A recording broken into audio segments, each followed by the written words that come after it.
Welcome to everyone present out here. This is me, Shefali Saxena, welcomes all of you on behalf of the Economic Times Digi Forum, which is a platform to bringing together the visionaries, the core practitioners, the experts, the leading trendsetters and policymakers to respond to the challenges from a global perspective. And to take it forward, I would like to request Ms. Sunita Quadras, Business Head, Times Conferences Limited, to kindly come on the dais for the opening remarks, who, based on her experiences in the media sector, has been able to carve the niche for the organization. Everyone, please put your hands together as I take this opportunity to invite Ms. Sunita Quadras right here. Welcome, ma'am.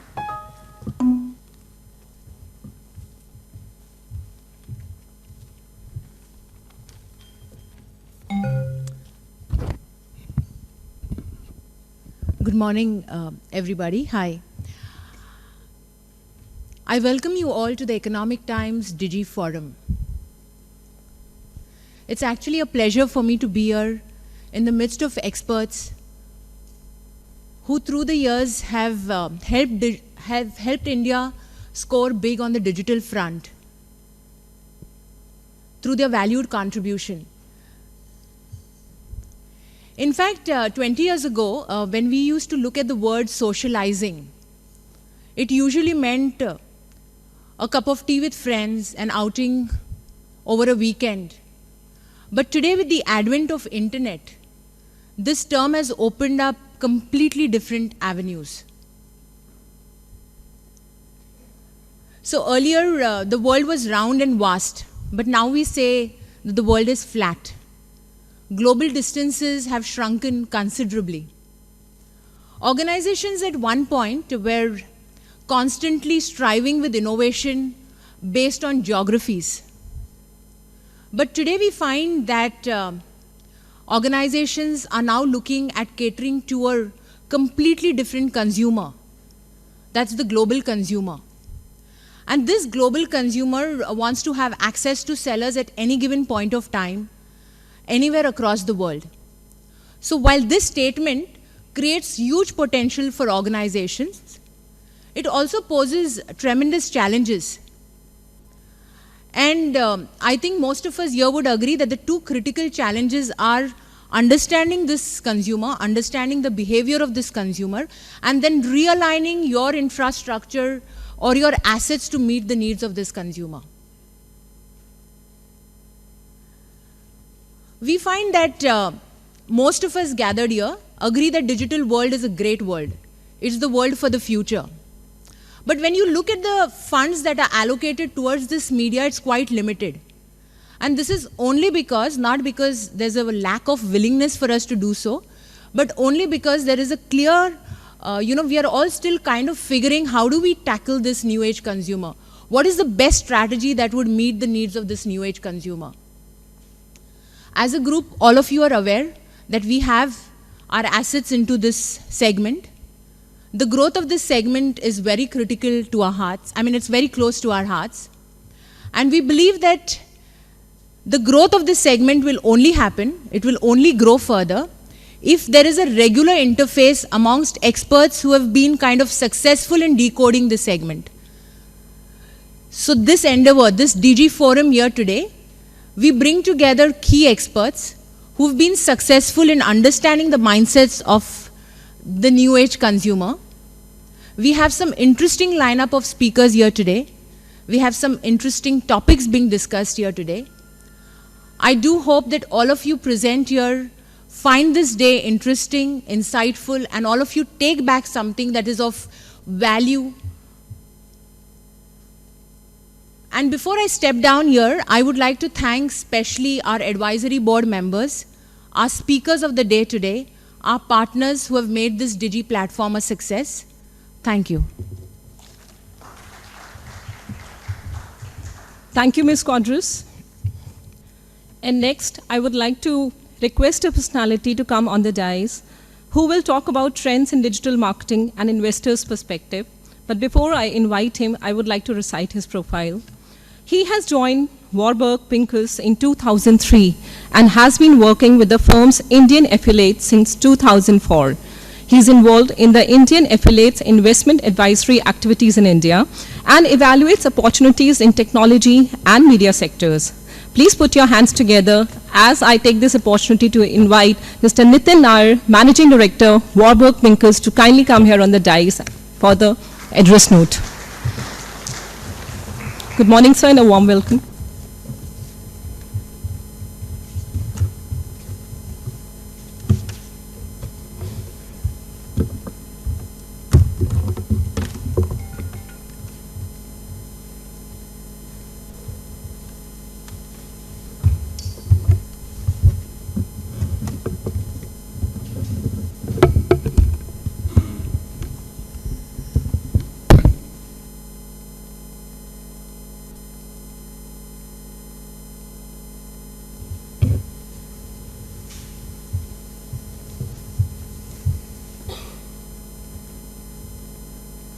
Great, thank you very much. Thanks everybody for attending. Thank you very much to the Economic Times for inviting me to speak. I thought I'd provide just an overview of how we look at the online landscape in India, some very interesting trends that we've been seeing over the past few years, what it means about the growth of online businesses in India, and potentially what it could mean to this audience of marketers and C-level executives of Indian companies. Let me just start off by telling you a little bit about ourselves. Warburg Pincus is a private equity firm that has been focused on growth investing opportunities both in India and many other markets. We've been active in India since the late 1990s. We've probably invested over $3 billion into India. And technology is a key area of interest for us. The internet is definitely a key area of interest, and it's been an area that we've been focusing on both in India as well as many other emerging markets, as well as in the US and Europe as well. So the areas that I thought I'd cover in today's presentation, the first is just what are we seeing as investors in terms of recent trends in online behavior. Hopefully this will provide some of the context for many of the other speeches and panel discussions and presentations you'll be hearing today. The second is, what does that mean in terms of interesting companies and business models that we are seeing emerge? And lastly, while I'm not a marketer, I'm not really in marketing, I'm in investing, I tried to take a stab at what this could potentially mean for marketers in India today, and although I'd love to be challenged on some of the points that I raise. I think the first point, I think we're all aware of, we may be aware of a number of the points I mentioned today, but what I've tried to do is quantify some of the more interesting points as well as provide some insight and maybe share some ideas that I think are particularly interesting. The first one, I think everybody's fairly sort of aware of this point. The number of internet users in India is growing, and it's growing very fast. So 4 years ago, in 2010, there probably were 50-60 million active internet users, and we're defining active as just people who are using the internet once a month or something like that. And now the projections from various sources is that we may be reaching somewhere between the 150 million to 200 million mark, perhaps sometime this year. What I think is equally, if not more interesting, is the fact that more and more people are using mobile phones to surf the web. So according to IAMAI, 76% of people who are active internet users have used the internet through their mobile phones at some point in time. And that's probably, we're all probably aware of this. I'm told that 3/4 of Twitter users are using Twitter through their mobile phones. I'm told that 2/3 of Facebook users, and I think some 40 million YouTube users in India, out of a total of I think 55 or 60 million, are using it through their cell phones. What I also thought was interesting when we were pouring through the data is, yes, there are 900 million or 800 million mobile users in India, and feature phones are probably 80% of volumes of phones sold in India. But if you look at year-on-year growth of feature phone purchases, it's actually flat. But if you look at year-on-year growth of smartphone purchases, it's growing at 150% a year. We're at the point now where I think we're selling, someone told me recently, a VC investor told me recently that there are 4 million Android phones being activated in India every month, which, if true, is just absolutely phenomenal. It's not just about the mobile story, it's of course also about the youth story. 75% of those online are under the age of 35, and Many people come back to me and say, yes, Nitin, that's very interesting, but India is a very young country, so that's not surprising at all. And I say, yeah, that's true, but I also think it's actually very interesting that if you were to just look at urban youth in India, try to cut the data in terms of what's happening in Indian cities, which is actually a very broad definition, because the definition of urban, I think, is cities above maybe 5,000, 10,000 people. We tried to run some numbers, and we find that it's entirely possible that 50% of urban youth, 50% of the people between the ages of 15 and 34 in urban markets are online, which is just, I think, is absolutely phenomenal. And if you were to look at the age groups of 35 to 44, 30% of the people in urban markets are online. So these are actually, and if you were to, maybe if you take a step back and look at the numbers, you'd say, well, maybe 30 to 40% of Indians are in urban versus rural, and maybe internet penetration is now as 15 to 20%. That gives you a sense of the weighting. Rural is actually still a very low percentage, but urban penetration is high, and that's what's driving the internet penetration numbers today. So we tried to look at that as well, urban versus rural. How are the numbers actually stacking up? We're told that now 50, 60 million rural users are actually online. So I took that 192 million number I showed a few slides ago, 136 million are in urban, 56 million are in rural. But what's really interesting about the 136 million in urban is you can start saying, all right, but what if I were to look at top 8 cities versus the rest of urban? This is really interesting. 50% of urban adults are online. And if you were to look at outside of the top 8 cities, so these are tier 2, tier 3 cities, still 29 to 30% there's online awareness in other urban areas. So therefore, the total urban penetration is now 34%. Of course, rural is 6%. That's where most of India still is, but that gives you also a sense of the long tail. What's really going to drive internet growth from here? This is pretty tremendous. What's also interesting is if you were to look at e-commerce companies, you talk to any of them and you ask them, where are you sending your packages?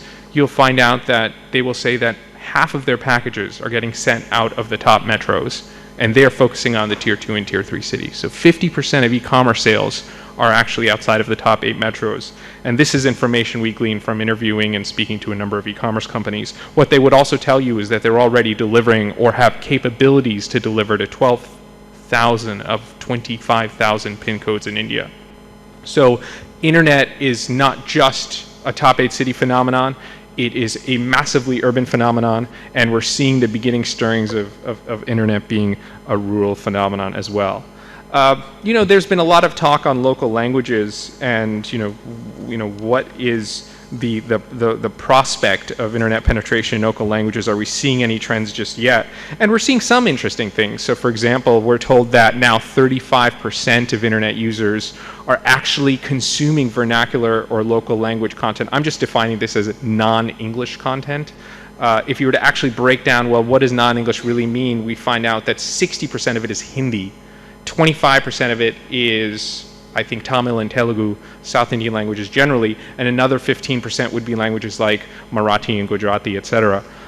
So 35% consuming local content, that's interesting. Well, maybe that's not surprising, because you're sort of at the point now where with 200 million internet users and 250 million English speakers, the number of internet users is going to surpass the number of English speakers, so chances are you are going to see some type of local language businesses emerge or local language content businesses emerge, which is true.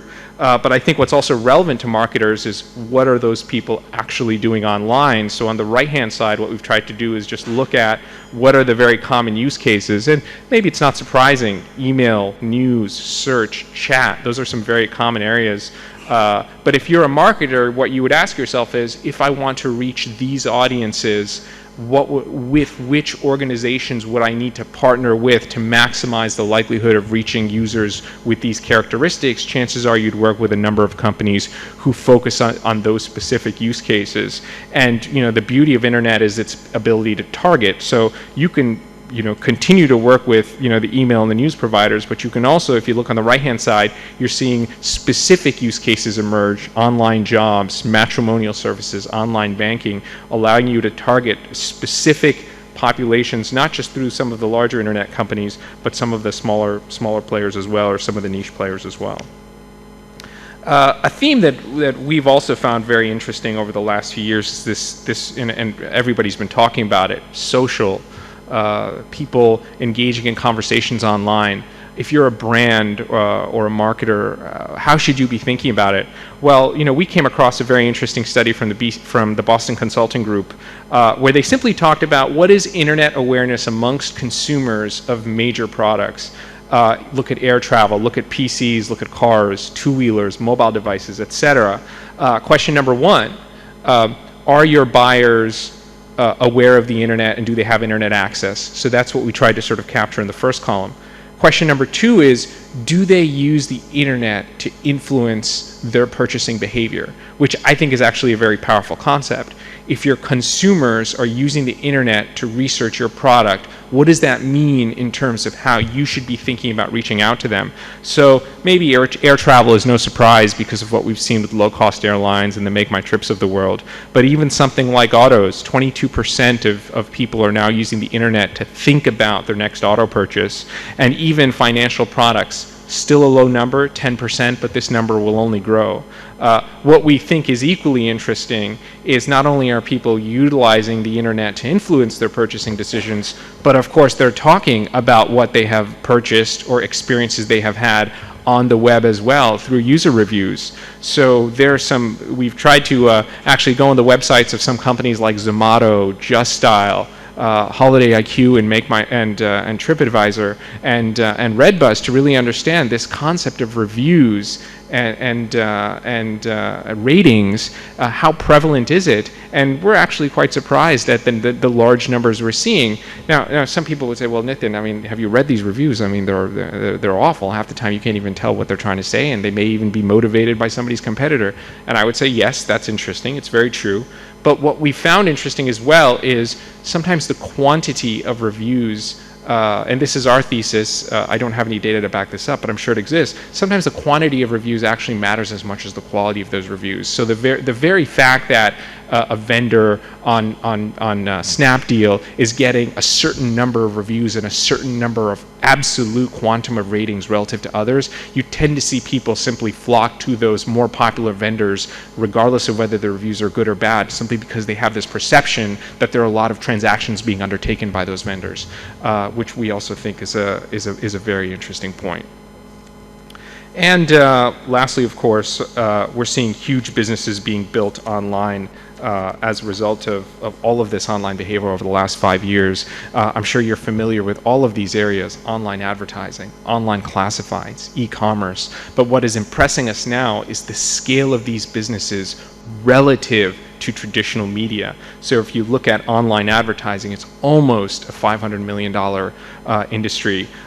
What's interesting now is that the online advertising industry is now as large as radio. It's as large as out-of-home. And I had a debate with one of my colleagues about this yesterday. I couldn't believe it, but it's half the size of English print advertising. I feel like I have to check my numbers because that's a pretty big statement. Of course, the players involved in online advertising we're no strangers to them. Google, I think, represents about half of this number. Facebook, Yahoo, and some of the other major content websites, I think, represent maybe 25-30% of this number as well. Moving away from online advertising, let's talk about online classifieds. Now, classifieds is an area that has actually been one of the earliest successful business models in the internet. If you were to look at Naukri.com, if you were to look at businesses like Just Style, which are essentially classifieds businesses as well as the matrimonial sites like Parth Matrimony and Shadi, and of course, platforms that sell used goods like Quicker, which is a Warburg Pincus portfolio company. This is a model which has actually grown tremendously over the last 5 years. And interestingly enough, it's a model that is actually spearheading the growth of the overall sector. So if you were to, we've spoken to a number of newspaper companies, and we found that they're less interested about classifieds because there's always more advertising that they can engage in, and classifieds may not be as profitable. As a result, the online channel has become the driver for growing the classifieds business, which is very different from the classifieds industry in the US, where online was stealing share from offline. In India, online is actually spearheading the growth of the entire pie. E-commerce, I think we're all familiar with the air, the rail, and the bus stories, but what we thought was very interesting, outside from the fact that if you read today's Economic Times, it'll say that Flipkart is now $1 billion business, which is very impressive. That would probably be out of the $2.5 billion I'm calling in other e-tail here. But the ET also reported a few days ago, that, which was actually some analysis conducted by Crystal, which stated that e-tail as a percentage of modern retail is 8%. Now, modern retail, we know, is a small percentage of total retail in this country, but it gives you a sense of how both online retail and modern e-tail are essentially two industries which are growing hand in hand in India, and they're both going to be huge drivers of consumer activity going forward, which is very different from other markets like the US and Europe, where, like classifieds, online retail was actually stealing market share from offline retail. In this particular case, we're going to see online and offline retail together develop the organized retail market in India. Well, just because I'm short of time, many other areas I wanted to cover, I thought I'd cover them very quickly over here. I'll spend 10 seconds on each. Hybrid models, we see a lot of that. Online customer acquisition and offline fulfillment. What is that? E-commerce, for example. Cash on delivery is offline fulfillment. Or vice versa.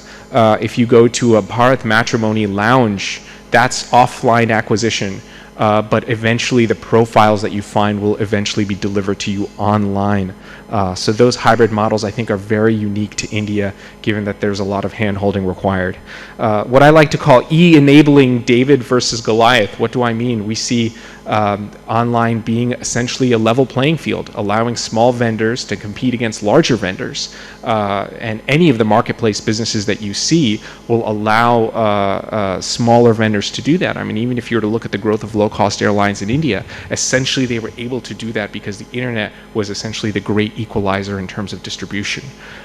Localization and geo-targeting, this is a very new area. This is hot in markets like the US and Europe, but we think that as smartphone penetration develops in India, you don't necessarily have to tell Just Dial or Zomato or Book My Show where you are. They know exactly where you are, and they'll immediately deliver content that meets your requirements, such as telling you where the nearest movie theater is, not just in terms of the city you live in, but the neighborhood you're in. The death of television. This is a great debate I have with both my colleagues and other investors in terms of to what extent does the online video phenomenon emerge in India like it has in the US. We're certainly seeing it with respect to YouTube. You definitely see it with respect to piracy. But ultimately right now, we're of the view that the cost of internet bandwidth, especially mobile bandwidth, is very high, but the cost of cable is very low. That's actually very different from what you see in markets like the US, where the cost of internet is not very much, but cable will cost you more than $100 a month. As you see the cost of bandwidth continue to drop, and I think the cost of 2G and 3G dropped by like 70 or 90% last year, you're going to see greater, and as viewer tastes fragment, which they already are, you're going to see some interesting trends in terms of online video. Casual gaming, people always ask me, why did casual gaming become really big in China? Multiplayer, massive multiplayer online games, but Xbox never really took off in India. Well, maybe it did, but I think with mobile, you're going to see a lot more examples of the Candy Crush sagas, the various online games you're seeing in the U.S. And I think you're going to see a lot of indigenous Indian players create some very interesting content as well.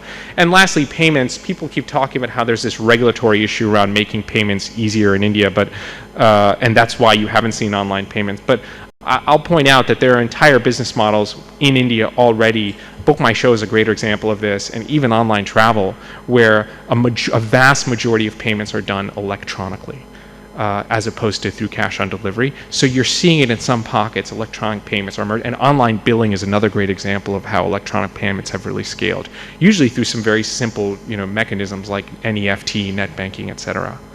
30 seconds on what could be potential implications for marketers. Well, chances are that all the other speakers that you're going to be meeting with and hearing today will have better insights than I will on this. But if I were to take a step back and think about some of them, the first is that if you're not advertising on the internet already or not thinking about the internet already, you're probably too late, because your competitors already are. So the time isn't now, the time is a few years ago. Next, it's not this third screen issue, it's many screens. People used to say, well, we've got the TV at home, you've got the desktop at work, what's the third screen? Is it the billboard and out of home? Is it the mobile phone? Well, now it's the mobile phone, the tablet, it's wearable devices, it's the screen you see on an airplane when you're taking a long haul flight, and it's the media you see in airports. It's many screens, and marketers have to be cognizant of that. And as importantly, marketers have to have an idea of where is the user transiting at many points in time. How do they keep the engagement of the user across each of those screens? Next, you have to shape the conversation, otherwise it'll shape your brand. This is relating to the point I made earlier about user reviews and the fact that people are researching your brand online. So you have to take the lead in determining what the tone of that conversation is going to be. Internet is inherently a performance medium. I've met a number of marketers whom I've asked, how do you gauge ROI on television? Television is a brand format. Internet is a performance format. So there's a lot you can do on the internet with respect to calculating ROI and targeting your customers that you may not have been able to do in other media. And I think that creates some very exciting implications for marketing online. And lastly, of course, every C-level executive is aware of this. Of course, internet affects not only your marketing strategy, but it also affects your entire business. And I'm sure many of you think about how do you think about customer service in the age of the internet? How do you think about pricing in the age of the internet? How do you think about fulfillment of the age of the internet? It's not just marketing, but there are many aspects of your business that are affected. Well, thank you very much. Hopefully you found this introductory presentation interesting, and hopeful that the rest of the conference is very interesting as well. If anybody has any questions, I'm around throughout the rest of the morning. Great, thank you.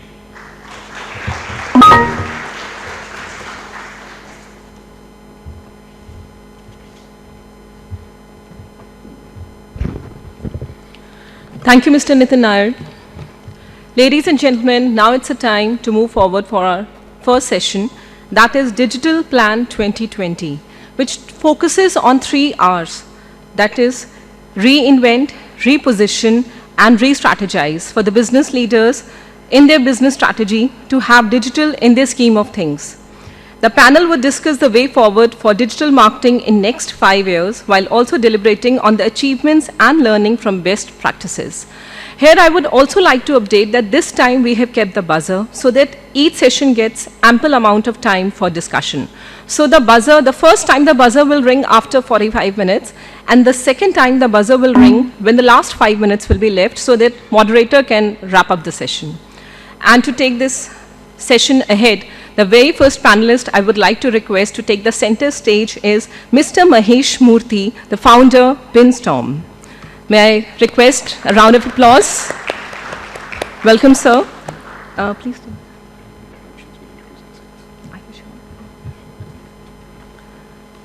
Thank you, sir. Okay. Can I request the other panelists to kindly take the position on the stage? This is Mr. Sandeep Menon, Director of Marketing, Google India. Can I request a round of applause for everybody? Welcome, sir, on the dais. Mr. Gurmeet Singh, Managing Director, Yahoo India. Mr. Nishant Rao, Country Head, LinkedIn India. Ms. Dipali Nair, CMO, Mahindra Holidays.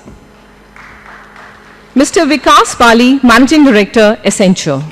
A warm welcome to all the panelists on the stage.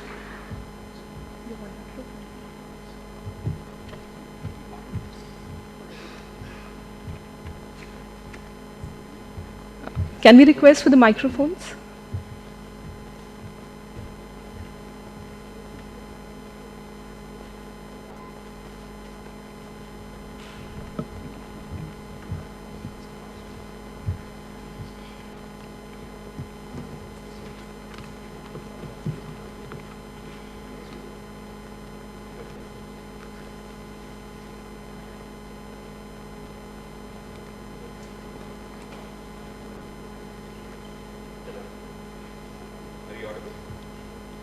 No, it's yet to be connected.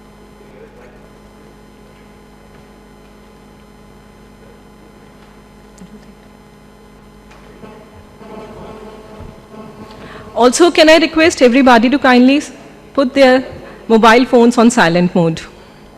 Thank you.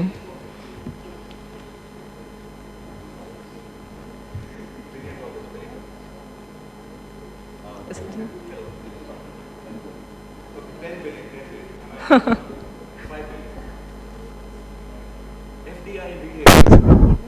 trying to figure out what's the magic word that's going to make the microphone come. Over to you, FDI in VAP was the magic word that made. Am I audible to all of you guys? No. I'm sorry, ma'am, it's not working. Okay. Hi, I think I'm audible now. Hi, good morning, everybody. So this should be a fun panel. I mean, I'll get people to introduce themselves very quickly. I'll just start with me. My name is Mahesh Murthy. I do a couple of things. I help run a early stage venture capital fund called Seed Fund, and we're the people behind a couple of those brands you heard earlier, Red Bus, Carvale, Vatsalya, ByteDentist, and so on and so forth. I also help run a digital strategy firm called Pinstorm. We work with some of India's largest brands in terms of how businesses can move over to the digital side of the fence. We have a really cool panel here, and just quick introductions. Okay. Thank you very much. My name is Deepali Nair. I currently work with Mahindra Holidays and Resorts. We are a vacation ownership company. I joined them 5 months ago. And before that, I've spent 8 years in financial services. I worked with HSBC Asset Management and I worked with L&T Insurance. I have spent years before that working with FMCG. So needless to say, I think the point that I'm trying to make is that I have traversed across categories, always have been a brand evangelist, and I think in the last 8 years I've been a digital evangelist. So Mahesh, I'm looking forward to the discussion today. Thanks much. By way of introduction, I'm Vikas Bali. I represent Accenture and I'm a managing director with the strategy practice. Have I only advised my clients without having a real job? No, I spent about 10 years in the media business. So in a career spanning 2 decades, I've advised clients for about 10 years, as well as been a part of startup businesses in the media space for about 10 years. I'm truly fascinated with the kind of numbers that were shared in the previous presentation, and I think over the next 5 years we're going to see a dramatic change in the way brands connect with their consumers and customers, and I hope that the panel will be able to share some lights on that. Thank you. Thank you. My name is Sandeep and I head up marketing for Google in India, and needless to say, we love digital evangelists, especially marketers who are increasingly moving their spends online. But in addition to that, I think with respect to India, we are at exciting times. The internet has made a huge impact, and it will continue to do so. We can share some impressive numbers there. But I guess there are challenges ahead of us, and we should not kind of completely think that we have done everything to make internet successful in India. The next few years will be critical. There are some issues like Indic languages, which is languages beyond English being used in the country. Access continues to be an issue, but exciting times definitely. Hi, audible?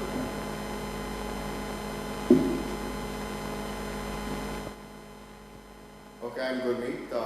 I'm the managing director of Yahoo in India. Yahoo, is a familiar name to all of you, and as you know, Yahoo sits in the middle of the daily habits of all of us. So the entire job is how do we make the daily habits of all of us kind of interesting. That's the main goal of Yahoo. Cool. Hi guys, I'm Nishant Rao. I have the privilege of managing LinkedIn's business here in India. And similar to Gurmeet, we have sort of 2 purposes. On the consumer side, we want all of you and all professionals in India to be more productive and successful. And on the business side, we want companies to take part in that by changing the way they hire, market, and sell. So look forward to talking about a bunch of those. Prior to that, I've been a startup guy myself and a consultant with McKinsey, so I'm hoping to not just be talking about LinkedIn, but broadly about some change that we are hoping to see among organizations fast. Great, wonderful. So that's our panel for today.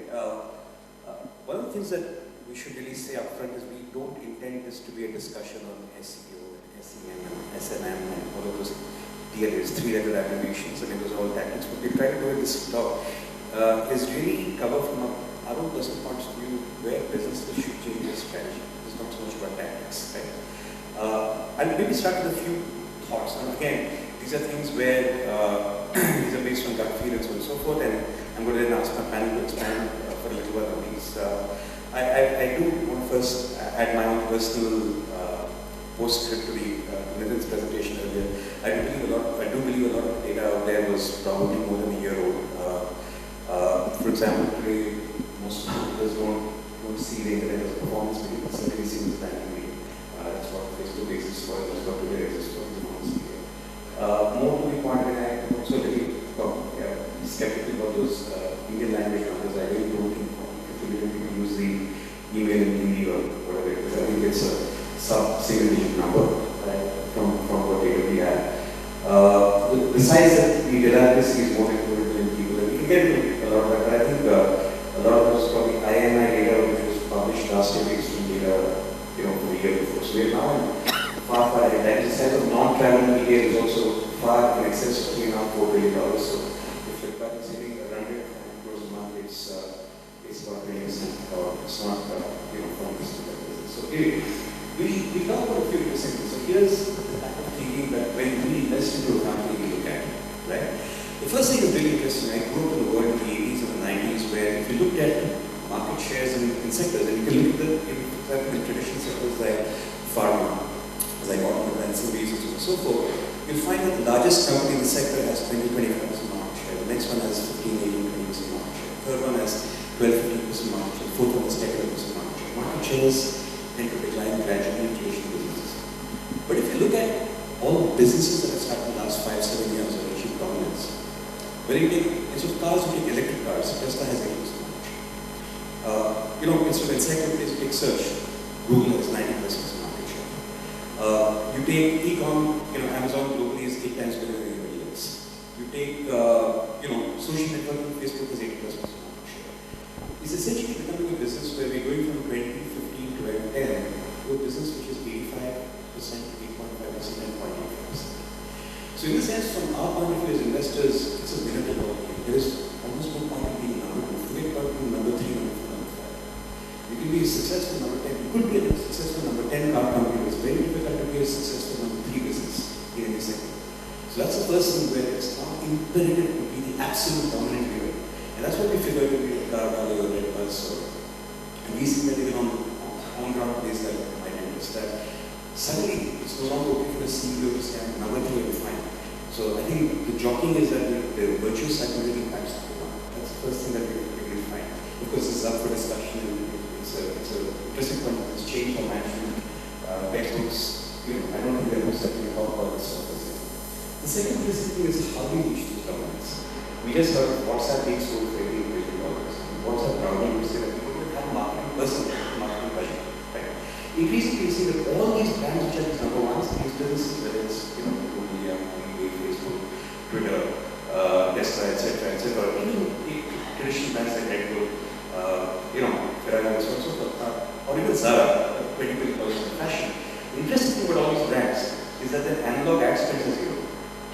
In fact, and these are, for example, if you take the Interbrand world's 100 biggest brands list of 2013, you find that 44 of those brands were entered in the last 5 years, and they have negligible analog advertising spends. They have some digital advertising spends.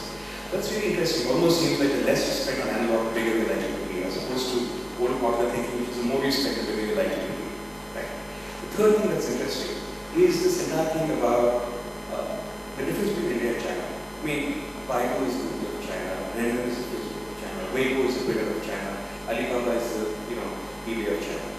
But look at India. Google is the Google of India, Facebook is the Facebook of India, right? Twitter is the Twitter of India, and I personally think maybe Amazon is the Amazon of India. So in effect, they're probably not like China here.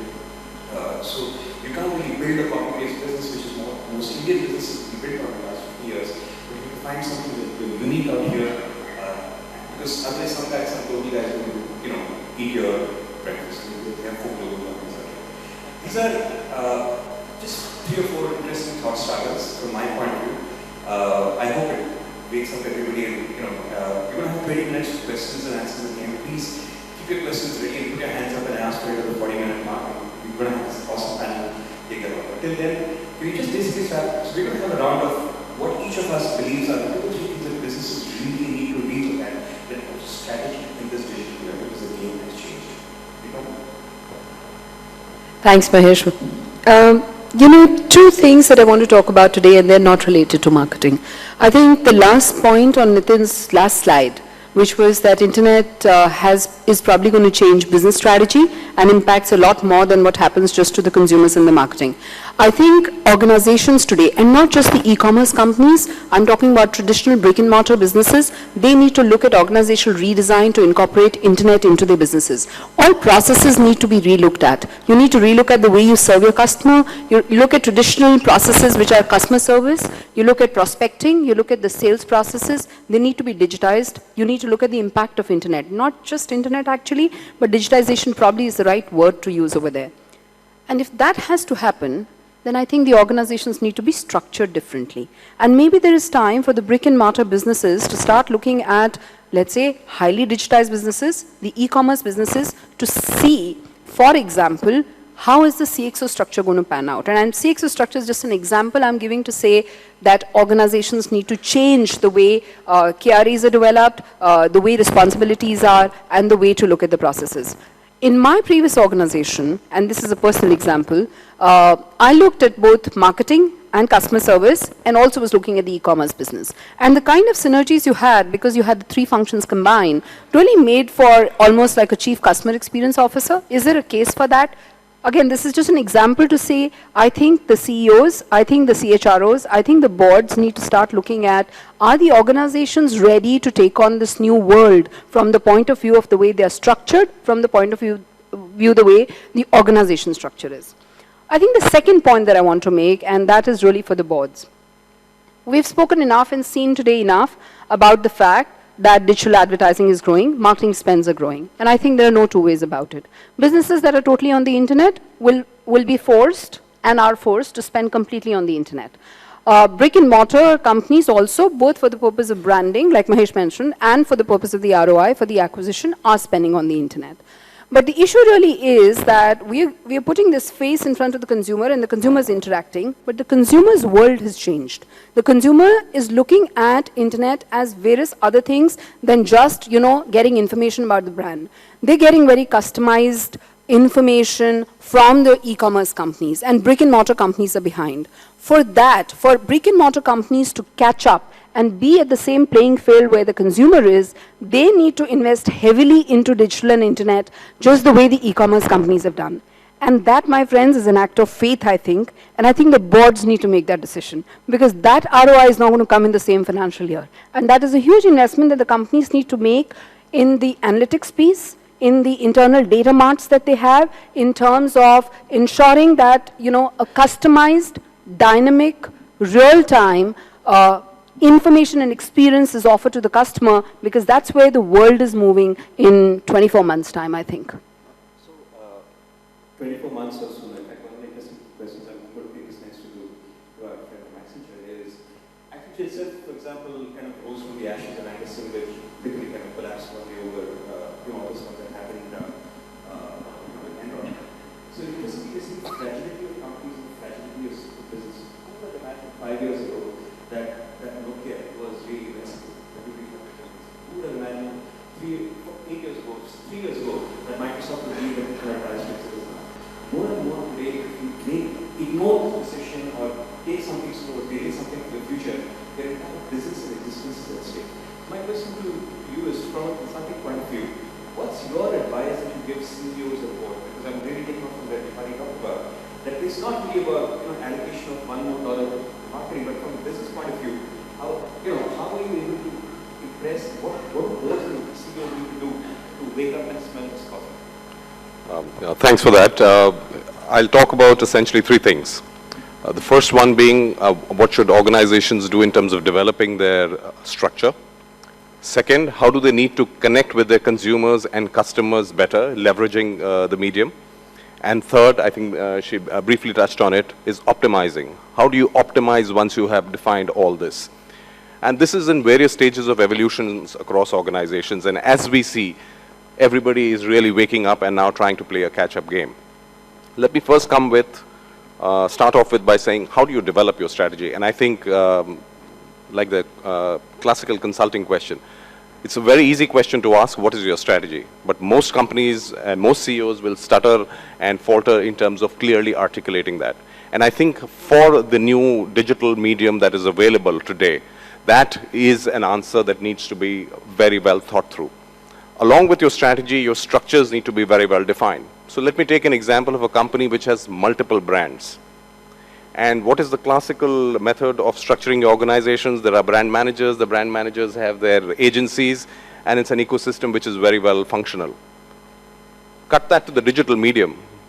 You can take the choice of saying, I will follow a completely centralized structure. Will that give me economies of scale? Yes, it will. Will it give me the quick, fast turnaround that is required for the digital space? Debatable. So from a structure standpoint, a centralized structure versus a decentralized structure is a critical question that I think companies need to ask themselves. Second, traditionally, it's been, as I mentioned, a very, very stable ecosystem. You have a creative agency, you have a media buying house, and they will talk to print, radio, TV, and all the other mediums, and will do a great job for you. Times have changed. What you need is dynamism, speed of response in the digital medium. How are you going to organize your marketing structures? Are you going to go in with a very, very detailed team, or are you going to leverage and cherry pick and do partnerships? So have a lean marketing team and partner with the best guy for digital media sourcing, best guy for digital creatives. And earlier on the panel, when we were having a conversation, we spoke about how companies believe whatever creatives you've created in television, cut, copy, paste, and put it into digital, and it doesn't work. So the choice for companies is to structure yourself in terms of whether you're going to go and do partnerships with the best of breed, or you're going to again try and do everything in-house. And I think over a period of time, these models will evolve. So that's on the developing the strategy side. Second aspect is, how do you connect with these customers and consumers? And maybe it's a cliche to talk about the Aam Aadmi, but clearly people like us are creating a very significant impact in today's purchase and decision-making cycles of consumers selecting brands. I can't emphasize this enough. When people go onto the net, yes, of course, they are doing social networking and they are doing lots of things, but they're also figuring and taking decisions about brands. And these are not just about the e-com brands, these are about the real life brands. If I want to buy a car today, am I going to go onto a site which gives me information about the car? Am I going to go to the company website? Answer is yes. Am I going to go to some other websites which are leading opinion makers about cars? Answer is absolutely yes. Who am I going to trust? Only time will tell. So it's extremely important to make sure that you are in a situation where you have an ability to work with the blues, people like us, and make sure that the engagement is continuous.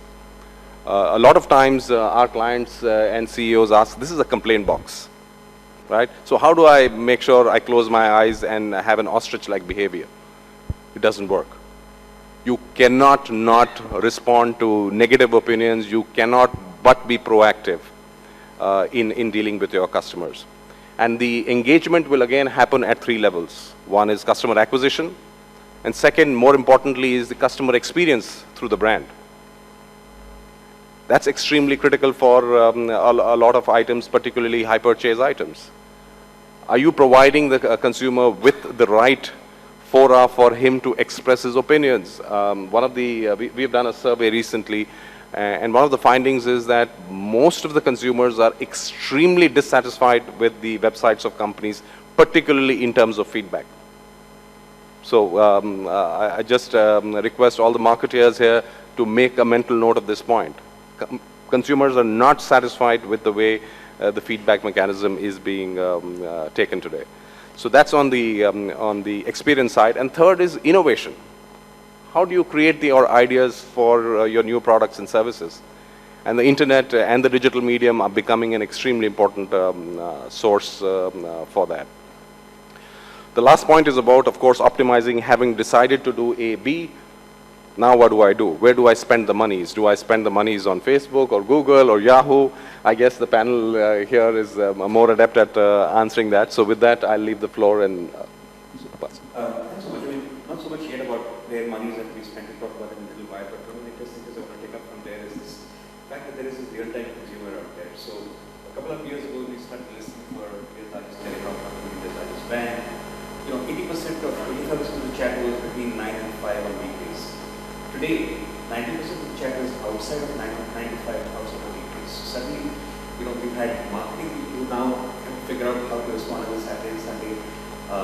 We kind of work two shifts in 16 hours a day to make sure we're not 24 hours a day to some customers. So I really want to ask our friends from Google saying, this world is moving to a 24/7 world that doesn't obey the 9 to 5, 40 hours a week ambit that marketers live in. So, your point of view on what should businesses do to cope with this real-time 24/7 world, and what else you think are there outflows from it? Yeah, thanks, Mahesh. So I want to actually step back a little bit and also kind of expand on something which you guys mentioned, right? So yes, it's a 24/7 world, but and we're talking about 2020, and I mentioned to you at the start, right? So I think it'd be very foolish of us to kind of predict on what will happen 3 or 4 years from now. A couple of things that is the only thing I believe in my business, in our business, that is certain is fast, unpredictable change, right? So and how you adapt to kind of a 24/7 world is be prepared for fast, unpredictable change, right? And we had some numbers from our business. We've been hearing a lot of numbers. So I'll throw in my one as well. I just moved to India about a year back, and we did a study in the UK where I was before that. And already about 30 to 32% of kids aged between 2 and 4 were adept at using tablets. Right? So, and that is something, that's a device that didn't exist 3 years ago.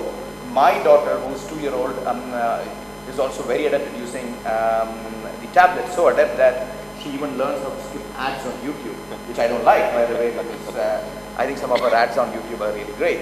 So I think the fundamental thing that as marketers and as technologists and as consumers we need to understand is that there will be change, right? So the question more is, like, how do you adapt to this 24/7 world?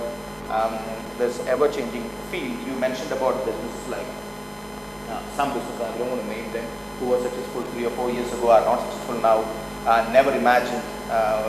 I had actually a class in my business school about 7 years ago, where there was a gentleman from one of these companies that you mentioned who came and talked about how to adapt to change and how to remain successful.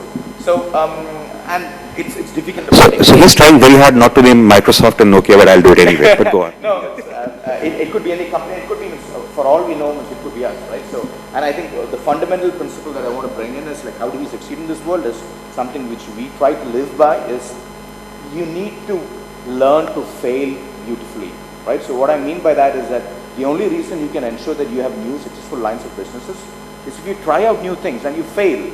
I think most businesses that kind of fail epically are businesses that learn to fail beautifully, quickly, and adapt and learn from that. That's the first point. The second thing on adapting is, as businesses, we also need to kind of look at new ways of doing things and new lines of business, right? So one of the iconic brands that most marketers like to admire is Nike, right? And for a long time, Nike was a shoe brand. But if you look at what their focus is right now, they've clearly moved away from selling shoes to more the fuel band, experience, health and fitness, lifestyle way. So that's one brand adapting. And you can see that adapting in various businesses. The second point is, so one is the adapting fast point. Second point is, like, as marketeers, one big issue, while I allow people kind of moving money digitally, etc., is that marketeers tend to get blindsided by some of these numbers. I don't think human beings or things that matter to human beings has fundamentally changed the last 10 or 15 years. We still love to share, we still love to connect, we still love to love, we still love to kind of belong to something. So all those things have been fundamental about the human race since, I don't know, time immemorial. What has changed is the way in which we experience and live the moments that matter to us. So I think as marketeers, what we always say is that don't obsess about thinking that, hey, the consumer today is completely different. No, the fundamentals remain the same. You've got to kind of win in the moments that matter. When these people experience some of the things that matter to them, be it like the sharing or expressing joy, etc. So I'll take from there, we talk about the consumer experience and really come to Yahoo, which is probably the right time to do this. So, just taking over from that story, I remember I have a 3-year-old a year ago, and he was using a tablet already where he kind of figured out that if you touch an icon and expand it, it becomes an app. And he was always confused why the TV did not behave the similar way. He'd keep going, seeing the screens and seeing a button on TV and trying to touch it, and he'd have this look saying, what the hell, this TV isn't working, the icon isn't expanding. I want to really segue from that into asking Gurmeet about, how has consumer behavior changed? What are we learning from consumers today? How can brands learn, shape themselves, reshape themselves, or entirely new brands be invented based on the opportunities available for consumers today? I do know, for example, that somebody is running a successful business, for example, in Bombay, who delivers food between 10 p.m. and 5 a.m. because most restaurants are not able to do that, right? So that's just one example of somebody jumping on an opportunity. There's a demand that you can measure and jump on it. So what are these interesting consumer insights that you're seeing from the internet or from the digital world where existing brands can reshape themselves or start new businesses? Sure, Mahesh, thanks. So I'll quickly dwell on what we think, or what I think the consumer has kind of changed in the last few years, and therefore, what's going to happen ahead. Most businesses, we all agree, especially the ones which are consumer facing, you need to understand how is the consumer changing, how is he going to change in the next few years, and therefore as businesses, how do we adapt ourselves to that? How do we be proactive to kind of, figure out what's happening earlier and, therefore kind of, change accordingly. So I remember when I was a kid, and just to give you a context, to flow into what eventually I would want to say. I remember as a kid, the ad which I remembered was Modern Bread. And why did I remember the ad? Because it was about the jingle, right? So you got up in the morning, you switched on the radio, you kind of heard the news. So radio was, our daily habit at some point of time. Then television happened, and ads started appearing in cinema halls. So washing powder Nirma, that's the next ad which I kind of remember, which went on Doordarshan and cinema halls, and it kind of just stayed with you. So daily habits kind of changed then. And then we had satellite television happening and newspapers, going all the way out, becoming magazines and newspapers and, being very, very quick. And therefore, all the brands which kind of, rode that particular wave kind of benefited from it. I think one of the industries which kind of, exploited this very, very well was the consumer goods industry. So what has changed since then? Now I would like to believe that, with the internet coming, we have access to like initially landlines, then we had like, PCs, then mobiles, and now tablets. So therefore the big change, according to me, in the daily habits is, like what we said, 24/7, is that the consumer is always on. Like today, you're sitting in the evening and you suddenly feel, oh, let's plan a holiday. You would just go onto your computer or your mobile, go to a travel site, figure out rates, figure out reviews, plan a holiday, right? You're on. So you're not waiting for, seeing that particular ad on television or reading it in the newspaper, then kind of planning. So today, the consumer is on 24/7. And if the consumer is on 24/7, this is something which we've been discussing, whether, we are prepared on Saturdays and Sundays. Is the marketer or as organizations, are we prepared to handle this, customer who's 24/7 on and is wanting to do things when he wants to do? So I think we need to prepare for the 24/7 consumers. We need to be prepared that he's going to do, 3, 4, 5 different checks. So if you're going to buy a car, not only are you going to see what are the technicals of the car, you're also going to read, a couple of blogs on, what people think about the car. So therefore, you know, taking from what our gentleman said from Wobber Spinker, is that, you know, if you're not being a part of the conversation, right, then the conversation will shape your business. So if you're not responding to, you know, negative or positive things which are happening on the social media or on the net, then, you know, these things will define what your organization is seen. So effectively, I think the thing is, the consumer is now 24/7, and more people are going to be like that in the near future. And therefore, I think organizations have to adapt their strategies according to that. That's a big point. When you talk about cars, from one of the companies we funded, Car today actually sells 2 cars a day. Sells 1,500 cars a month. Which is the largest car dealership in India, and they don't have a license to sell. So they basically, I mean, it's essentially entirely changing business. So another angle before I go on, I mean, a large FMCG company, I was a friend of mine who runs an e-commerce company, saying, you know, we're FMCG, we're retail largest, we have all this reach. What is your reach? So they did a test where they actually understood one in India and looked for responses coming back, and they mapped it against where the FMCG company had delivery points in India. So the expected result, the bet was that the digital company would at least have 1/3 of the reach of the FMCG company. When the results came back, it turned out that the FMCG company had 40% of the reach of the digital company. Today, digital firms in India, uniform firms in India, delivering over 20,000 or 25,000 goods. No FMCG does that, right? Just wanted to give you that idea. So it's not just, in this case, 24/7. In some ways we say, you know, marketing work is not just 360 degrees, it's 360 by 365 days a year. So that's kind of the one thing about 360 by 365. All of this is nice to talk about, but what I want to come right now and talk about and ask the question is, it's nice to say all of this, but how do we actually change? How do operations change? How does network change? How does hiring change? What are the skills we have? I know LinkedIn has changed in many ways the way hiring is done in India, or even classified business or not. But how really do we change? How do we retrain our people? What is the reality on the ground of making this change happen? Yeah, thanks, Mahesh.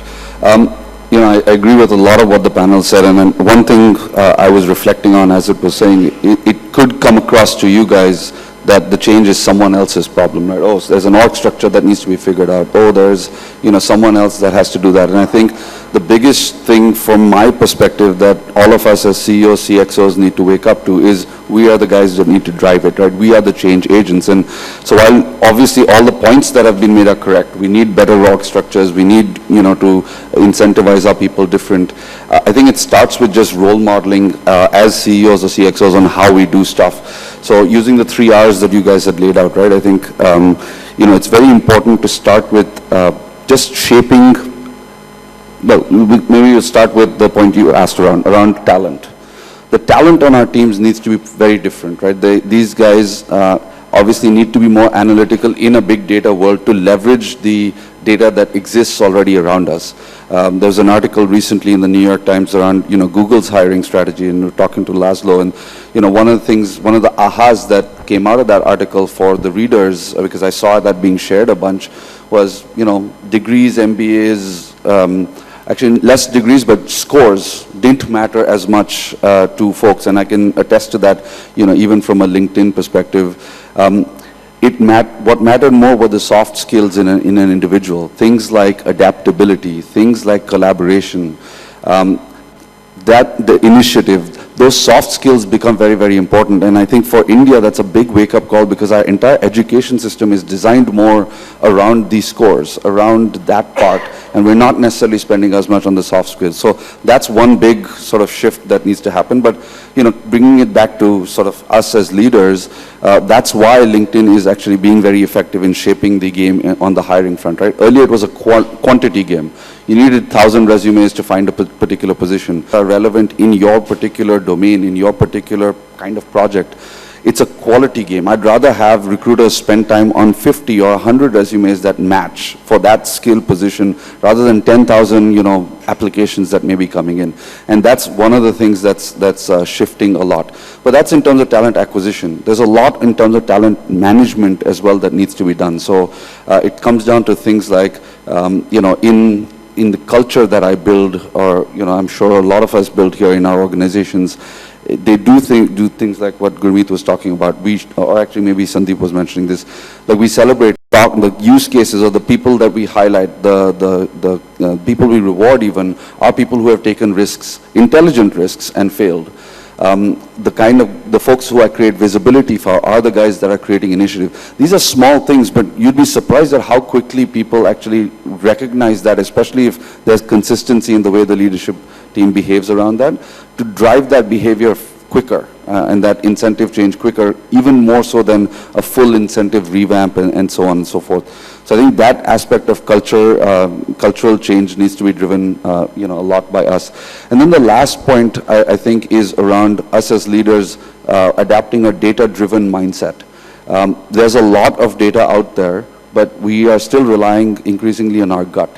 And I think there's an opportunity to kind of have a balance between gut and leveraging data. And that's why I say data-driven, not data-based. It's not purely a math exercise to make decisions, but are we asking the right questions? Are we asking for data that actually does exist without too much, if you think about, for all of the pieces I talked about, hiring, marketing, selling, there's tons of analytics that is out there. But are we asking those questions? Are we making those decisions based on that? So I think as leaders, if we start doing these things, we're celebrating failure, we're making data-driven decisions, and we're hiring a different set of talent pool. We're recognizing that the talent pool in the millennials need to be managed differently. I think those part, on top of the org structure and the incentive changes, will actually get us to a better place. So that's nice. I'm going to now just basically ask two very good questions across the panel, and your questions are ready to be keeping 20 minutes for all of this. One question, one simple point from all of you guys. If the audience, the CEOs of companies, and what is the one thing that they should rethink about today after this presentation? What's the one thing? I think they need to learn to interact with their audiences. Classical marketeers and brand managers were well built on a monologue. So I create the creative, it goes out, and then at a later point, at some point in time, I'll do a research on it. That thing has changed completely. It's interaction with the audience. It's not broadcasting. It's moving from a monologue to a dialogue. What's the one thing that CEOs should change after this? I think they should go back and rethink the way data analytics is done in their organizations, both at the tech piece and the hiring piece. Do they have the right people? Okay, analytics putting more focus. For me, it would be incremental thinking. I think the biggest barrier, and this is the point I'm going to go failure, is to be kind of move away from incremental thinking, 10% improvement to 10x improvement. 10% improvement to 10x. Good. What's one thing CEOs should do? So I'll expand on what Dipali said. So basically, and also what you said, Mahesh, that today, digital companies, for example, a lot of them have more consumers than, let's say, a lot of consumer goods companies. So in terms of research, earlier as a product manager, if I were to, commission a research and kind of get consumer insights, today there is so much data available because of the interactivity of the entire internet medium that there's so much so to do in terms of analytics and data which is freely available. So how do we use that? I think that is the thought I would leave all of you with. I think from my perspective, hands down has to be culture, because that brings the entire organization to drive change rather than just the leader.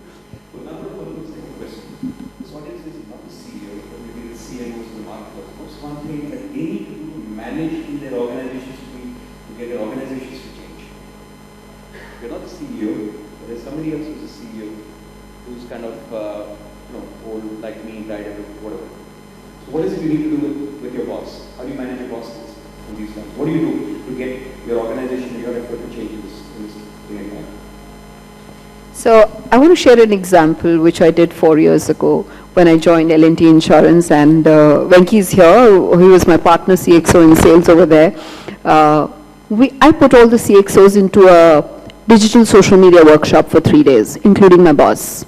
And I think an education of the boards, of the CEOs, is probably very important to all the things that are going to grapple us for the future. What is it you think that this audience should do with their bosses? So I think it's a process of educating the bosses that the digital media is no longer about just a marketing problem. It's a customer service issue. It's a product development issue. So you need to make sure that the CEO understands that this is not just about spending more marketing monies, it's about the company, its products, its services, and how the entire organization needs to come up with a solution to manage the consumers. What should they do with it? So I'm going to ask a question. How many of you know Bethany Mota? Superwoman. Okay, so that's the problem, right? So I think, and this is, I didn't know who they were, right? So we had this event called YouTube Fan Fest last weekend, and we got Bethany Mota and Superwoman, who are some of the biggest YouTube stars globally, and we also got some of our key clients coming there. The people who dragged them there were not them, because they're 15-year-old daughters. The average age of the audience there was 12 to 15. Shah Rukh Khan came there to drop his daughter. This is the first time I heard, because when he walked in and he got onto the stage, he was actually asked to leave the stage so that Superwoman and Bethany Mota could come on by the audience. Right? So I think seeing is believing. You have to kind of experience that to see where the world is going towards. You can otherwise preach a lot, but it's not going to come out. Your strategy is go for the boss employee. Yeah, that's pretty good. So, two things. So one, taking off from what Sandeep said is, listening to your kids. I've had huge learnings, listening to my kid in terms of, Gangnam Style was happening. He told me 2 weeks before, and I was like, what is this? And, sure enough, 2 weeks later, it was happening. So one is listening to your kids. Two, in terms of your boss, I think you have to just be very e-savvy with him, chat with him on Messenger, catch him on LinkedIn, Facebook, wherever, social. As much as possible, forward him articles which are, sharing. So the more you get e-savvy with your boss, I think you get it. Put your boss on Facebook or chat on Facebook? I would say reflect, and I think whichever one you identify most with, digital, mobile, social, think of it as a mindset. And that mindset will dictate the way you work, and as soon as that plays out in terms of the way you work, your team, your boss, everyone will recognize it. I think it's a little cerebral concept, but the fact that things move fast, the fact that you're looking for iterative development, and continuous improvement, that's what I mean by, think of it as a mindset, because all of us think of it as channels or one more channel to deal with, and I think that's the wrong way of thinking about it. It's just like simplicity in design that mobile kind of teaches us. So take that, figure out what that means for you in your day-to-day operations, and just change a few things of what you're doing. I want to add. So I think if you're a CXO sitting over here, whether you're a CSO or a CMO, I think you must collaborate more with the CIO, and you must collaborate more with the customer service teams, which probably hasn't happened earlier. And I think that also is required. So in fact, one of the really interesting things he talked about was really, reflect and figure out that you need to actually, unlike television, which is obvious, that we talk about the fact it's very easy to get your boss to approve 40 crores in TV and 10 to approve 4 crores in digital. So you really have to figure out that the first part of the campaign is not outside the company, it's within the company. With that, I'm actually going to quickly move to questions. What I'd like to do is, two things are possible, dim the lights a little, we can barely see you. And with the exception of Deepali, all of you guys are far more attractive than any of us out here. So let's have a look at you guys. Second, just please give me a show of hands. Please give me a show of hands of people who'd like to have questions for Judy. 1, 2, sir. 3, sir. 4, sir. 5, you, sir. Keep your questions short, please, and if it's aimed at somebody specifically, do so. If not, I'll aim it at my discretion, please. Can somebody please pass microphones there to the gentleman there, the first, second, third, fourth, and fifth.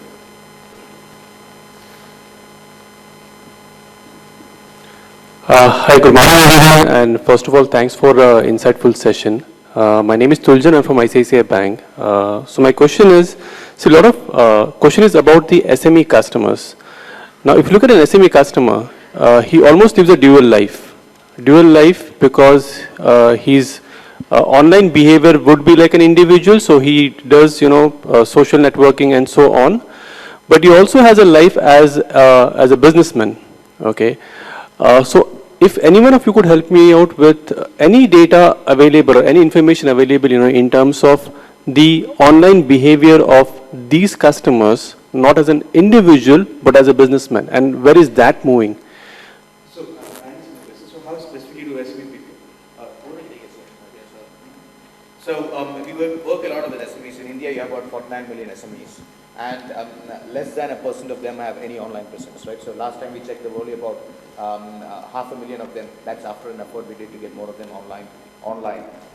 So to answer your question, their online behavior will reflect the entire nation's online behavior. So one of the things I do whenever some senior execs from Google come is to take them to Chandni Chowk. One, because it's beautiful, but two, you get to interact with, let's say, the long tail of SMEs. And three, because it's Kapil Sibal's constituency. I didn't know that. I thought it was some Aam Aadmi guy there. So the interesting insight there is that some of them are the guys that we got online, but you don't actually need to teach them to kind of adopt technology, right? I still remember this gentleman who's about 80% of his business is exporting, and what he does is he uses WhatsApp, right? So he uses WhatsApp not because somebody came to him and told, hey, WhatsApp is a good tool for businesses. It's because he, as a common user, he has used it and thought, hey, this is the most cost-effective way for me to send my photos or my bridal designs abroad. So simply put, SMEs will reflect the majority of the consumers and not necessarily what large businesses think about. Sure. If I'll add one more point before I take, maybe move to the next question. What we've seen in analysis is what we call XSMEs, extra small and medium enterprise, people with less than 30, 40, companies with less than 30, 40 people. The CEO, the founder takes all the decisions. Above that and beyond that, there's a finance head, the admin head, and all of those come in companies beyond 30, 40 people. So if you're looking to sell products to them, if it's a really small guy, you aim at the CEO. If it's a little bigger, so within that SME, the SME is not an SME. I'm saying all I'm trying to make is there are verticals and divisions you make out there, stratifications, and you sell differently to the 50% plus company than to the 50% minus company. Let's take the second question here, the gentleman in the jacket here. I hope that answers your question, sir.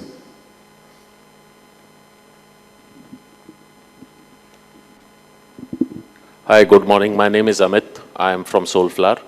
My question is to Mahesh. We are an FMCG company.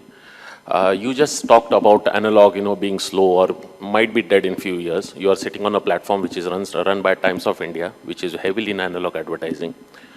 How do you see a shift for any company, a young company, which is already in the market, moving from analog to digital advertising?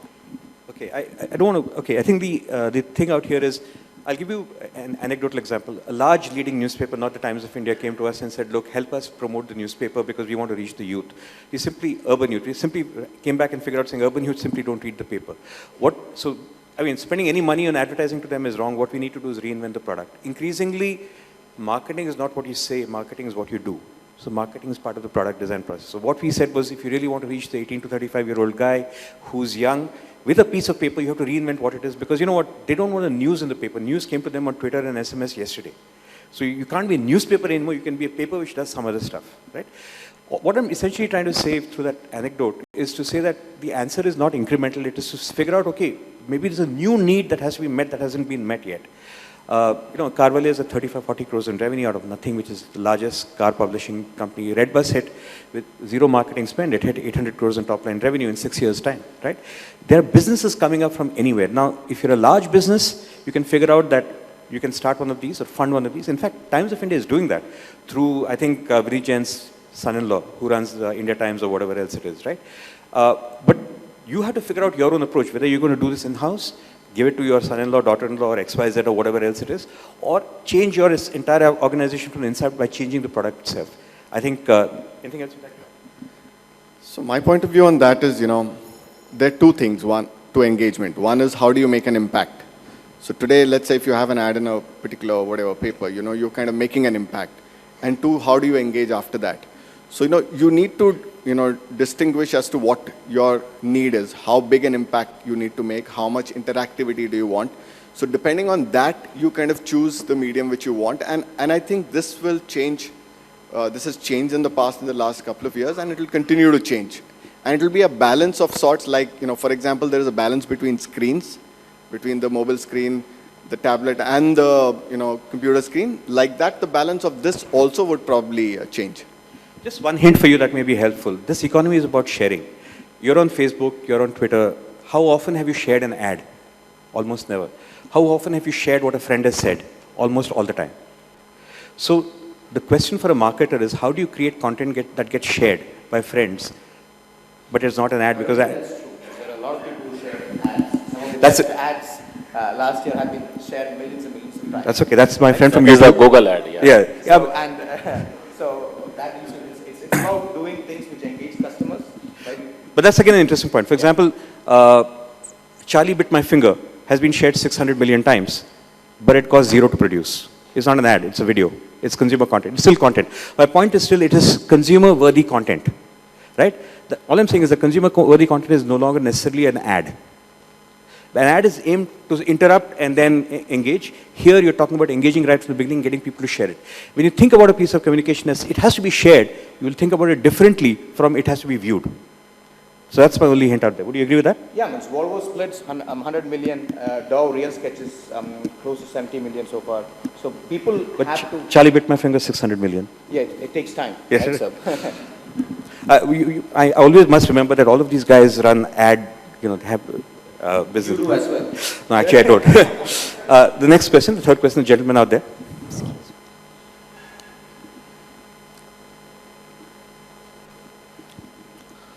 Hi panel, this is Vibhor. I am from Tata AIG. My question is that the panel talked about what is happening now on internet and what will happen, but the topic talks about digital plan 2020.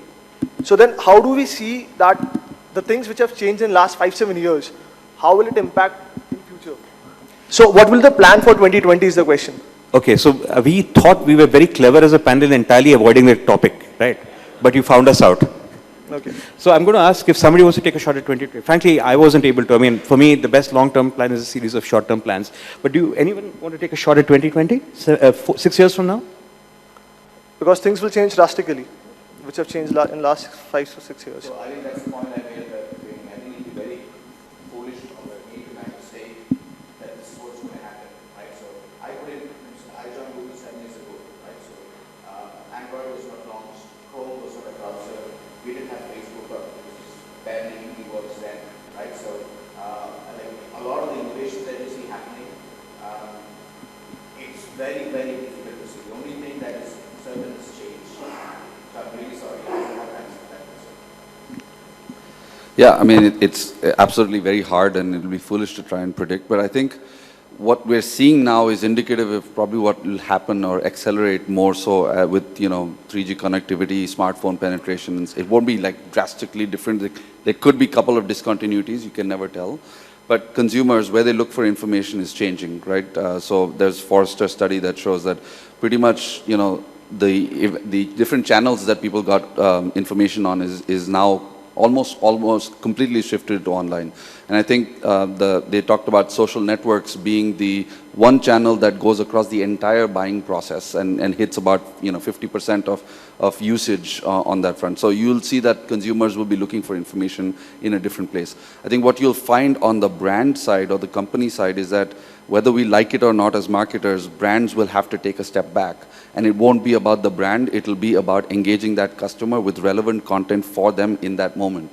And so what that means is, it'll be about engagement marketing, it'll be about content marketing, and less about the brand. So examples are around like how Citibank is engaging with professional women right now on LinkedIn. They're not talking about Citibank products at all. They're facilitating a conversation about glass ceilings, about career progression, managing work-life balance.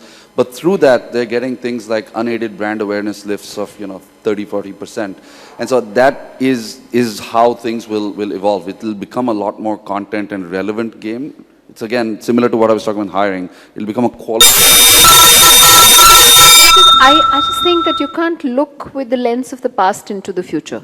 I think the pace of change is going to be very, very different, and the Colombian professor Rita Megra is talking about it, and if you Google her and you Google transient economy that she talks about, she basically says Michael Porter's competitive advantage is dead, and that brands are going to have competitive advantage for a period of 3 to 6 months.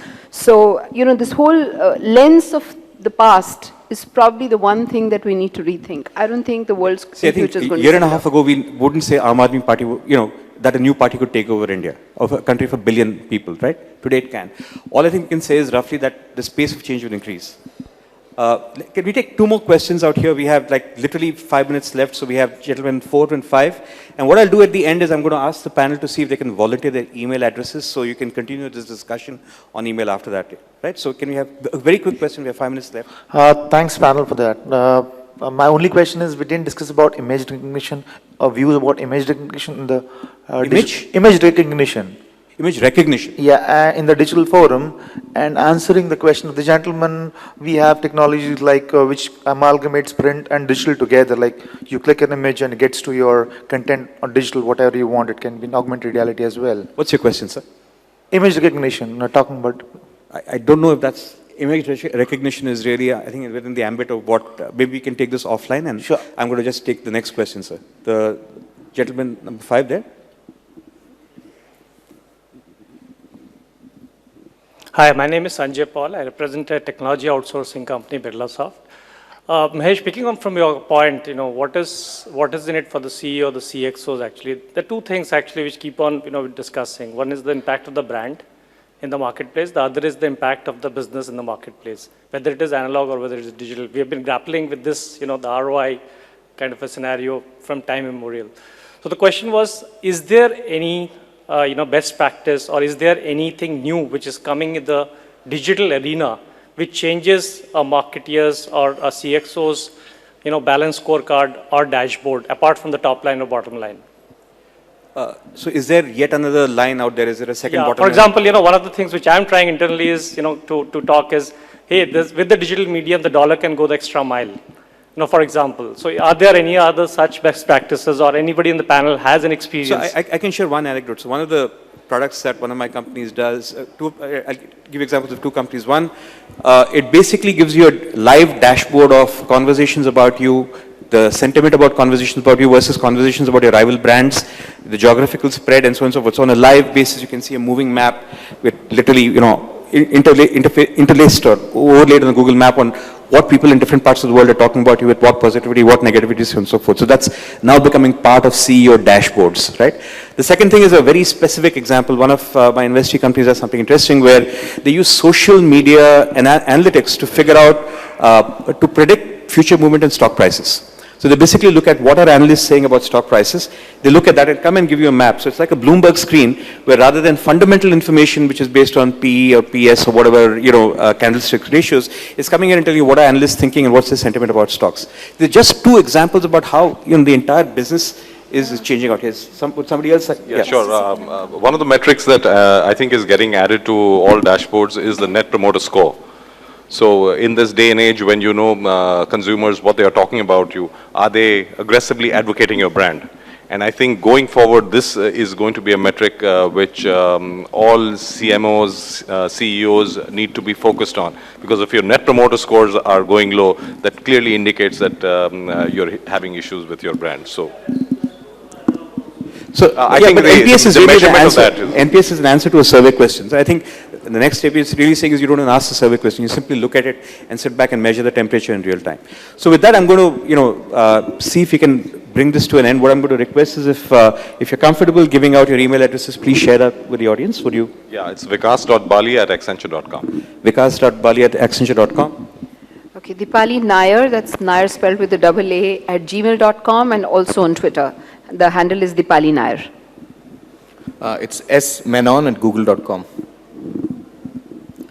It's Gurmeet, Gurmit, @yahoo-inc.com, and Gurmeet India on Twitter.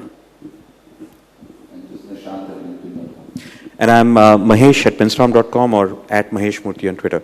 What I'd really ask you to do is give these incredible panel of ours a huge round of applause. Thank you very much. Thanks, guys. And I hope we've been on time, ma'am. I hope we've been on time. Yeah, very much. Thank you all the panelists. Can I request everyone to be here for a second? I would like to request Mr. Mahesh Murthy to kindly present these mementos to all our panelists for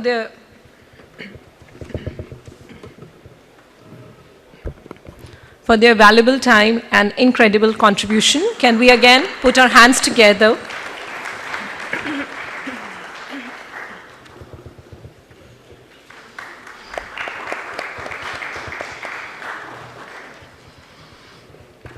Thank you, Mr. Sandeep Menon, Mr. Gurmeet Singh, Mr. Nishant Rao, Mr. Pali Nair, and Mr. Vikas Pali for being here and enlightening us on digital marketing. And now I would like to request Ms. Sunita Khodris to do the honors for Mr. Mahesh Murthy.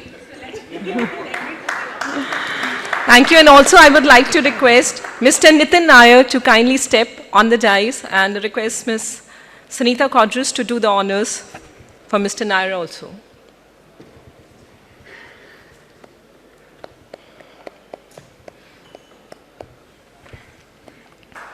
Thank you so much for being with us. And I hope everybody would have got a clarity on their questions. Thank you, everyone. So now we can have a tea break of 15 minutes and we can be back to resume the second session. Thank you so much.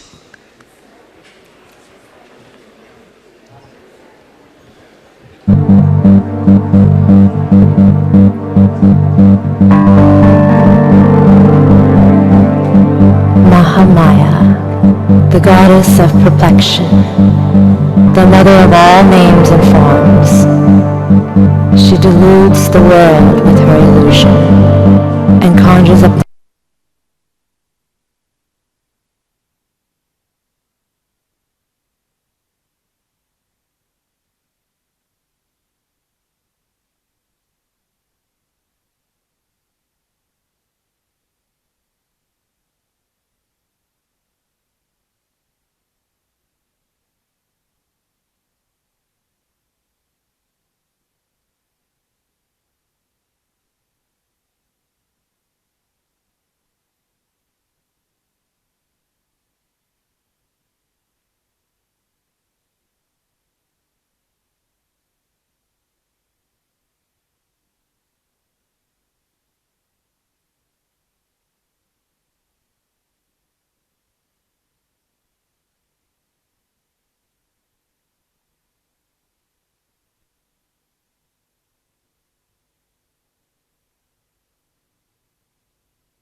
Yellow there. Hey, hey, hey.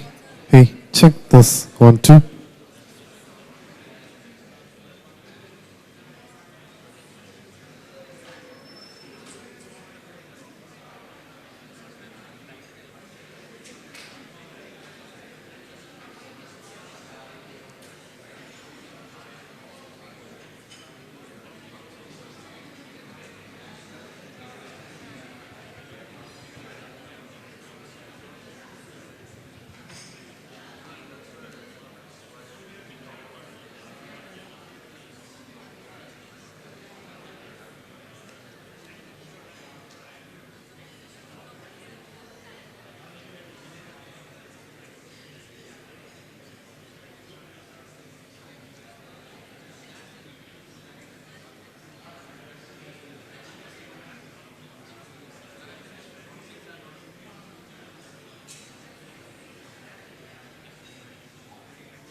Excuse me.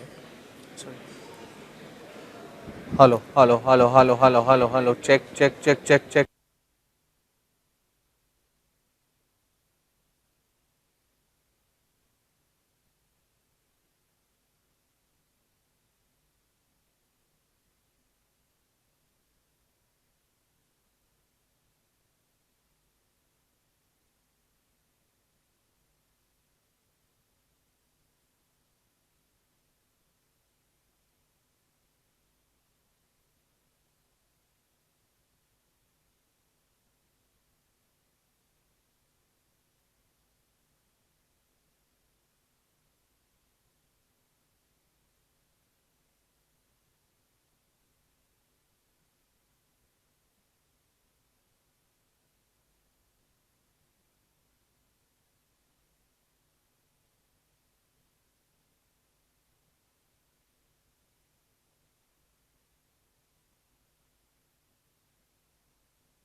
or brands via electronic media.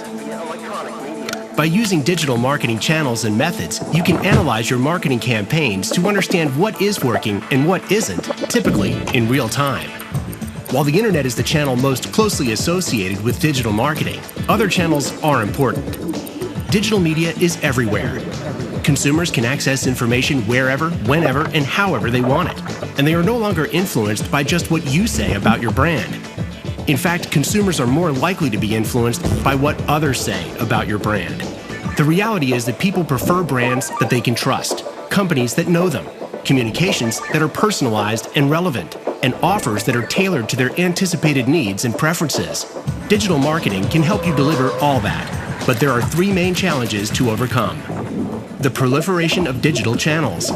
Consumers use multiple channels and a variety of digital devices with different protocols, specifications, and interfaces. This makes it hard to manage digital marketing efforts. Competition is intensifying. That's because digital channels are relatively cost-effective compared with traditional media, such as print, making them within reach of practically every business. Exploding data volumes. When consumers use digital channels, they leave behind a huge trail of data. Unfortunately, digital data is often not integrated with data from operations and business activities. As a result, many businesses struggle to find the right data for making the best strategic and tactical decisions. Given these challenges, what does it take to get digital marketing right? It comes down to three actions. Managing complex customer relationships across channels, both digital and traditional. Responding to and initiating dynamic customer interactions, and extracting value from big data to make better decisions faster. Knowing your customers is not enough. You must know them better than anybody else so you can communicate with them where, when, and how they are most receptive to your message. To do that successfully, you need a consolidated view of customer preferences and expectations across all channels, not just digital. With this information, you can create consistent, coordinated customer experiences that will move customers along in their buying cycle. The speed and immediacy of digital, combined with the power of advanced analytics, make it possible and test campaign performance on the fly to learn what works and doesn't work. This helps you improve the customer experience and marketing ROI. Too often, marketers can't access or make use of all the data necessary to get the best insights. They are often limited to data subsets or samples, which compromises analytic accuracy. To make the best decisions, you need access to all customer data and marketing data to deliver more real-time, complete customer experiences in an agile, cost-efficient way.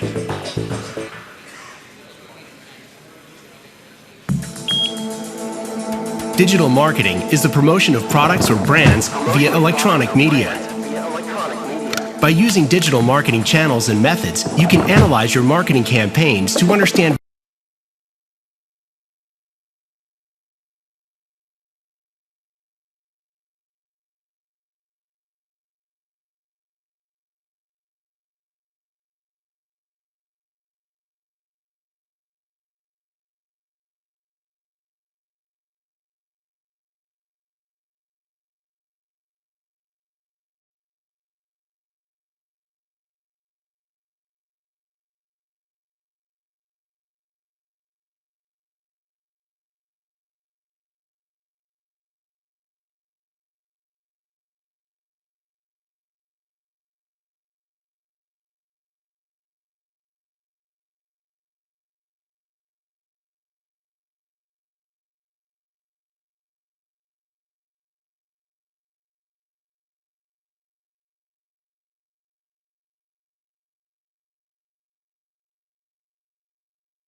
online.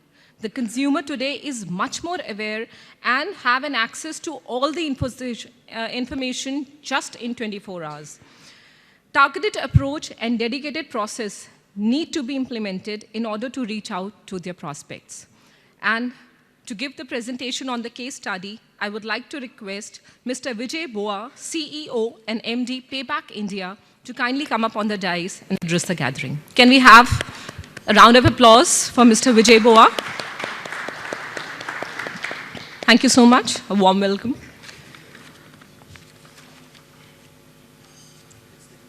Here it is. It's there.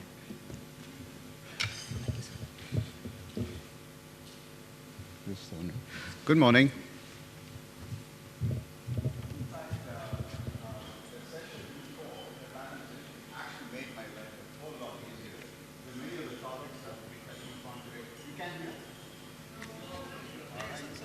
Okay, so I have to stand here. So this is it. You have it? Yeah.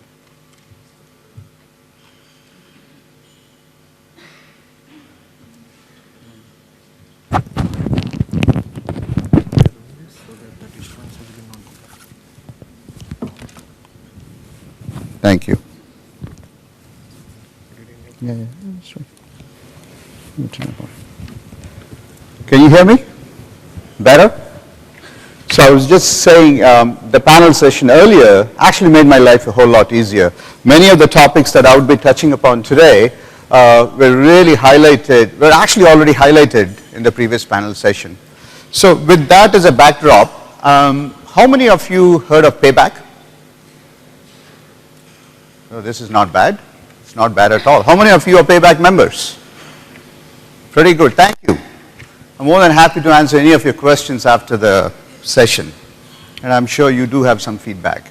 Bit of a background, Payback is India's largest consumer loyalty program. We work with more than 70 leading brands across the country, and most of the brands that we work with are category leaders, whether it is Future Group in terms of retail formats, ICICI Bank in banking, Vodafone, HPCL. Many of them are category leaders, and what we do is we work with them to essentially help them retain the best customers. Our entire strategy revolves around helping our brands retain the best customers. And we all know majority of the profits come from minority of the customers, and if so, how can I help identify those customers and help them retain?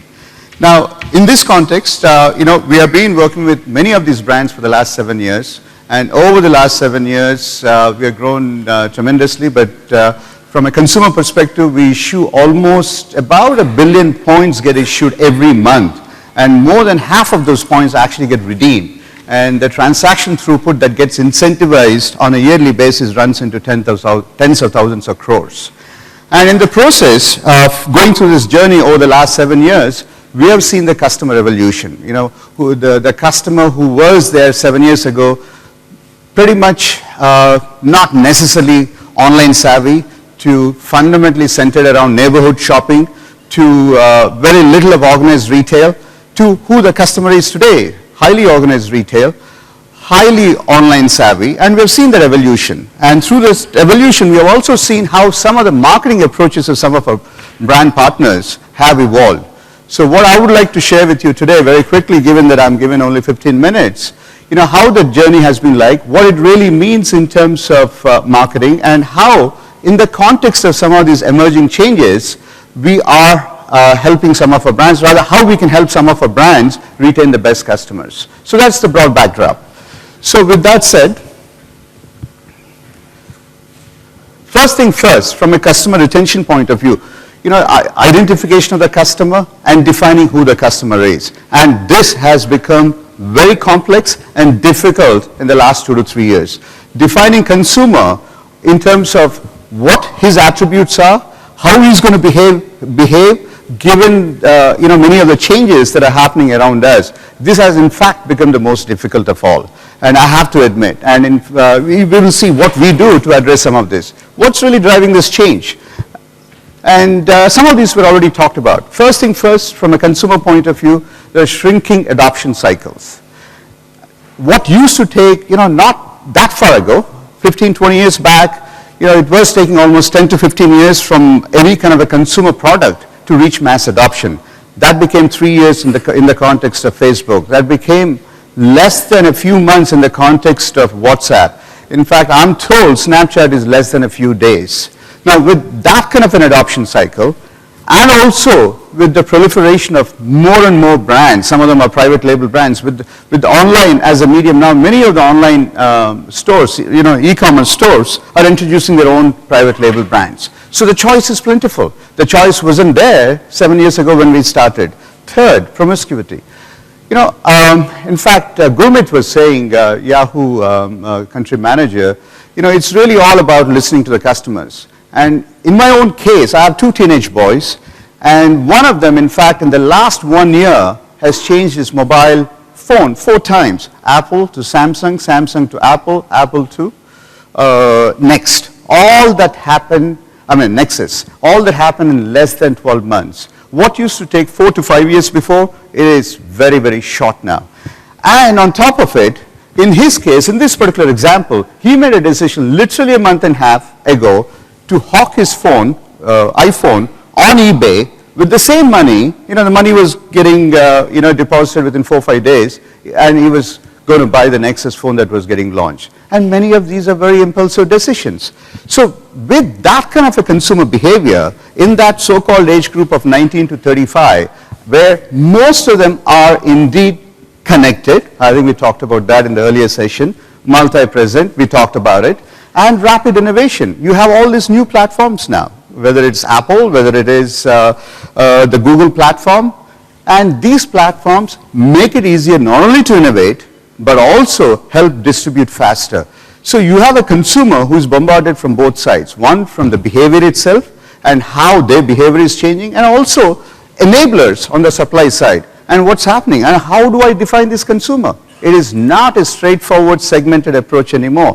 What used to be, I'm going to classify this customer as retail savvy, urban, youth, it's all gone. I think we talked about it in the panel session where, the morphing of the consumer that's happening, and how you look at the customer one day is very different 2 days later. And we will talk about that. Second, consumer has become the co-creator of the brand experience. I think it was Vikas who mentioned about how you have to be involved in influencing the consumer behavior for you to really establish the brand. And it's, the traditional approach is brand building is all about monologue. It's really about the brand manager who ruled the roost, and he would define the 4 Ps. He would ensure that the message gets communicated in the marketplace, and then there's a feedback loop that would take perhaps weeks to months in some cases. And that mechanism is gone. I think this was talked about even in the panel session. What's really emerging is consumer. It's really about dialogue. As an example, I'll give you 2 or 3 examples that that crossed my mind. The first one, from a product point of view, TripAdvisor is a great example of that. Then there's another brand called iDream, where you can actually define the product the way you want. Very often, I look for lifestyle products. I look around. I can't find what I want for my house. And I can actually go and define what I want with the backdrop that I already have in the house, because the choices out there in the market are limited. I'm actually creating the product myself. So I'm actually becoming a co-creator of the product. Similarly, you have a price issue. It is not the brand that decides the price anymore. It is the consumer who is deciding the price. How often we do this all the time in the online space, where you're comparing and contrasting through price comparison engines, then picking and choosing what you really want and what you're willing to pay for it, and make a choice using some of the coupons that you have on Coupon Dunia and places of that nature. At the same time, in the offline world, there is no, some of the stores are already adventuring into this model where you enable on a mobile phone with a barcode scanner application, where you can scan the product, figure out what the price is, and the retailer is willing to give you that particular price. Because if I can't fight it, might as well adopt it. That's the strategy. So in this case, again, who is deciding the price? Is the consumer. He has a choice. And on promotion, and I think there was a discussion about how consumer is leaving so much a digital trail behind and being multi-present across so many devices, it makes it a whole lot easier for the consumer to see various kinds of offers at varied points in time across various media. So it's from a promotion point of view, it's actually in the consumer who's choosing when he wants to see, what he wants to see, where he sees. Once again, the brand experience is being influenced to a large degree, rather co-created by the consumer. Last but not the least, this was also talked about. You know, you could shop on, you could look for things online, have it fulfilled offline, and vice versa. If just this past weekend, I was looking for a cordless phone. Cordless phones are actually becoming kind of ancient these days. I couldn't find it. I couldn't find in 2 of the leading retail stores in Bangalore. Couldn't find what I wanted. But they had an online presence and they were willing to fulfill it online. I just had to check for it using my own mobile phone. I picked and chose what I wanted and it got fulfilled online literally Monday. And all this in the last 3 days. Again, who is deciding the place where this gets purchased? Is the consumer. So from our point of view, this is yet another pillar that's redefining how marketing gets done and how we have to adopt, each of us as marketers, to address some of these, this phenomenon. So I don't believe anymore that traditional brand building is going to work. It is about the co-creation that's going to be a lot more relevant as we move forward. Now, the consumer purchase cycle, it just goes, I mean, there's nothing unique about this. Feedback, you solicit feedback from your friends and family, and then you go through a consideration cycle, then you purchase, then advocacy. Nothing new. But what used to be a sequential process, what used to be to a large degree market research driven from a marketer's point of view to understand consumers' feedback, and what used to be a long gestation time actually has become so short now and so consumer opinion driven, it is unbelievable. I think there was a lot of, there were quite a few examples that were centered around car, and lo and behold, I have a car example too. I wonder why we all chose car. You can make a choice today between 2 cars, get your opinion on the Facebook. I mean, it happens all the time. I see, my own boys doing it, not for cars, but other things that they do. And consideration, I can go to any of the auto magazine. I can actually purchase on carwallet.com or have the car brought home from, test drive perspective. Once purchased, right there at the store, I can actually take a picture and post it. So what's the underlying essence here? Everything is happening in parallel, not sequential. And much of the feedback has to be integrated into marketing life cycle in real time. Much of this feedback that's happening in real time has to be captured, has to be processed, and how do we do that? So therefore, we believe this itself is going to change the way, besides the other 2 I talked about, the way marketing gets addressed. And beyond, how do I get this done? Well, traditionally, it's about demographics, various attributes that individual is willing to publish. Then it's also about the past shopping patterns.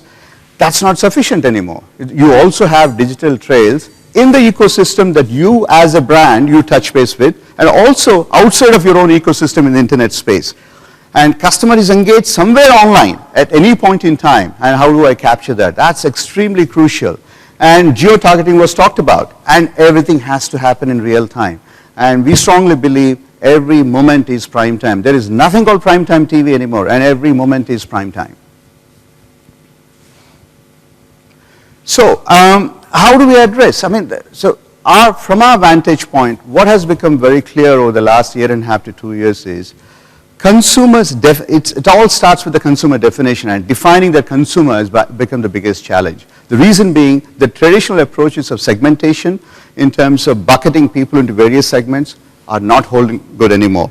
And I'll give you an example of that, to walk you through some of what we are seeing.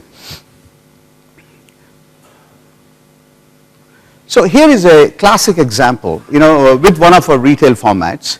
The consumer is a mass consumer, very active, and has not exhibited any of the online tendencies.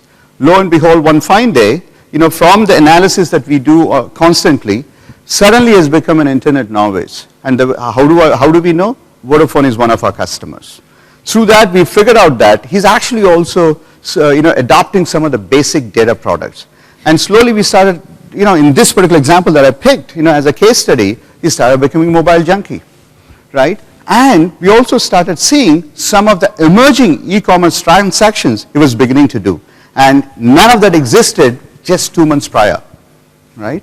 And to a point where, as he was doing some of those transactions, we started to see a drop in his behavior in terms of the offline purchase. Here is a classic example of a consumer literally 2 months ago who was who fell into the traditional profile of, middle class to lower middle class category, shopping in a very traditional retail store, not at all internet savvy. All of a sudden everything has changed. Why? It's the technology that's making it a whole lot easier. And there is an underlying meaning here. For someone like that traditional retail store, how do I help retain this customer? For someone like a telecom player, how do I get customers of this nature come and start adopting some of the new emerging data products? The data products could be data applications. And how do I make sure for some of the e-commerce players, we acquire some of these potential new customers? I think there was a talk about, Nitin talked very early on about how we are progressing very quickly into tier 2, tier 3 cities on a very, very large scale. And we are seeing that already. And trust me, a year ago, we would not have said this.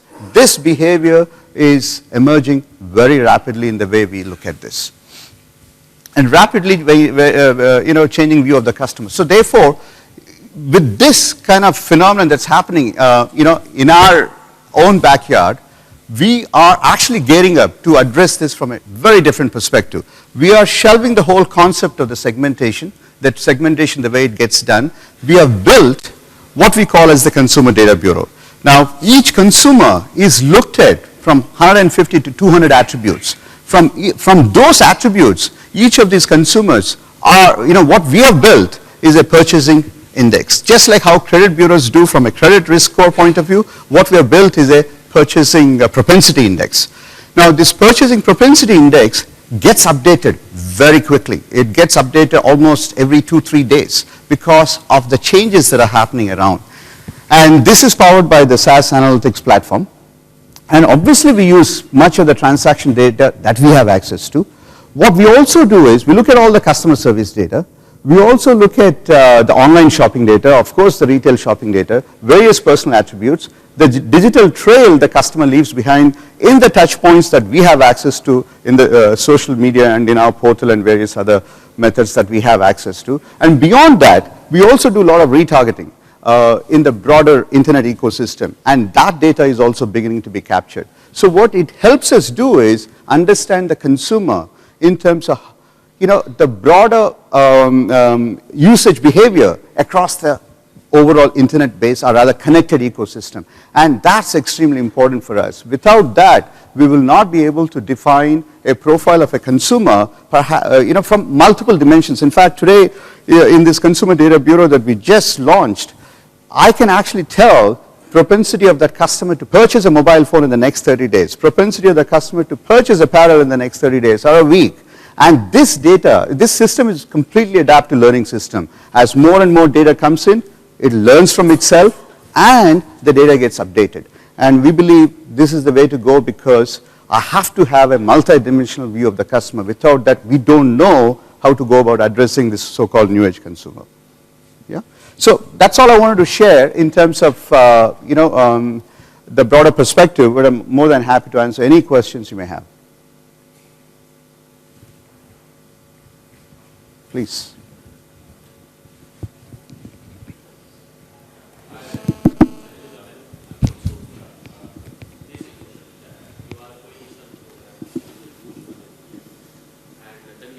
Like First Citizen of Shopper Stop or IMEI is coming out with some coalition programs. How do you see payback in next 3-4 months? Because a lot of data analytics, a lot of people want to get into loyalty. For any SME or mid-sized company or for an FMCG company, how do you see a data analytics can actually play a great role using your platform like Payback? Yeah. It's very simple. Become a partner. right? But becoming partner means, I'll just share my experience in short. We tried getting in touch with Payback many a times. You have some 25 lakh rupees program, and then you don't have anything. You do have some basic program, but very tough to get in touch. So when you said like that, so that's my question. Okay. Yeah, but Payback is a great platform. Only thing is how you actually help us to gain more customer insights. Good feedback. No, that's okay. Payback is a great program. I use Payback a lot myself. So how as a company, we can use your program for a right data analysis in terms of not only ours, but if you have an insight, which you have this new department which you have created, and also can you help any brand, any new brand coming to India to launch through Payback medium? Like how, like we read today, Jabong is launching some international brands. Can Payback really tell us, like, okay, this is the market for you guys. This is what people are buying. Can we go through the Payback route? Sure. Very good question. So let me, anything that are very specific to your specific needs on whatever you said, we'll talk offline. But broadly speaking, I'll give you a backdrop. Today we have more than 50, I'm using online as an example. We have more than 50 online partners. About a year ago, we had only 8 or 9.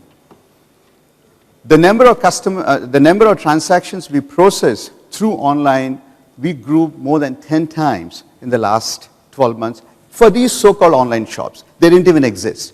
And many of these online players who are part of, they actually work with us through various affiliate platforms that are already out there. Once again, I'm giving an example through online, right? And it is very, very straightforward. What we do for many of these customers, especially given that in online, majority of them actually have an acquisition problem, not a retention problem. It's really about how do I acquire a new customer for the product that I have. And we work with them, and behind the scenes, they know nothing about what we do. A lot of work we do is the customer insights driven. It's completely data driven. Without data, we don't exist. And it's data driven, and we grew the transaction base more than 10 times. And this is kind of a reflection of what's happening to a certain degree in the online space. So there are, it's not like, I'm taking the Consumer Data Bureau and telling the whole world, please come start using it and I'm going to charge you money. That's not what we mean. It is the engine behind how the entire coalition, engagement within the coalition of partners actually happens. Right? Each of our partners are working with us for 3 fundamental perspectives. I mean, other than retention, there are 2 others. One is new acquisition, and your customer may not be my customer. Can I acquire that customer? Third, how do I increase the wallet share? If I'm actually getting the customer to spend on a specific category, can I get the customer to spend on more categories? And this happens all the time, and this happens virtually, and the entire analysis virtually happens in the background. And the whole purpose of this Consumer Data Bureau is to drive that engagement a lot deeper and make it a lot more effective, whether it's online, offline. And to do that, we have to understand the customer behavior beyond not just the shopper stop example that you talked about, or any other retail format where these transactions are happening.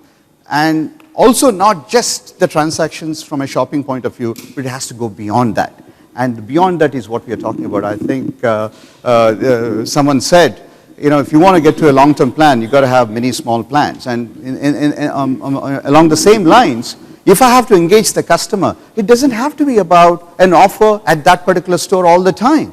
It has to be a combination of 10 other things. Offer here, offer there, offer here, or sometimes it's pure engagement. I think there was a great Citibank example that was given. So our entire thesis around, if I understand the customer at a broader level, I can engage him with many other tools that I don't have access to today, and which is exactly what we're talking about. Hi, my name is Karuna. Hi. I can see you. Hi. Oh, yeah. Hi, my name is Karuna, and I'm from Immersion Network Power. We are majorly into the B2B, business model. So I just was wondering, where a B2B, payback is something which would be very successful in a B2C business model. But in a B2B business model, how can we have this model work? Because we also have, retailers in terms of, not retailers, channel partners, business for us. So how do we engage them? The way we look at any kind of reward currency is nothing but an engagement tool. And in fact, what I didn't talk about, which we also do, is we work with several other partners in the corporate world. We work with DuPont to manage their channels and to incentivize their retail channels to push many of their products.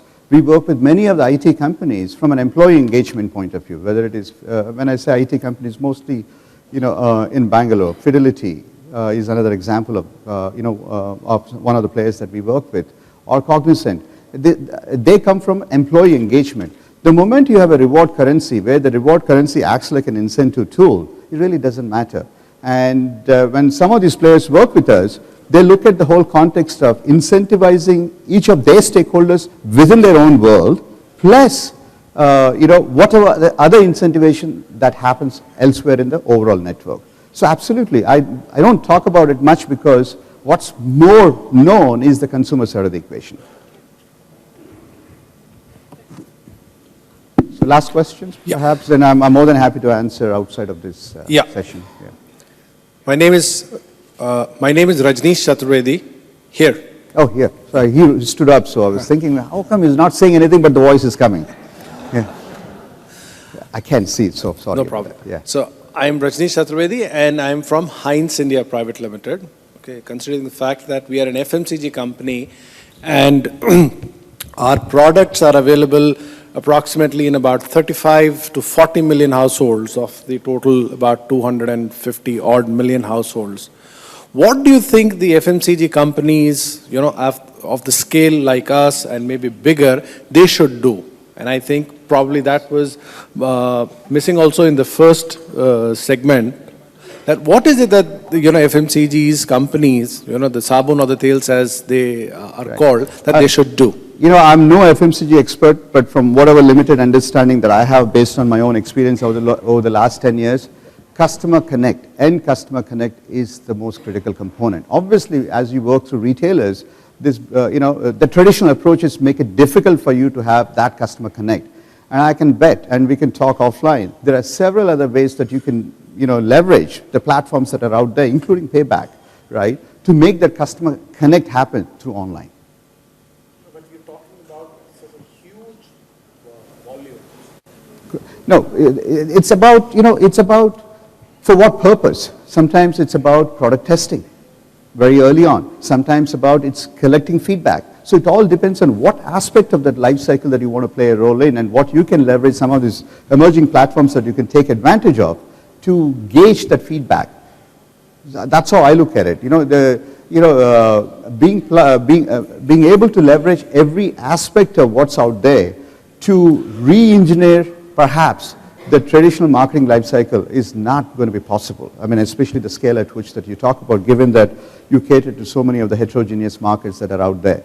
So it's really about those 2 or 3 things that could be the early starter, right? The most certainly the product testing is one thing that comes to my mind, and the ability to capture that feedback so that the feedback can be leveraged in real time and then fed back to the rest of the distribution chain.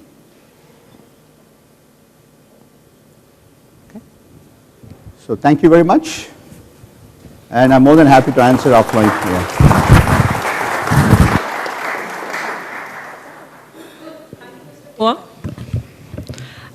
I would like to request now Mr. Rishi Kapoor, Sector Head, Times Conference Limited, to kindly come up on the dais and present the memento to Mr. Vijay Boa.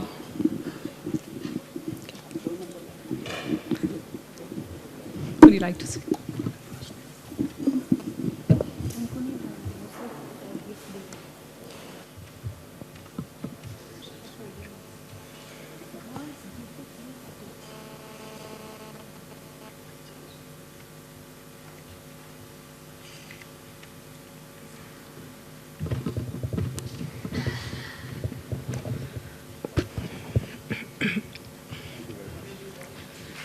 Thank you, Mr. Vijay Boba, for the wonderful presentation.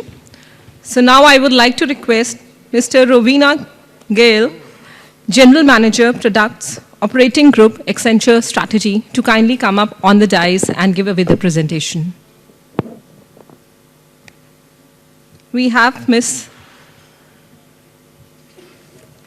Rovina Gale. Thank you so much. Can we put our hands together? Thank you, ma'am.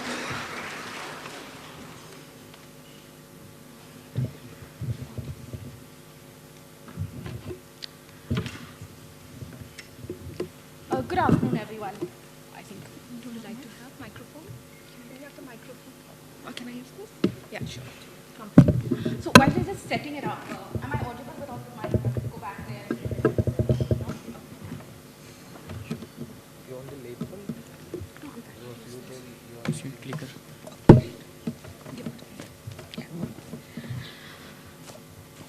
Good afternoon, everyone. Can you hear me now? Yeah. Okay. So what I'm going to talk to you about today is essentially, in the last part of last year, Accenture actually conducted a survey with consumers as well as marketeers to understand what are some of the key challenges that we're facing in this market in India today. What I'm going to be sharing with you today is a sneak peek of that report. We will be releasing it in the latter part of this month. So what I'm going to be doing is just giving you a very brief overview of some of our key findings. I think we've heard more than enough today about how consumers are changing, how digital marketing is changing the way people buy. Just to start off with where, what Vijay talked about in terms of how the marketing funnel and the way consumers are buying, their marketing journey, the way it's changing from a more traditional marketing funnel to a funnel that is basically focused on evaluation. Just for an example, when I first bought my mobile phone, my first cell phone was some 10, 12 years ago, there were limited brands available, limited features, right? I went to a few stores, asked the salesman, and then finally, given that the range was similar, the price was similar, picked up a model which, while was not in the color I wanted, but was in stock. Last year, however, when I bought the same phone, the first thing I did was I went online. I researched. I said, what are the kind of features available? What are the kind of operating systems available? I went to FB. I posted online. I said, guys, I'm planning to buy a new cell phone. Any advice? What kind of operating system works best? I then went into the stores, and I looked at what was available. I checked out prices, features, both online and offline. I spent a significant amount of my time in the evaluate phase. Post that, what did I finally do? I went to an online store and bought it, because it had a lower price. What does that mean? Today, the marketing funnel is more dynamic, more accessible, more continuous. Dynamic because consumers control the pace of the decisions. I think someone earlier talked about how his son bought 4 mobile phones. Sometimes it's a knee-jerk reaction. I saw someone else's phone. I said, wow, I love that feature. Let me get that, right? It's more accessible. There's so much noise. There are blogs, there are expert reviews, they're your Facebook friends, right? It's not just about traditional marketing. It's continuous. It doesn't end with purchase. Post-purchase, I go back, I post my reviews, I talk to friends, I recommend it, right? It is no longer just about the product. It's about the experience you have post-product usage. In fact, Accenture International research has shown that over 88% consumers switch if they are unhappy with the way the product performs post-usage.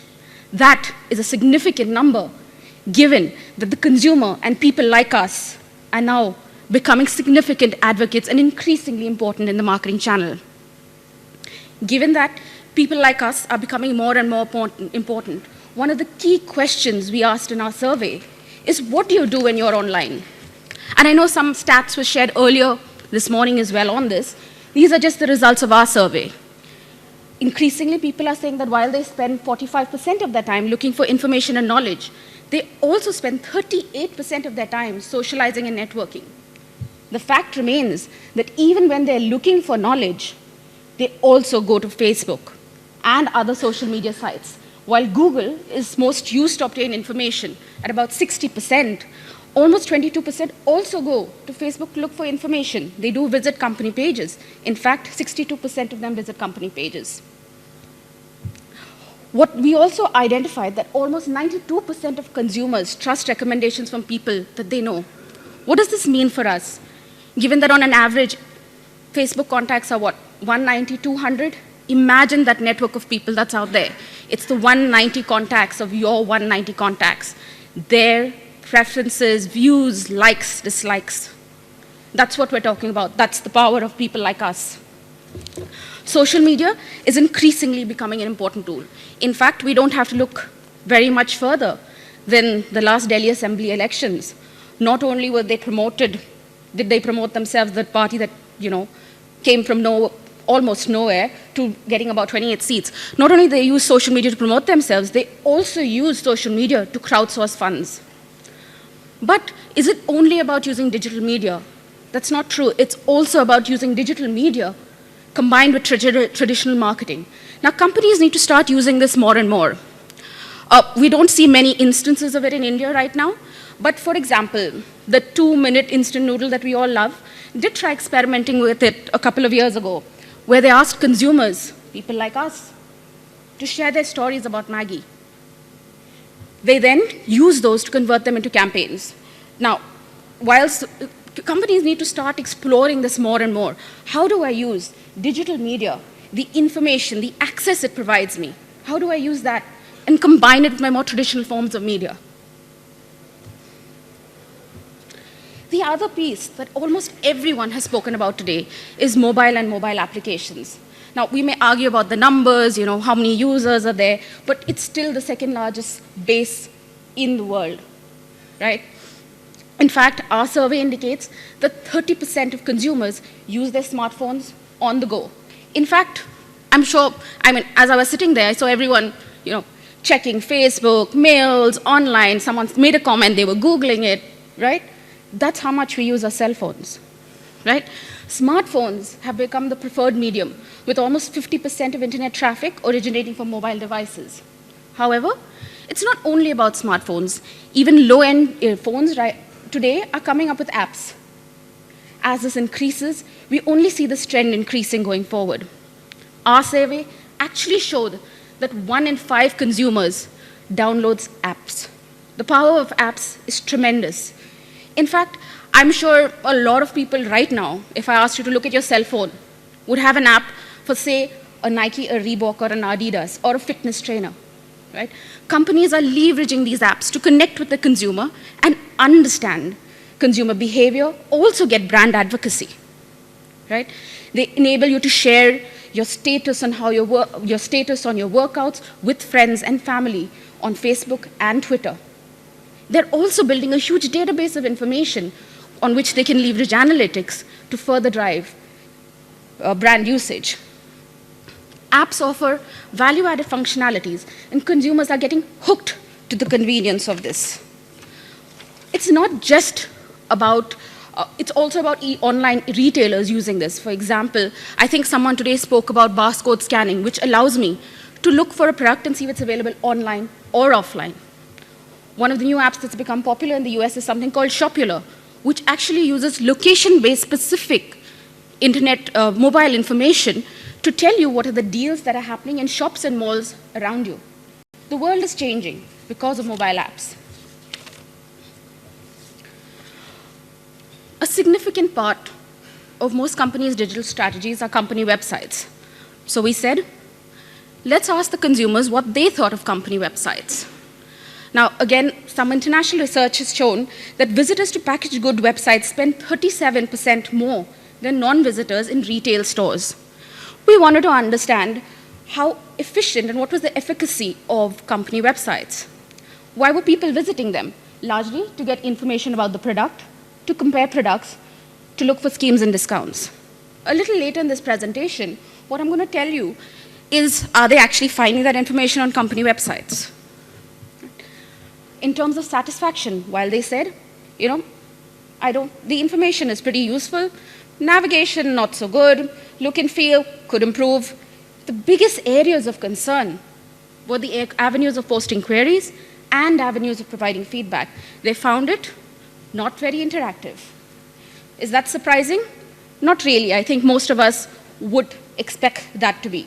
But given that 64% of users visit company websites to get information on products, isn't that something that we should be working towards making it more effective, more efficient when it comes to connecting with the consumer? Given the strong correlation that exists between the amount of time they spend on your website and what they spend in your store, some companies have used this very well. For example, Starbucks has a website called mystarbucksidea.com, where they actually interact with consumers, allow consumers to provide feedback, and also where they've utilized this information to create new products. Their Starbucks Petites, for example, was sourced from this very website, where their findings showed that most consumers provided feedback saying that, you know what, in the afternoon, I feel a little peckish. I need a bit of snack. So they went on to create an afternoon snack. They've also used it to source recipes for some of their products, where consumers said, you know what, I like coconut in my coffee. Yeah. Surprisingly enough, people said that.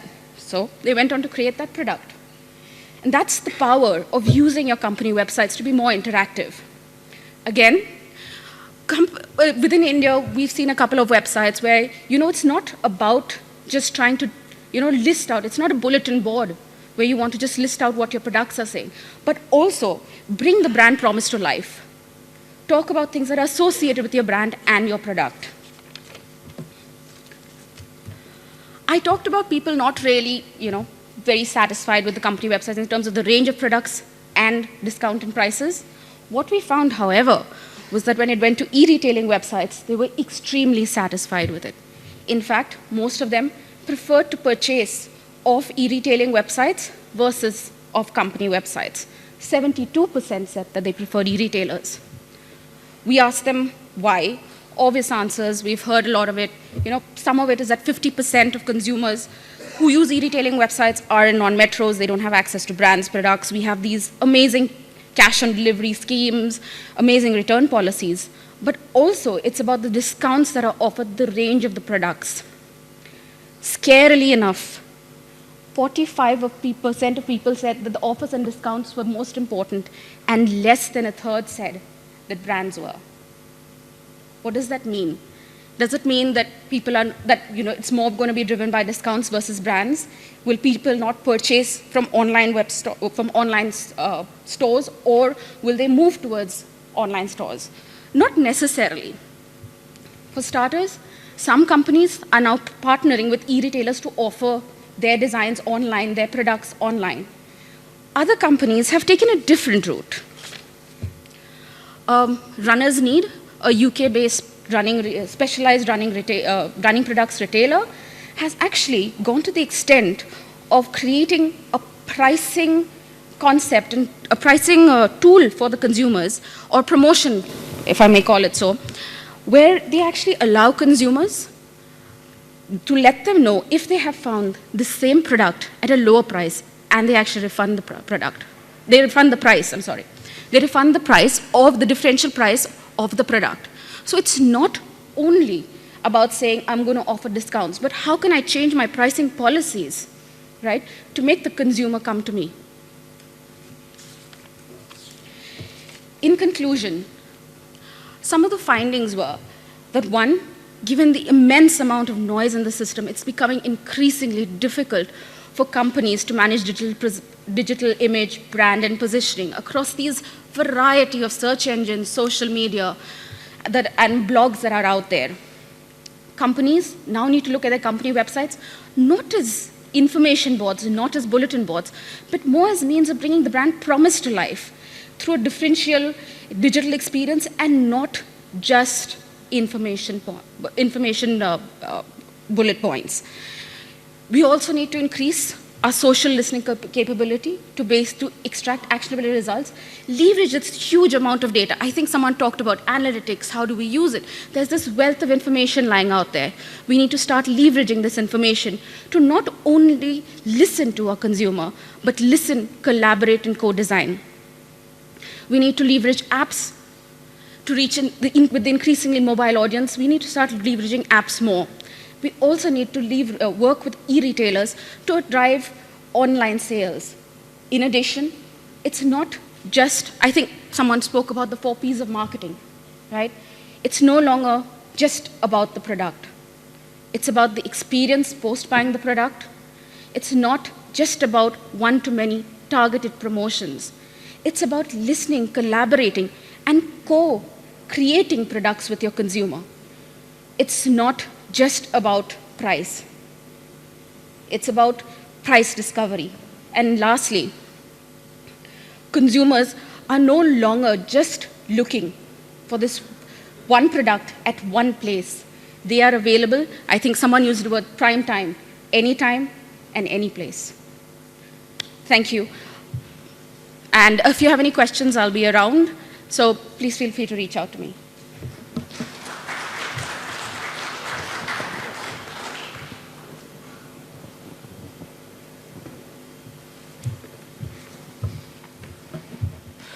Thank you, Ms. Ravina Gill. Can I request you once again to come on the stage to receive a memento from us? And can I request Mr. Rishi Kapoor once again to come up on the stage to present the memento to Ms. Gill?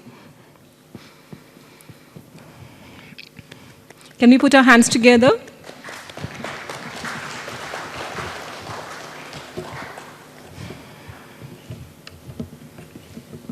Thank you to both of you. And friends, now it's a time for panel discussion. And to take it ahead, I would like to request Mr. Vatsal Asher, CEO DMAI, to kindly come up on the stage and take the center seat as he's the moderator of the session. Warm welcome, sir.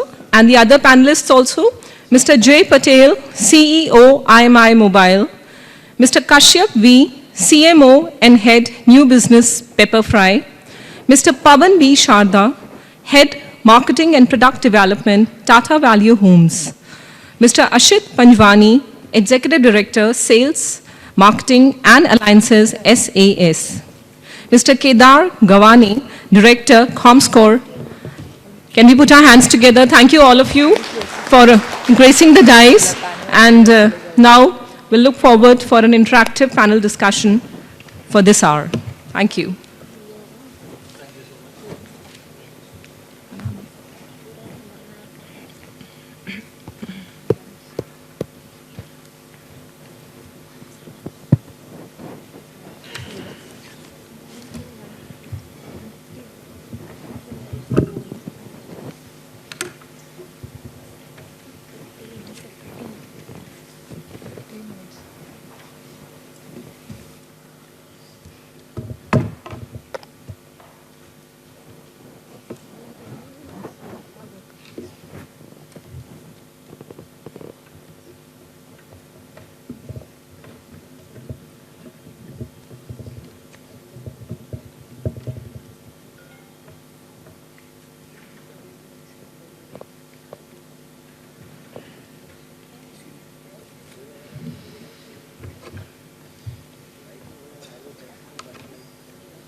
Over to you, Mr. Vatsal Asher. Thank you so much. Pleasure. I see a very energetic audience over here, and it's so lovely to be speaking to all of you at this wonderful forum by ET Edge and the Economic Times. So the panel that we are going to discuss today is, are you ready for lunch? We're running late. So we're going to try and keep it as compressed as possible and not hold you back and delay your lunch.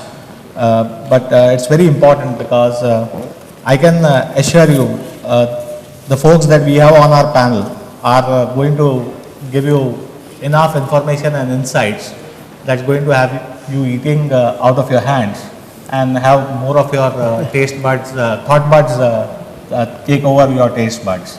So with this, once again, a very warm welcome to all my panelists. And before I start, I'd like to mention for sure that such forums are only possible with great and active participation by all of you sitting over there. So we'd encourage that after we speak, we'd like you all to ask a lot more questions. And of course, thanks to all the supporters and partners that are there at the conference. Getting straight into it, I'd like to share with you all the 6 trends. The trends are a bit dated. The report is dated October, and bear with me for some of you all who have heard this from me many times over, but I see a lot of new faces over here, and it might be of your interest. These are the trends from the International DMA conference at Chicago, and it might be of your interest. And we'll use that as a context to ask our eminent panelists a couple of questions. So I'll go with the first trend, and the first trend is programmatic display, omnichannel demand, and digital data use cases are increasing. Databases are becoming more and more sophisticated. Repositories of offline and online data are getting merged. Technologies to activate data mature along with the talent to use it. And big data stays big. So can we start with you, Ashit, and probably take this thing as to what do you think is the trends that we are seeing in India specific to this global trends that are there, and how do you think brand side marketers can benefit out of it? Sure, thank you Vatsal very much. I was there in the panel which happened in the morning, and I guess a couple of speakers did mention out about data analytics. Vijay in his presentation spoke about the analytics platform which he's using internally. But if you really ask me, based on my interaction with various customers across various industries, data analytics today is much used in abused term in today's marketplace. If I go to any customer across any industry, he claims that he's using analytics, right? And probably he's right as well. So I think so, and analytics, I guess marketing has a profound role to play in terms of leveraging that kind of platform, and I'll tell you in terms of some of the use cases. But I guess before we do that, it's absolutely important to really understand what analytics is and what analytics is not, right? And which is the right form of analytics which can really help us deliver value and create a competitive differentiator in your organization. So let's start about, I'm sure you all would be getting a report from your IT department at the end of every month or a quarter, depending on the industry which you are, which basically might be saying that, would have been telling that, in particular month, these are the kind of set of customers we have lost out, whether in terms of specifics or whether in terms of percentage. How do you feel when you get a report which you have in front of you stating that, we lost out 3% of our customer in a particular quarter? And this is very, very high in industries like telecom as well as banking, right? So that's one set of report which you are getting. Vis-a-vis that, if you just imagine, instead of getting a report which basically states that, we lost out 3% of customers in a particular month, if you get a report which says that if I don't act on this set of customers, we will lose out these customers, which do you think will create more value, right? Obviously the second one. And I don't see any reason why an organization cannot have that kind of insight, because we just heard in the morning, one of the theme which was very, very prevalent is that customer is becoming empowered, he's connected 24/7. It's absolutely important to kind of listen. The question which I have, and it's a rhetorical question, I don't want any show of hands, that after listening to a question, after listening to a customer, are we just stopping at listening, or are we actually even acting on it? Because if you look at, whenever you talk about customer, listening to customer, he is leaving a feedback, whether he's satisfied with your service or whether he's not satisfied with your service, whatever it is, right? And this happens across any industry, across any channel. So you already have that kind of input with you in terms of whether customer is happy or whether customer is frustrated by your service or offering. Are you leveraging that feedback? Are you leveraging that insight and institutionalizing that within your organization's various stakeholders who need to act for retaining a particular customer? That's one part, and that's one area. Second is, if you really see that today's marketplace is getting increasingly complex. Vijay just said that the customer segmentation itself, what we were doing earlier and how we are doing it now, is undergoing tremendous change. He spoke about 185 attributes, which is, kind of incorporating, okay, in terms of doing those kind of customer segmentation, and those attributes are refreshed every 2 days. What we are essentially saying is, a customer, if you're doing a customer segmentation, a customer may be changing various segments, not in a month, in a quarter. He may be in a very different customer segment in probably weeks time. So how are you kind of changing with kind of dynamics, right? Is it possible to do that humanly? No, I don't think so. And that's when we were working with Vijay and his team for setting up that entire analytical platform. That's the kind of major challenge which they have, and we're kind of very proud to associate with them.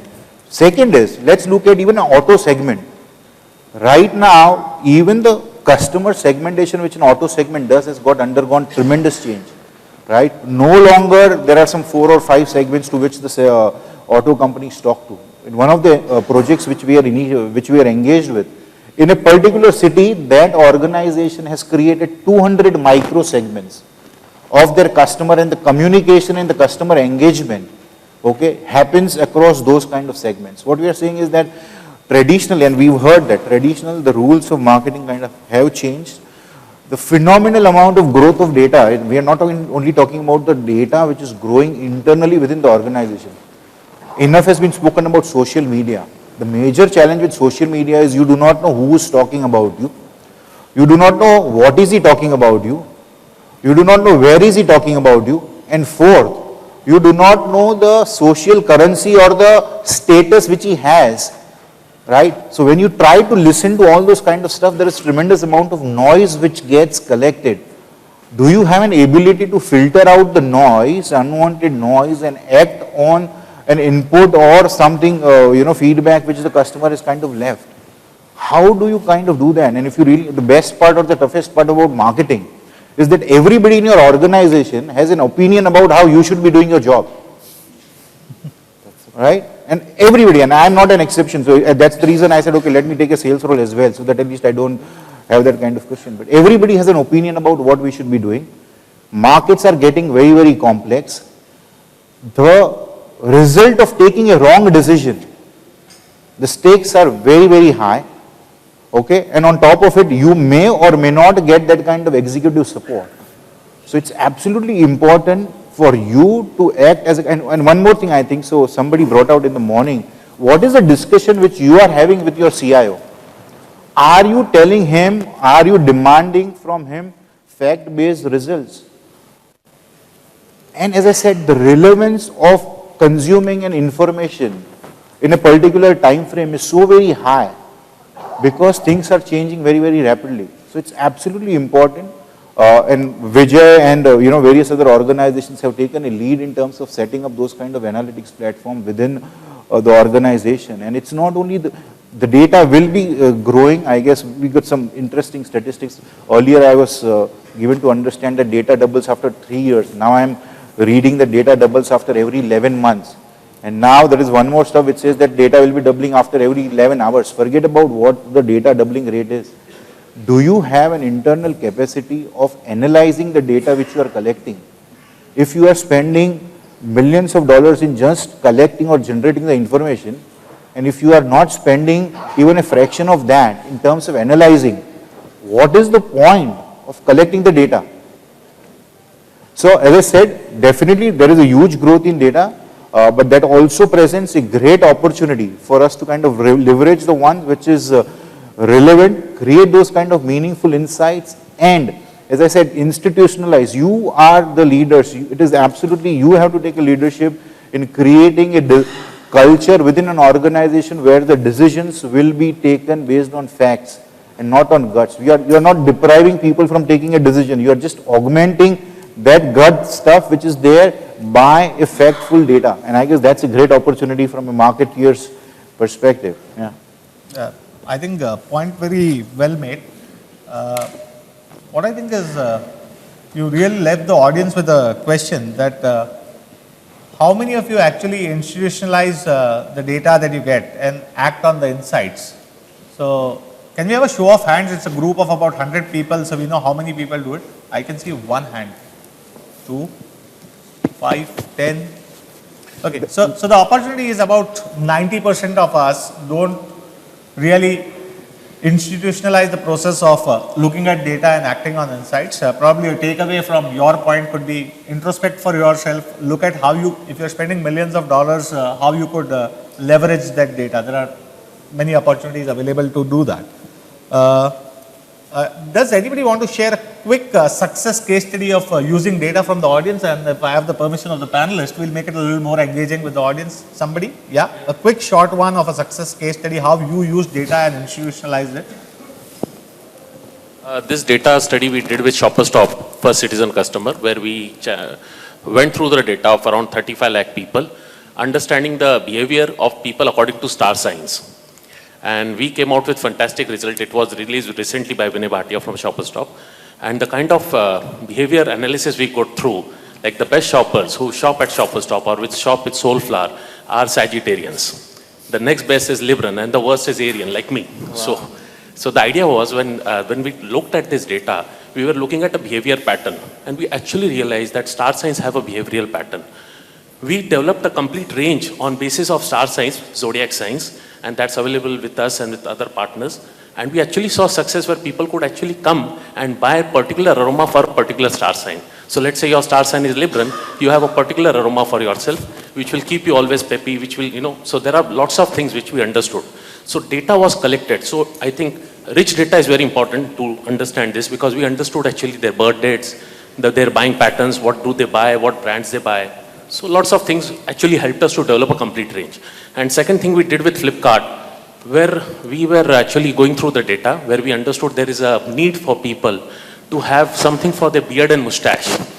So that data was collected from Flipkart, where there was a need, because people were actually clicking on products which could be used for moisturizing for their beard and mustache. And to our surprise, we launched a product with Flipkart called as Beard and Mustache Roll-On, which is there for nourishment.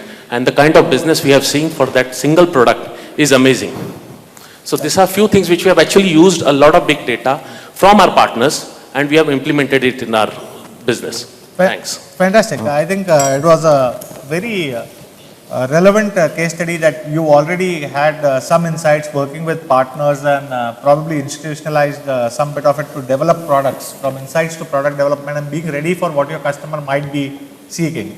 So, somewhere I heard that we've been talking a lot about social. We've been talking about as social interactions are increasing on mobile devices, and I think the trends of what they are saying is that social interaction is greater on mobile devices, and social targeting on Facebook, Twitter, Instagram are now outperforming the other channels that are there. Also, a relevant point is from the inside that no company is making decisions today without a crowdsourcing option. So you are asking for customer feedback. We saw that in the last presentation. And if I may put the question to Jay, that Jay, in this changing times, what do you think are the 2 or 3 top parameters that companies or brands should be looking at when they start looking at a 24/7, being ready for a 24/7 customer? At IMI, we specialize in delivering solutions that are multi-channel. So, we do social, we do email, SMS, in-app, every single channel to the phone, we specialize in. And I think one thing that we've seen everywhere is social is clearly very, very, very important. But not everybody tweets. Yeah. Right? So, there's a lot of people who will never tweet, haven't quite got round to working out how it works. A certain demographic clearly does tweet, and that demographic is hugely influential for brands. What we've seen is, and I think there's a number around the fact that if somebody on social has a good experience with a brand, 40 other people know about it after they've had the experience. So the ability of social to magnify a good experience is clearly there. The same study, I think, showed that if someone has a bad experience, 50 people find out about it. So social media management is clearly very, very important as one of the top things. I also think, though, that you need to look at engagement in the 24/7 customer across all channels. People in the 30s age group, the 50s age group, they may not have Twitter or social, but virtually everybody has a phone. Yep. And the phone and all the channels to the phone, so they may just call you. Right? So when they call you, which 10 years ago they would have had to have walked to the phone to call you, now they can just call you straight away whenever they have a problem. Also needs to be managed with the same care and attention that people are managing social and other channels. And I think that for brands to have a true multi-channel approach, I think it is important. That's where we're putting our business. In terms of other insights and all that, I think that overall the 24/7 customer is a customer that wants things quickly. Right? And again, I think someone was talking about websites today. In 5 years' time, 10 years' time, I'm not that convinced that websites matter. I look at the world of apps, the world of 1 to 2 touch fulfillment. So I want my problem fixed. I want it fixed in 30 seconds, 50 seconds. An app, by bringing the things that matter to me right in front of me, I can get it fixed. And I think that is different to the world we live in today.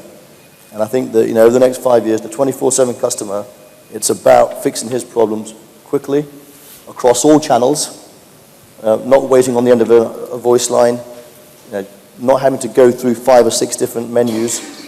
You need to tackle real-time and customer delivery. So could you elaborate or share some insights on probably you servicing customers across the globe? Yeah. So and something probably you could tell us how is the 24/7 customer different in developed markets versus markets that are maturing? And my second question led to this is, are you seeing a behavioral difference in terms of what times of the day? I can repeat my question and probably you can take it one after the other. Yeah, so in terms of what we've done recently is we've worked, I think we launched the first service called TweetServe.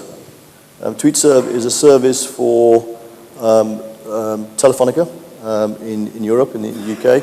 And it is a simple service to do your basic customer care functions. So things like ad roaming. Hashtag ad roaming to O2, you add your roaming. Hashtag data, you get how much data you got left. So it's a really, really simple customer service on Twitter. Now we will repeat that across all channels, Facebook and all the other channels. The Twitter is the first one that we've done it through. The feedback online, you can check it out, TweetServe online, is very good feedback. Customers love it. But again, it's customers who are on Twitter. It's not everybody. We also have I can't mention the name, but a large bank.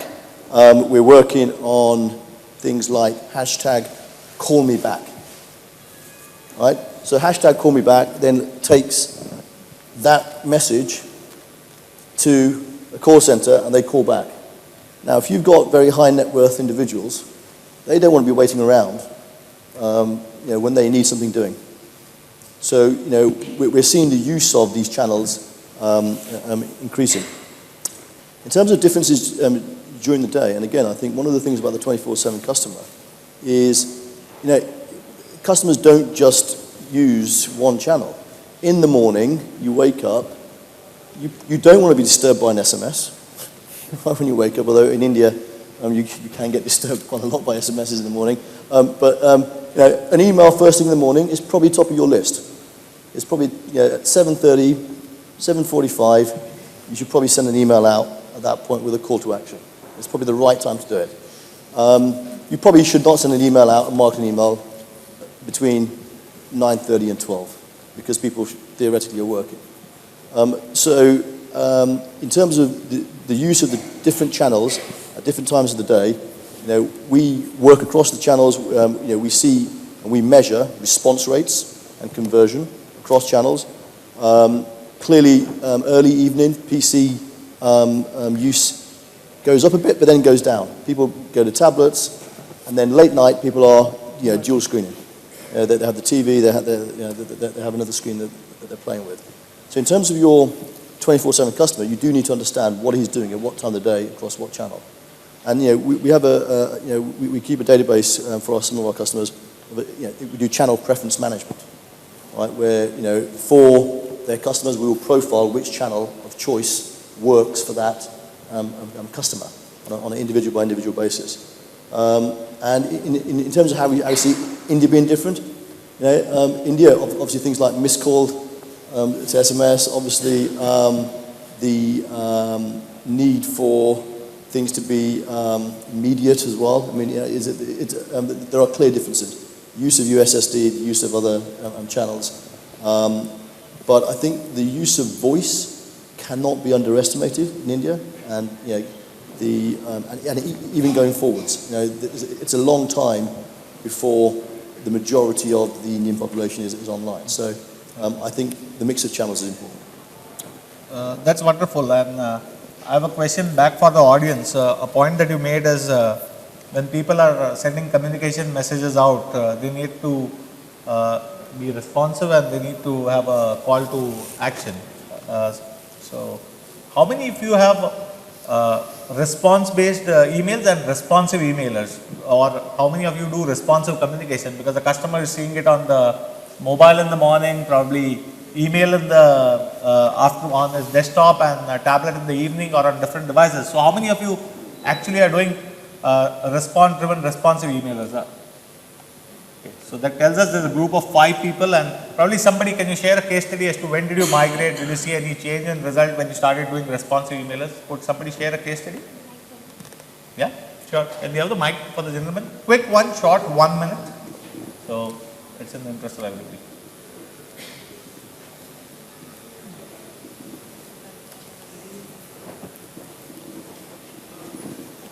Hi, my name is Saurabh Shah. I am from Aegon Religare, and 30% of our business comes from our online set of customers. So in that way, we are obviously a digital first company. So we adapted to a mobile platform, where we adapted to a strategy where all our communication renders seamlessly across all devices, and we realized that 65% of all our sales happen through teleassist. So if I'm sending a customer an email and 65% of all people open their emails today on their mobile phones, it has to be compatible on the email, and most of our communication is responsive in the sense that they ask for a callback or they request for generating a new e-code. So it has to open on the device and it has to render seamlessly across devices. So when we did that last year in Feb, we realized 25% of our sales started coming from the leads that were pumping in from the mobile devices compared to 0 earlier. Wonderful. So that validates your point once again that mobile is a big channel and there are companies that are doing it well. That brings us to a bigger issue, and it's even what Jay did mention, that the cycle times for everything is shrinking. This is one of the other trends that we have. The customer expectation is that I want it now, and the marketer's expectation is that I want to react or respond faster. Reality is that the campaign and interaction cycle time from planning to execution continue to shrink, and it's pressurizing a lot of agency side or enabler side folks to from development to delivery. And that raises another fundamental question, that are we fulfilling only the communication needs or the communication demands, but what about other things beyond communication? So Kashyap, would you like to respond to or throw some light from a user side?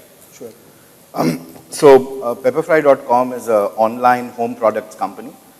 We sell everything from furniture, furnishings, decor, etc. online. So all of our customers are online, and when we are talking about the point about customer expectations, how are they changing, what is 24/7 customer expectations, let me kind of classify it into 2 buckets. One is expectations. How are customer expectations changing in the online world with so many connected devices, etc. And how's customer behavior changing? We've seen so many examples all through the day-to-day in terms of customers' experience, behavior changing. I mean, they're connected constantly, they want information constantly, they want service constantly, and their expectation also has changed. So specifically, for a company like ours, for example, one of the things that I've noticed, and just a few examples, when we are serving messaging to the customer, it has to be personalized. We've checked out situations where we give more generic messaging and we make it more personalized, and personalized messaging converts better all the time. For the same cost, you get back more returns, more ROI, and the customer is happier. It's not just about you're making it better, because the customer feels whatever messaging that you're doing to him is relevant. So from a customer expectations perspective, I think whether it is the kind of emails that you're sending out to them, whether it is how you're reaching out to them through various advertising platforms, making it personalized, understanding their behavior on site, reflecting it back to them, those become very important.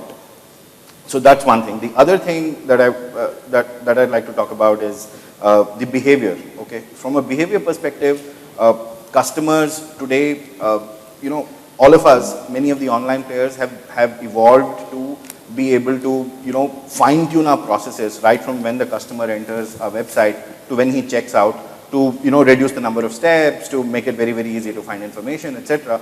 But it's the rest of the cycle, which is, how does the experience gets delivered on the ground if there is an on-the-ground delivery element to your service? What kind of information are you providing at that point in time?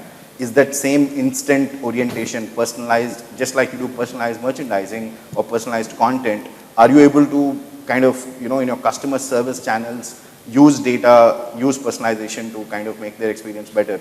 If there is a problem, then how are you able to kind of integrate it back into your logistics and those kind of services to serve the customer better? So what we've seen is that just from a customer retention, loyalty perspective, when we are able to fine-tune our responses from a customer service, customer fulfillment, customer service recovery perspective, and we find that these customers actually come back, purchase a lot more. So in the 24/7 customers' expectations are not just about, serve me the right content, serve me the right messages. It's about the rest of the service, how quickly you adapt, how personalized it is. Do you understand that I'm a repeat customer? What did I buy before? Are you, so why are you asking me for my address again? Okay, don't you know that I bought stuff from you before? So just, I think from that perspective, the big win for most organizations, especially online organizations, is actually to bring that orientation that is there in acquisition into the entire fulfillment cycle. And I think that's what we've seen makes a big difference. Obviously, this is dependent on how we integrate a lot of the information and data that's flowing in our system. Customer service data, shipping related data, all contacts. How do we actually, there was a comment about, are we just listening? How do you actually convert every single customer contact that you get, classify it into various buckets? For one thing is for personalizing, but the second thing is actually to evolve systems that actually can address issues that they have. And I think that's the big opportunity that is out there for us in terms of unstructured data outside of the digital platforms, putting it together and connecting it back to the digital platforms for serving the 24/7 customer, because his expectations don't vary. In the digital, on the digital platform, whether it is Twitter or Facebook or your website, there is an expectation of instantness, there's an expectation of responsiveness, there's an expectation of personalization. But when they go offline, that expectation doesn't go away. And I think that's been the biggest learning for us.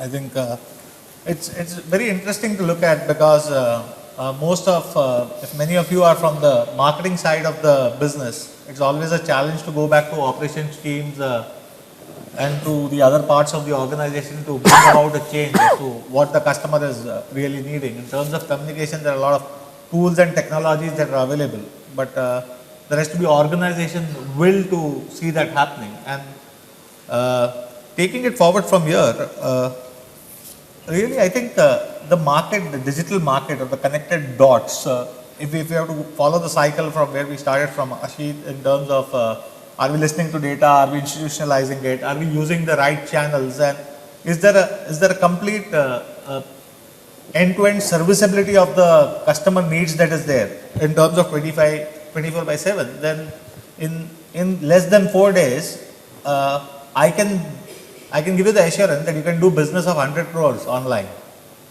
If you have not read the ET, I'll let Pawan speak about it. Pawan, how did you achieve this miracle? It's the first of its kind. Is it a Guinness Book record or something of sorts? Can you share a little more? I would truly like to believe that yes, it's a Guinness Book of record of its kind. So yeah, I think this space is very interesting, even for a real estate business, which we never sort of imagined.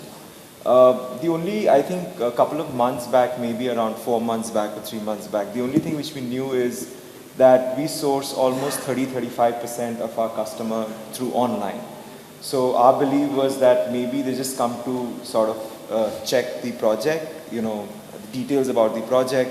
But like any other real estate player, we thought that, he'll finally go offline and maybe, check the project with the salesperson and get more details out of it. So I think that's where we left it, like anybody else. So I think Google came to our life, and that was one of the most interesting things happened, and they were doing online shopping festival, So I'll be very, very honest. They just wanted to make a headline and say that, you know, we are selling from shoes to homes. I think that's the sexy headline they wanted to make. So, you know, they came to us and said, you know, why don't you become a part of it? And yes, we said, okay, let's try it out. There's no harm.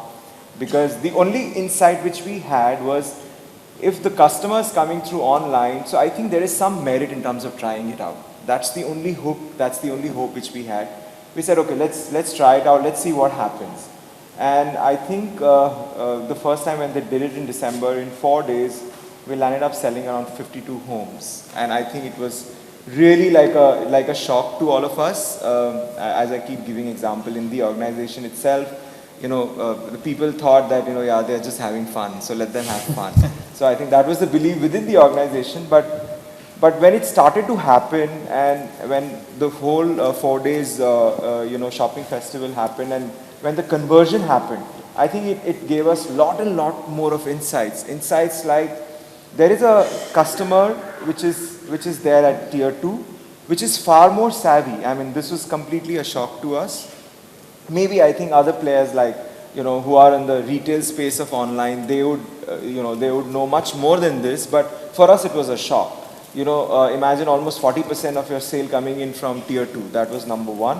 A lot of NRIs suddenly, you know. Of course, there's a lot of, you know, headline going around that at this stage of real estate, a lot of NRIs are investing. But yeah, our contribution was around, let's say, 14 to 15%, not more than that. But suddenly we saw around 20-25% NRIs sort of coming in. And of course, then the local market. So I think that sort of gave us an insight and hope, and we felt that, yeah, this is a space where if you have the right insight for the customer, and one of the insight which we had is, as long as you can reach out to his credit card, and I think if you can hook that customer through a booking amount, you can make it. And that's why we just said, okay, 50 homes we sold it in 4 days, what about selling 200, 250 homes in 4 days? And we just chased, and we said, okay, let's do it without Google this time. And we created a National Home Buying Day, you know, for 4 days.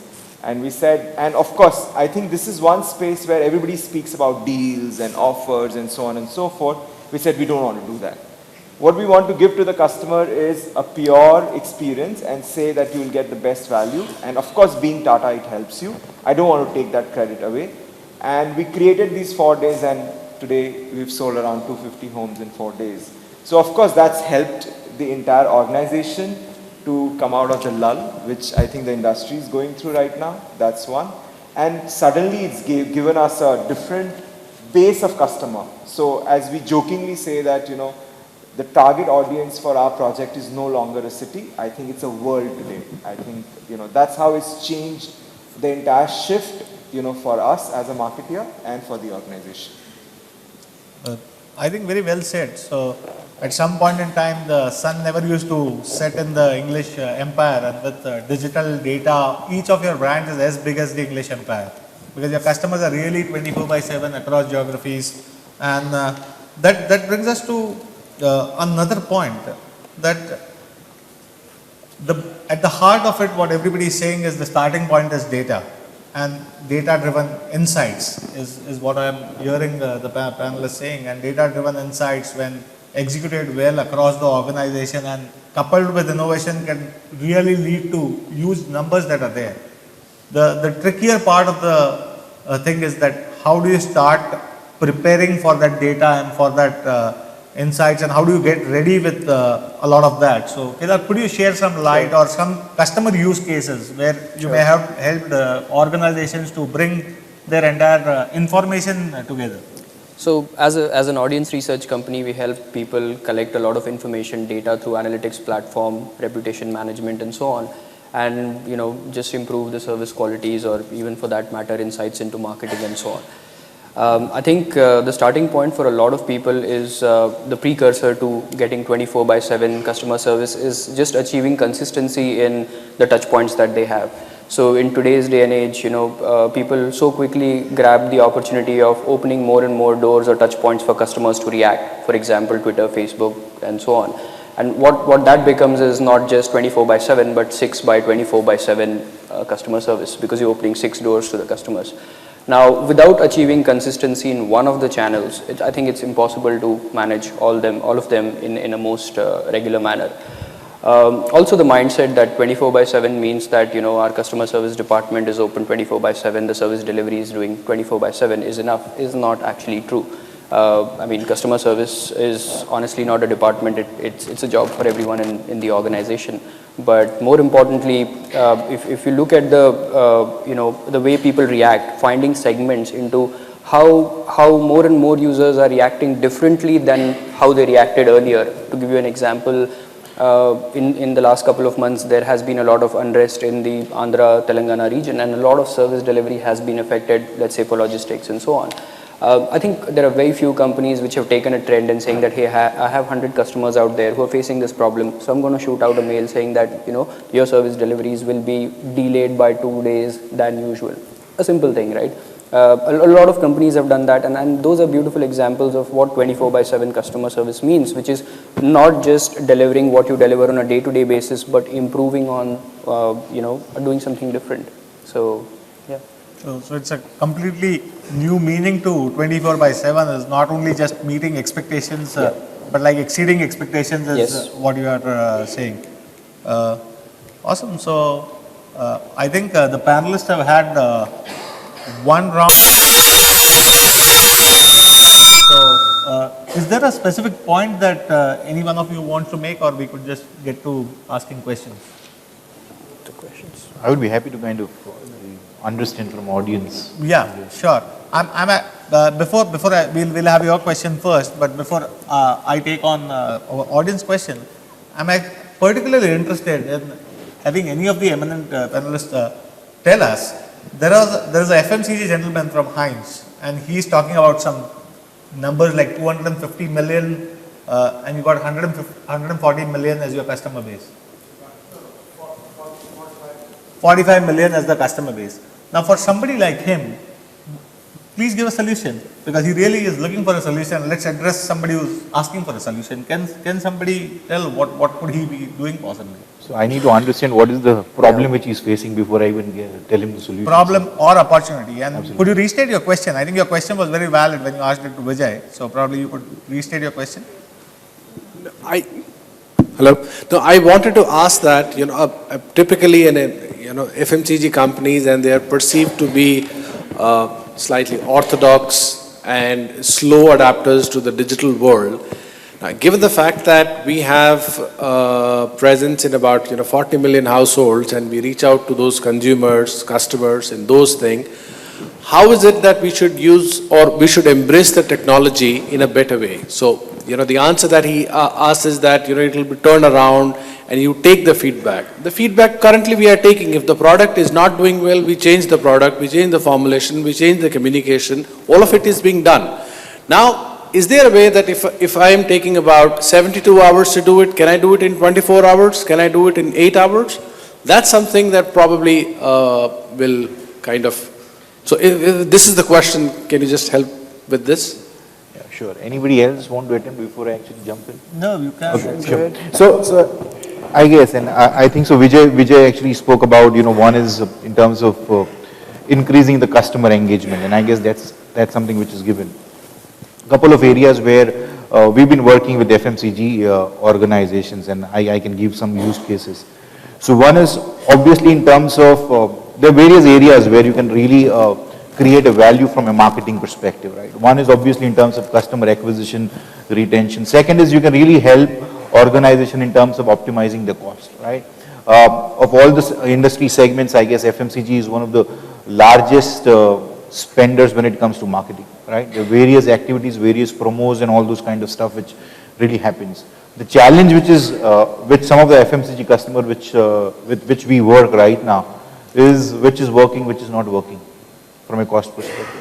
Okay, so that's one area, right, in terms of what is my effective marketing mix going to look like, or how do I increase my marketing effectiveness? Should I, if Heinz is the kind of product which you are in right now, is online a better way to kind of approach, engage, acquire customer, or do you need to kind of do something else?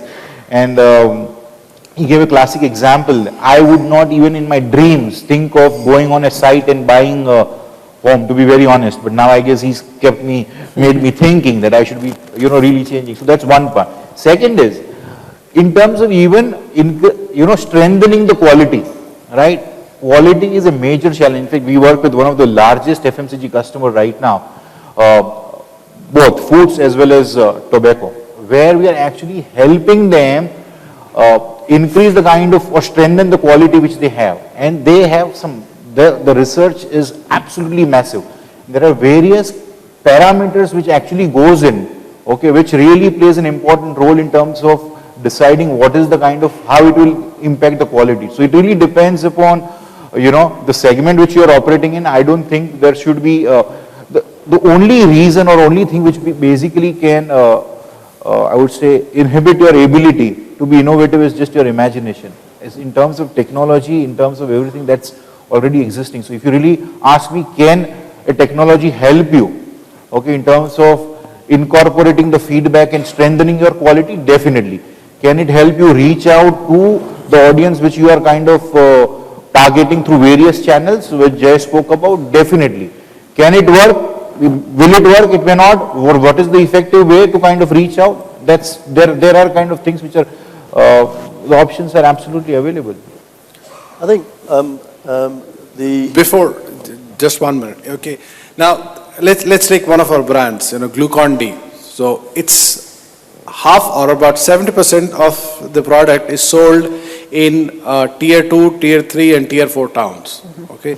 The customer or the consumer, he buys the product probably once, in the season.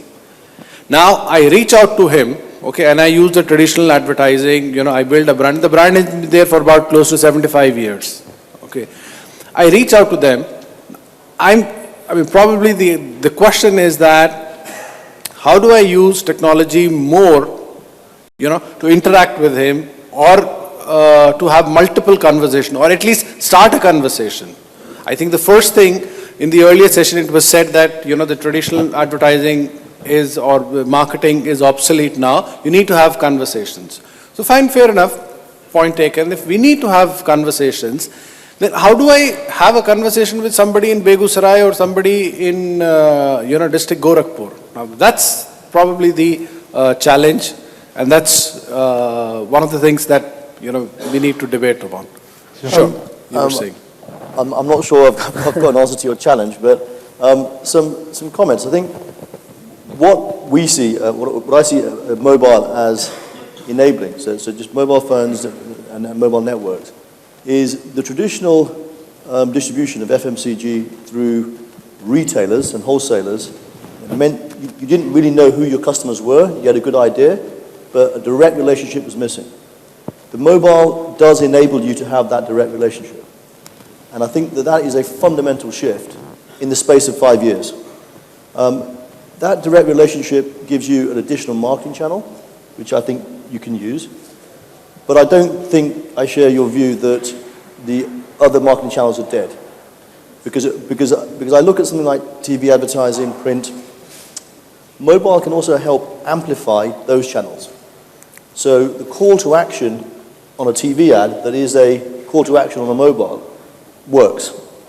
And so I would have only 3 things there. Yeah, as I said, there is the direct channel that you've created through mobile, means that the retailers hopefully will have less of a hold on where you distribute and sell your goods. The ability of mobile to amplify your existing ad spend, I think is very interesting. And the third element, which I think is across how you run a business, in the sense that the data and the feedback you get about the distribution, whether it's in Bihar versus Andhra Pradesh, based on that direct feedback, which may be nothing about the brand, just you're seeing the results of your other business operations through a mobile phone, should help you deal with retailers and deal with your supply chain in other parts of the country. So I see that the actual the technology enables not just another channel. I mean, that everyone's doing and trying to do anyway. It helps your existing channels, and it helps other parts of your business. And we can talk. I can talk about this at length with you on how we could help do that. I don't know if I'm addressing your question or no, but one thing which I just picked from the conversation is about saying the traditional way of, let's say, having an engagement with the customer, so-called ATL, and let's say the digital platform we spoke. I think, personally, I feel both of them are equally important, because if you want to have any engagement at a digital level, which is pure engagement with the customer, unless you create a certain perception about your product, it's not going to happen. The reaction will not happen. That's my view. So I think it's a total package. So till yesterday, you could just sort of create perception about your brand. Today, it also helps you to engage, with the brand through various digital platforms. But I think both of them are equally important. Okay. I hope you got some answers. And probably there are some more answers. You need to have a great digital agency. But even more important than that, P&G has a global vision that they want to connect with all their customers on a one-on-one basis to create meaningful experiences in their life. That's their marketing department's vision. I don't remember it exactly, but it's a will of the organization to do that. So I think that needs to change first, and then probably you'll find a lot of relevance in the answers that Vijay gave to you, and that comes back to the point that the panelists made. So we're running really out of time, and we don't want to hold you back. So any quick questions, or we break for lunch? Okay, one last question. Yeah, there, please, Mike. Can we have the mic there, please?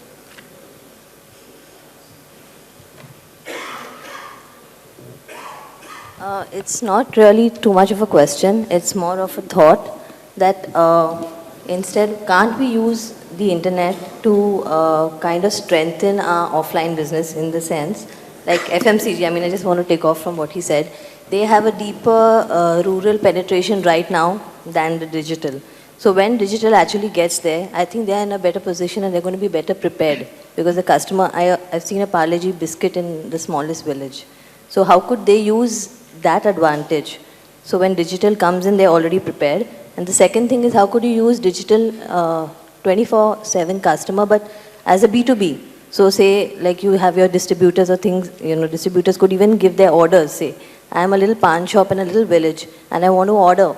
My Parle-G stock is over, or my tomato sauce is over. I could just order it, I could just WhatsApp my order. How could we do So there's some examples around that space, and if you Google for it, you'll find some of these examples, how social media has been used for distribution and stuff like that. Right, that's so that's for Hippo, but that was not really a question. Any last question? Yeah, over there, somebody right behind.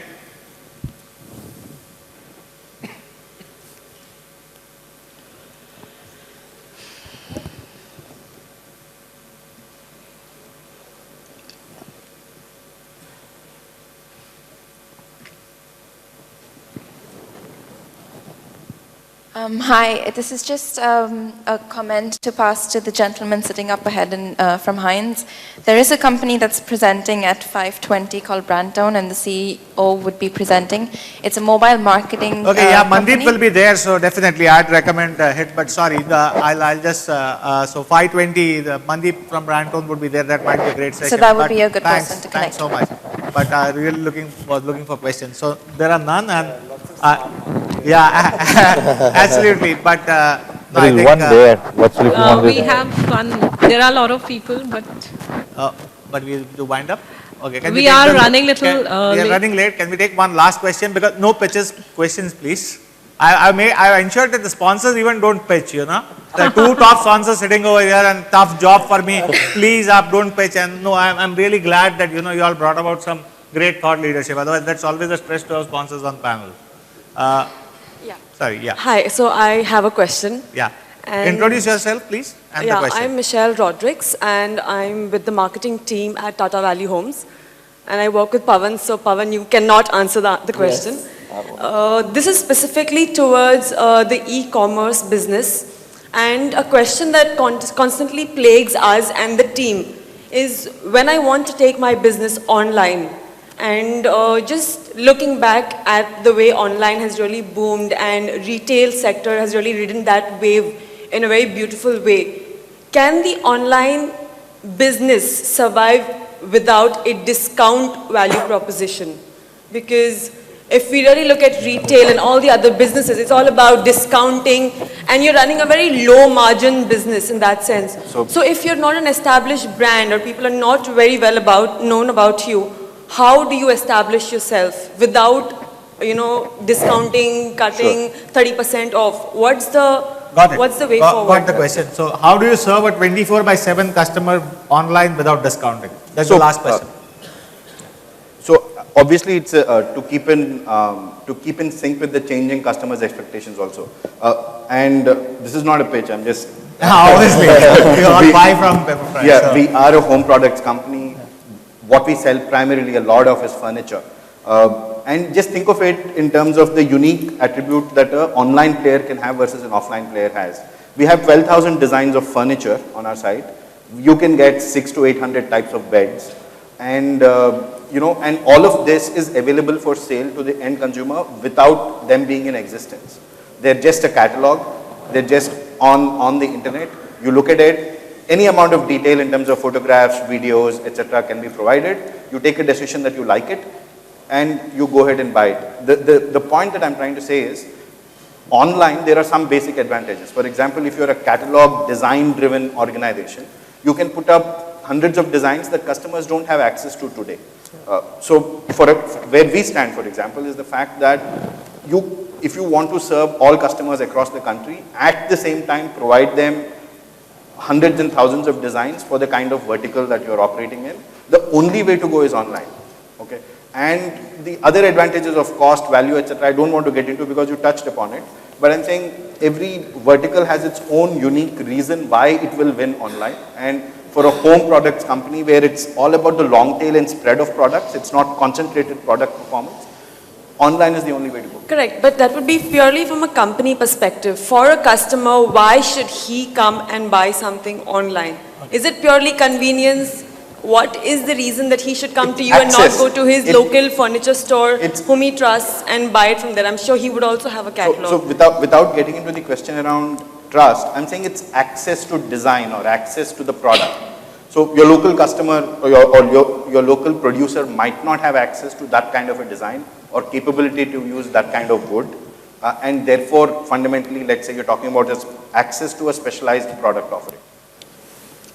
Okay, Awesome. thank you. Awesome. I think I made a mistake in stopping the lady who was making the announcement for 520. It's not Mandeep, but I think it's Donald who's coming from Brantone, so it's even much more better. So my apologies for jumping the gun. But thanks a lot to each one of you for this wonderful panel, and I think we should applaud the panelists for giving you so much insight.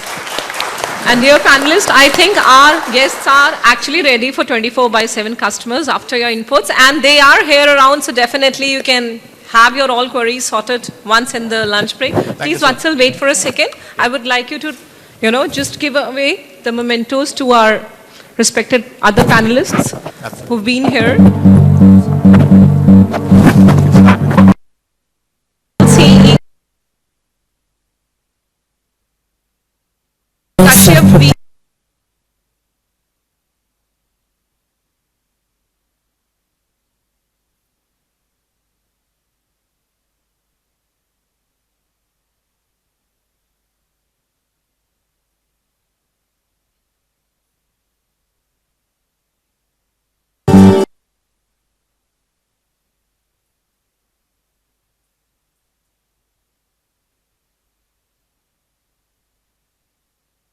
Tata conferences. Yeah.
can create so consistent, that we can begin the coordinated next customer session. experience.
Digital marketing channel.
once again. So, how are you feeling, friends? How are you feeling? Sleepy after lunch? It was actually a very delicious lunch, but I'm sure the complete session has been so inspiring since morning that, of course, there's more and more now to discover. And moving to our next session, which is Beyond English, Paradigm Shift for the New Bharat. Wow. It sounds so amazing to hear Bharat word rather than India. And our next session focuses on the same, to communicate with the people in the language in which they are comfortable. So basically, the orientation is more towards the region, the particular region. And to take it forward, I would like to request Mr. Abhishek Malhotra, Vice President and Partner, Booz & Company, to come and take the center stage. He's the moderator for this session. Welcome, sir. The other panelists we have in this session are Mr. Kushal Sanghvi, Business Head, Reliance Entertainment and Digital, Mr. Sanjay Tripathi, Senior EVP, Head Marketing, Products and Direct Channels, HDFC Live, Mr. Devendra Chawla, CEO, Food Bazaar, Future Group, and Mr. Sanjeev S., Head Bank Assurance, Digital and Marketing, ICICI Lombard. A warm welcome to all the panelists here, and we look forward for once again an amazing interactive discussion. Okay. Before we start, once again a reminder that in the delegates kit we have an evaluation form or the feedback form. Your comments are very, very important, so please don't forget to fill that form and deliver it at the registration desk before you leave for the day. Thank you. Enjoy this session. Over to Mr. Abhishek Malhotra. Are we all set?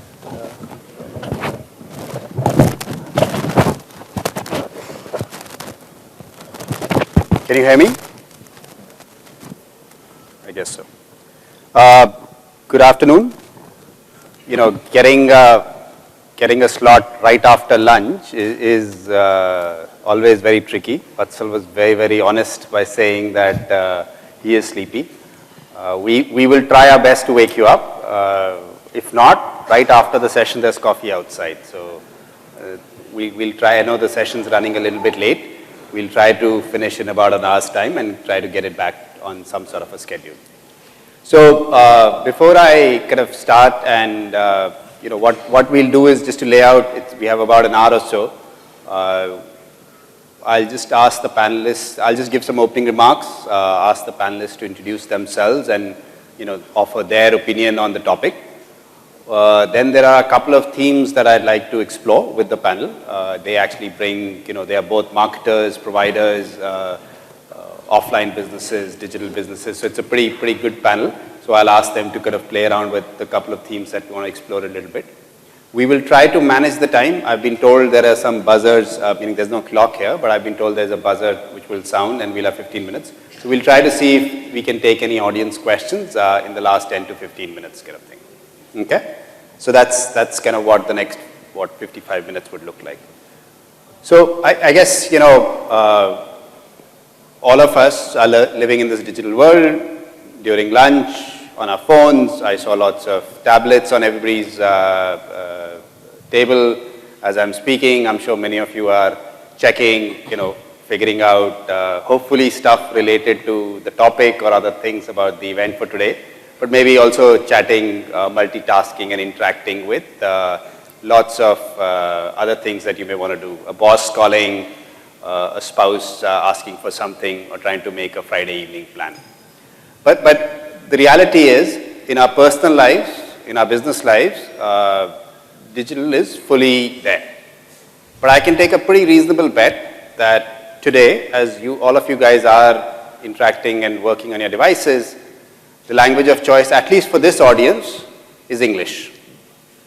And unfortunately, we are running this session in English. But the topic is like beyond English. A lot of us in India, this is not the primary language of interaction. So what do they do actually?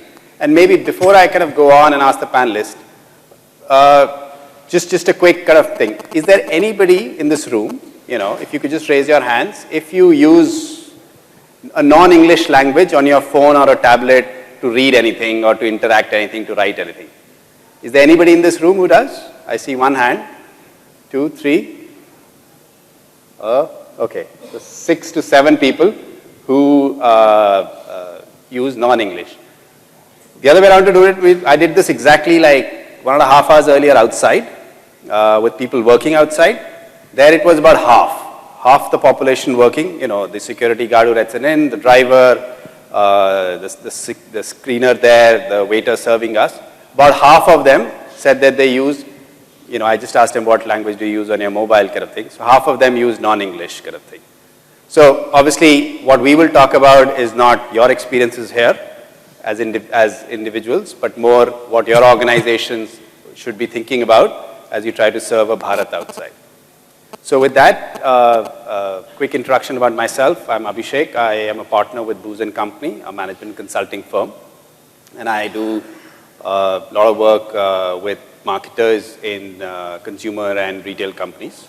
And hopefully, as we have the discussion today, I'll bring some of those insights to life. So maybe we could start with you, Kushal, and just go around. So what I'll ask the panelists is just a brief introduction, and then maybe your views. And what we'll take is we'll take some liberties with the topic. Obviously everybody has different organizations, different backgrounds. So people will talk about transactions, people will talk about digital interacting with an offline world and other things. So, and we'll pick all that up. So maybe if you could introduce yourself, just a couple of 2 minutes on the topic, and then we'll come back. Sure. Good afternoon, everyone. I think the topic is very exciting, energetic for a country like India, which speaks in various different languages. I think we live in a connected world where sort of looking at various devices through the entire day, some watching 2, some watching 3, and some going to be watching even 4 when, say for example, you have an iWatch and you have other devices coming in as well. But I think the discussion we're having today is is the communication that we're doing through those devices going to change? Are marketers going to change their communication as well? So what we've seen in the good old days in all sorts of ways of entertainment, and I'm just discussing that because I represent Reliance and I take care of digital marketing across various services and products for them. So we're still in this group, I'm sure, which is about 200 people out here. If I ask you a question saying, for example, what was the first Hindi movie you saw at what age, you probably remember that, but I think it'll be difficult to remember in terms of the English movie you saw at what age. So the point we're making is we breathe entertainment, we speak entertainment, and we sort of do all things in languages we've grown up in. But I think in terms of when we've got professional, we've got educated, we'll end up being in the environment of speaking almost daily, making conversations in English. So therefore, when a brand wants to talk to you then, does it speak to you in English itself because you're speaking on a platform which is English? So the question is in that case, do we have alternate platforms? Yes, the answer is there are various, I think, companies and ecosystems trying very hard. So for example, Bhaskar, which is probably the largest group in terms of media, is trying very hard to sort of permeate the market with, I think, getting into regionalization, making sure their properties, assets, various media pieces are in those languages. But are there enough people to then consume? So what happens is, probably Bhaskar is read by a tier 2, tier 3 city person, but for example, he's probably not necessarily being on a smartphone, or he is being on a smartphone. So these are sort of various questions I think we need to grapple with in terms of sort of, I think, yes, on one side you have probably, the marketer, on one side you have the entire ecosystem, which is probably in terms of where he's communicating, and ultimately the consumer as well. So the consumer today is probably speaking in English, or he's probably talking on the English platform, but if you ask him, his comfort zone is still in Hindi. So today, for example, a lot of us in this room would have at least about 4 or 5 WhatsApp groups on their sort of, I think, phones. And a lot of your communication would happen to a lot of your friends and people on those groups would actually be not in English, but in English. And that's exactly the communication what even brands have begun to take in terms of advertising messaging. So you'll see a lot of the stuff which has happened in these last 10 years is not primarily in that code of English. So do we actually see a lot of, therefore, Marathi-ish, or I don't know what the word is, if it is Telugu fused with English, or if it is Kannada fused with English, what is it going to be? So we'll discuss more of this going forward. Thanks, Kushal. Sanjay? Just to add on where Kusal left, I was just reading some data. 81% in India, they don't know how to read English. 66% people, they don't understand English. So all our content, if you look at a digital ecosystem, is currently in English. But again, looking at internationally, be it Europe, be it China, the entire content is in local language. China, the largest search engine is Baidu, not Google. So what has made India to stay is, I think we'll slightly try to deliberate, like, what made India to stay only in English and not really moved on. And if you look at digital content, is primarily driven by the newspaper side. Basically, news consumption has really moved, which is vernacular, which is, he gave a good example of Bhaskar, which is Hindi. But if you look at regional, like I think Malayalam, Manorama kind of groups are really done well in terms of having the regionalized content. And from news, they have really gone into multiple verticals. Bhaskar also did the same thing, like, looked at cinema, looked at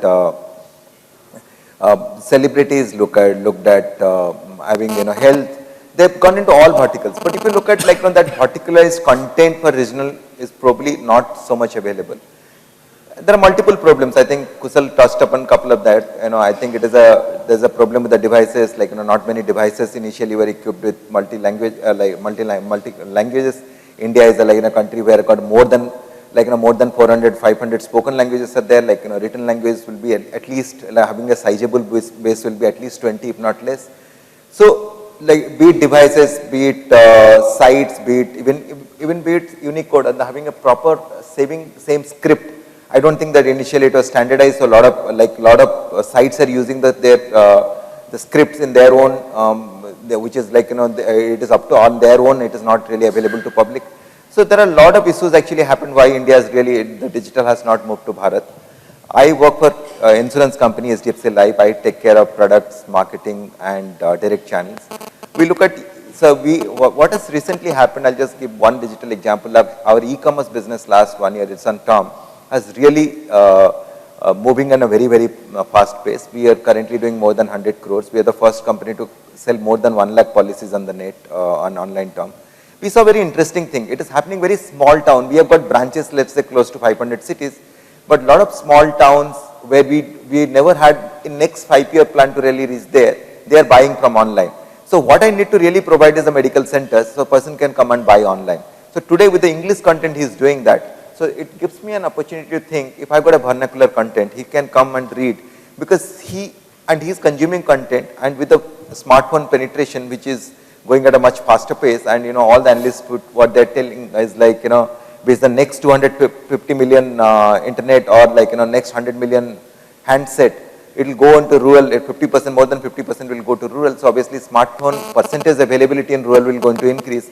Is it a possibility for me to expand my business in those cities to like really looking at a vernacular content so that, do it yourself is happening? So can I really, I was talking to Devendra in the break, so can I really provide a content, having a video, let's say someone wants to buy a policy, like, the video actually talks him about in his local language about what he needs to look at. So he doesn't need an advisor, because the video will actually work as a, work in terms of then providing content, if the 4G is possible or 3G is available, or what Mr. Modi talks about, having, broadband to each and every villages. If that really happens, then what happens, like, you can actually provide in like a face-to-face connect with a person, or like a video, which can actually give a very regionalized content. So we are looking for that exciting opportunities coming. Okay, thanks Sanjay. So, challenge is the keyboard, opportunity could be video. So DC, if you could also introduce yourself. Also quick, one thing actually, a lot of people will speak about Bharat. We already heard about tier 2, tier 3 kind of thing. I'm sure you travel a lot, you have stores everywhere. Is that really, that person that different? Because I think is that a myth, or is that a reality that, is it only a tier 2, tier 3, tier 4, I don't know when will we stop? Is that where the rubber is going to hit the road also? So there is no doubt that consumers are different and the languages are very many in India. I think if at all we have to blame anyone, it is the marketeers, and the whole evolution of the mobile content started in English. And that's the way it has been proceeding over the last 10 years. And we've been thinking, and like Sanjay said, we can be accused that most of the work has been done is in English itself. Even we have tried in Big Bazaar, in Food Bazaar, but I will confess, more than 90% of the work is in English. And it's not as if we haven't tried, but I think it needs to gain momentum. Take technology and platform needs to support. But from my point of view, as an offline retailer, while insurance, banks, they communicate a lot digitally, for us to even engage with consumers digitally is something which we are discovering. And whichever be the medium, I will just take one small example that we have to bring the Bharat as well as India, but more of Bharat into the fold to shop at modern trade. We do something called an exchange mela. We've been doing it from the last couple of years where you can bring anything old and raddi and kabaddi and we'll exchange it for some price and give you a coupon which you can exchange while you shop. And it's a very big property for us, and as we speak it's going on. In fact, because it's like junk, what we call bhangar, we said that if you have junk emails, all of us gets junk email. If you send a junk email to us, we'll give you 50 rupees coupon. And we went on Twitter. And this is only 4 days back on 3rd of March.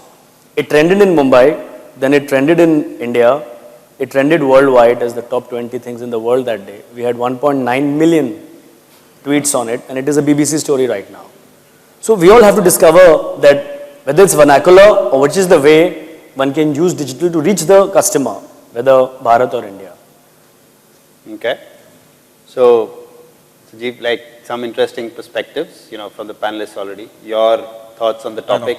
It's always the last one gets to say. Yeah. Already a lot of stuff has been spoken, but I'll give you the context that we operate in, and I think 2 parts that I would want to talk about. One is the opportunity part, and the second is the behavior part.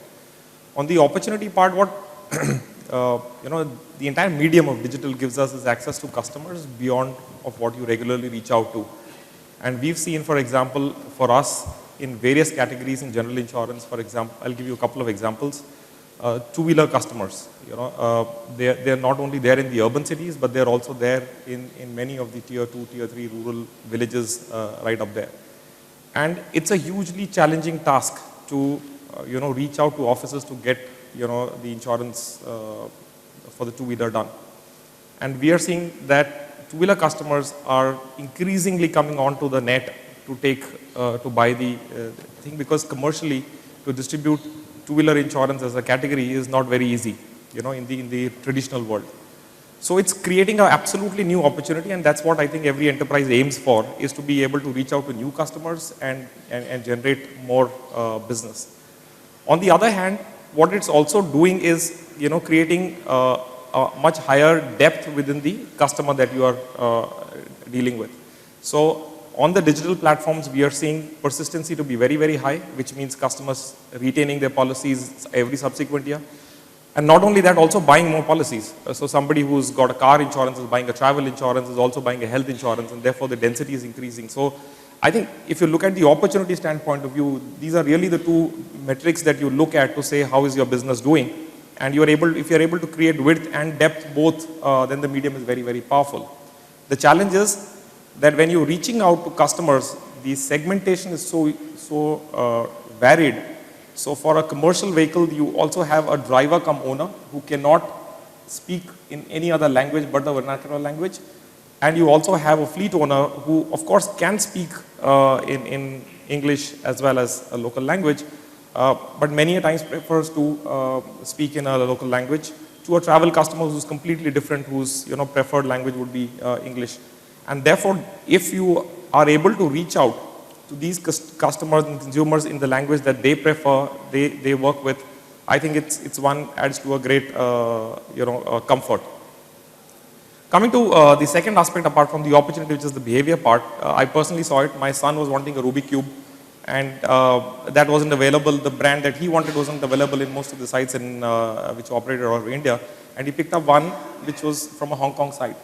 I wasn't very comfortable till I saw that actually the site had 16 language options, and that was one of the first points that gave me comfort to even look at and explore it further. Eventually we bought it from that site, but I think the fact that you're operating in multiple languages means that you're catering to different markets and you're very serious about this business. That insight again gives you comfort, confidence in various ways, and I think therefore language options, connecting to the consumer in the way that he would want to interpret and relate to you is very, very important. Okay, thanks, Jeep. So, a few interesting points. And, I'll actually like to go back and I think what Sanjeev said in the end, there are other people who are doing it, there are other countries doing it. Sanjay also spoke about it. And, the surprising thing is if you look outside, even India is doing it. If you look at newspapers, for example, only one newspaper, Times of India, makes it to the top 10 list of newspapers sold in India. If you look at entertainment, Kushal spoke about it, movies, if you look about news channels, there is lots and lots of, actually English as a share is very, very small kind of thing. There's lots of Hindi and there's lots of regional languages.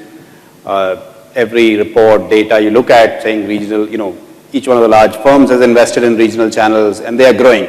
It's not that they've decayed kind of thing. So the ecosystem exists, I guess, and all four of you are marketers, you interact, you do kind of thing. Two questions I'll ask you, first, and maybe first quickly. Does your own company's website, is it in non-English? Can you just go yes, no, yes, no? No. I started off by saying that, so it's only in English. English. Only English? Only English? Only English. Only English. So, so the panelists obviously spoke great about it. They think there's an opportunity there. But let me ask you a question again.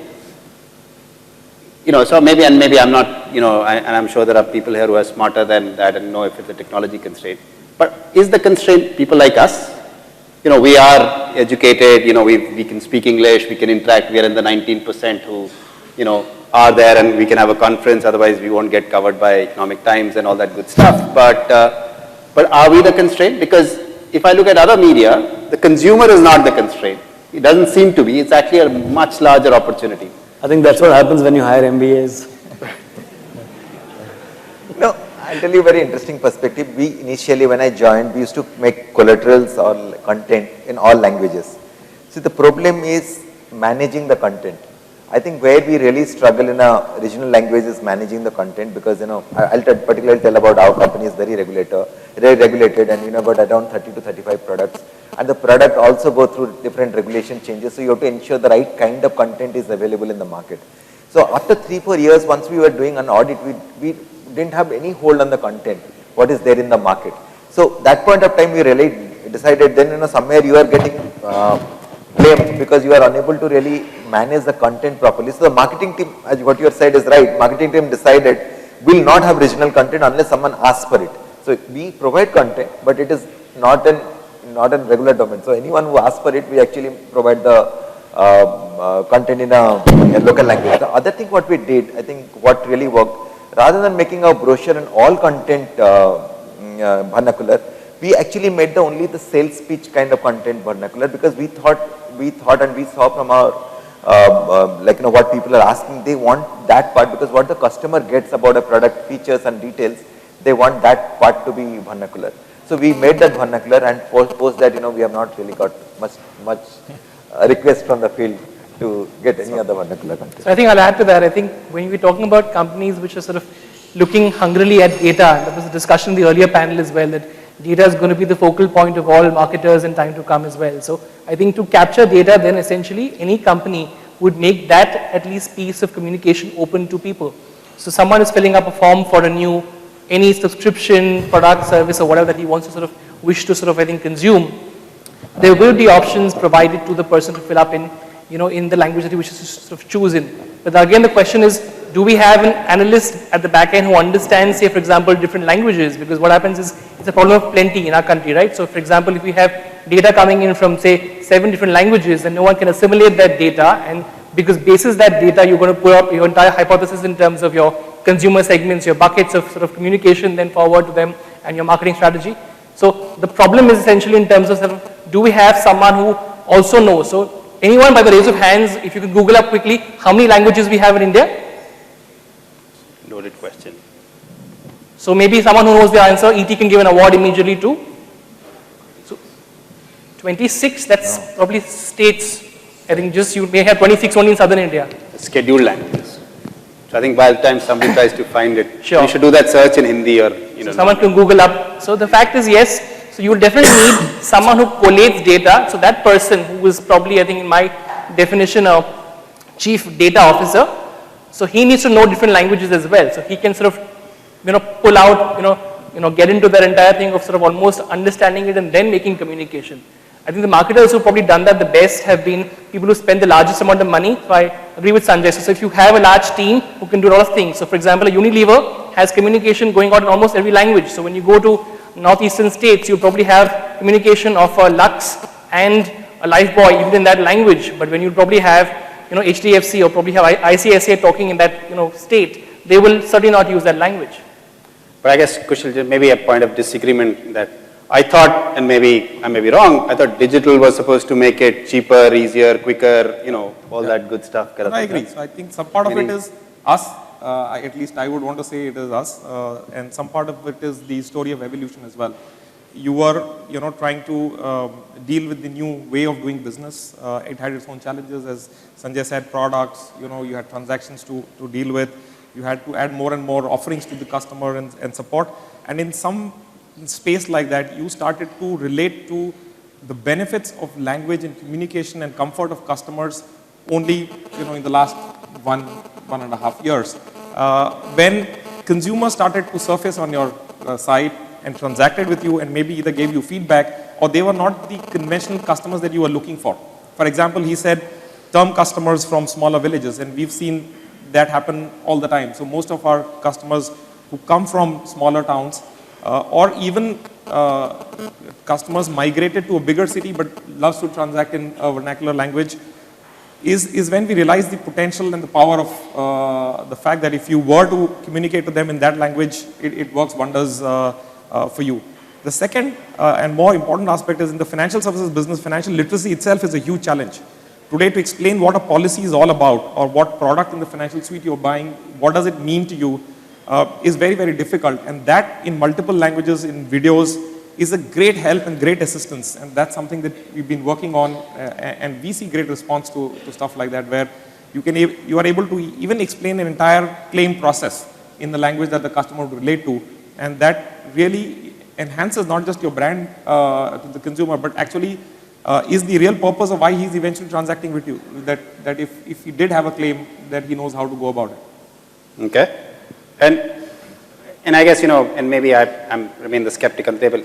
I guess I always feel that when companies, and as a consultant, I'm equally at fault. If companies see there's an opportunity and there's a payback, they would do it. Elections are around the corner. Both Congress and BJP have the same ads, dubbed like in 25 different languages, playing in radio channels, for the last X number of weeks. So I'm sure they have access to the same resources which larger corporates would. So, and maybe they figured it out that it's important to tell person why, what tarakki means in different languages kind of thing. So with that comment kind of thing, just going back, I think the other comment is also around, so we're all speaking about digital. One of the things is, what do we want people to do? Kushal just spoke about entering data and all that stuff. But I think there's a fine line between consumption of information, which is very passive. People read newspapers, people watch a TV, and they do it in their language because it's a very passive thing, and it's easier to do that in your native language actually. Versus creating content, writing a letter, which very few people can, filling out a form, or saying, kind of having something. Creation versus consumption kind of thing. So I think if we look at most of our consumers, the people who are talking to, they are just going to consume stuff. And even at actually Facebook, the same thing. They always talk about people who put every single update and tweets and stuff like that. But, very few people do that actually. A lot of us just read what others are doing and wish we were doing the same thing kind of thing. Or why are they doing the same thing, or why are they having that food. So most of us actually are not meant to or will ever in our life create content kind of thing. Now we are only going to consume content. So if we kind of shift to that world, and one of the content creation is maybe video or something which makes it much more easier. Do you think once that starts to happen and we recognize that, today also SMS alerts are just, thing, you can do it in any language, people get it, they're just going to consume it. Then we're not asking to write it back or something.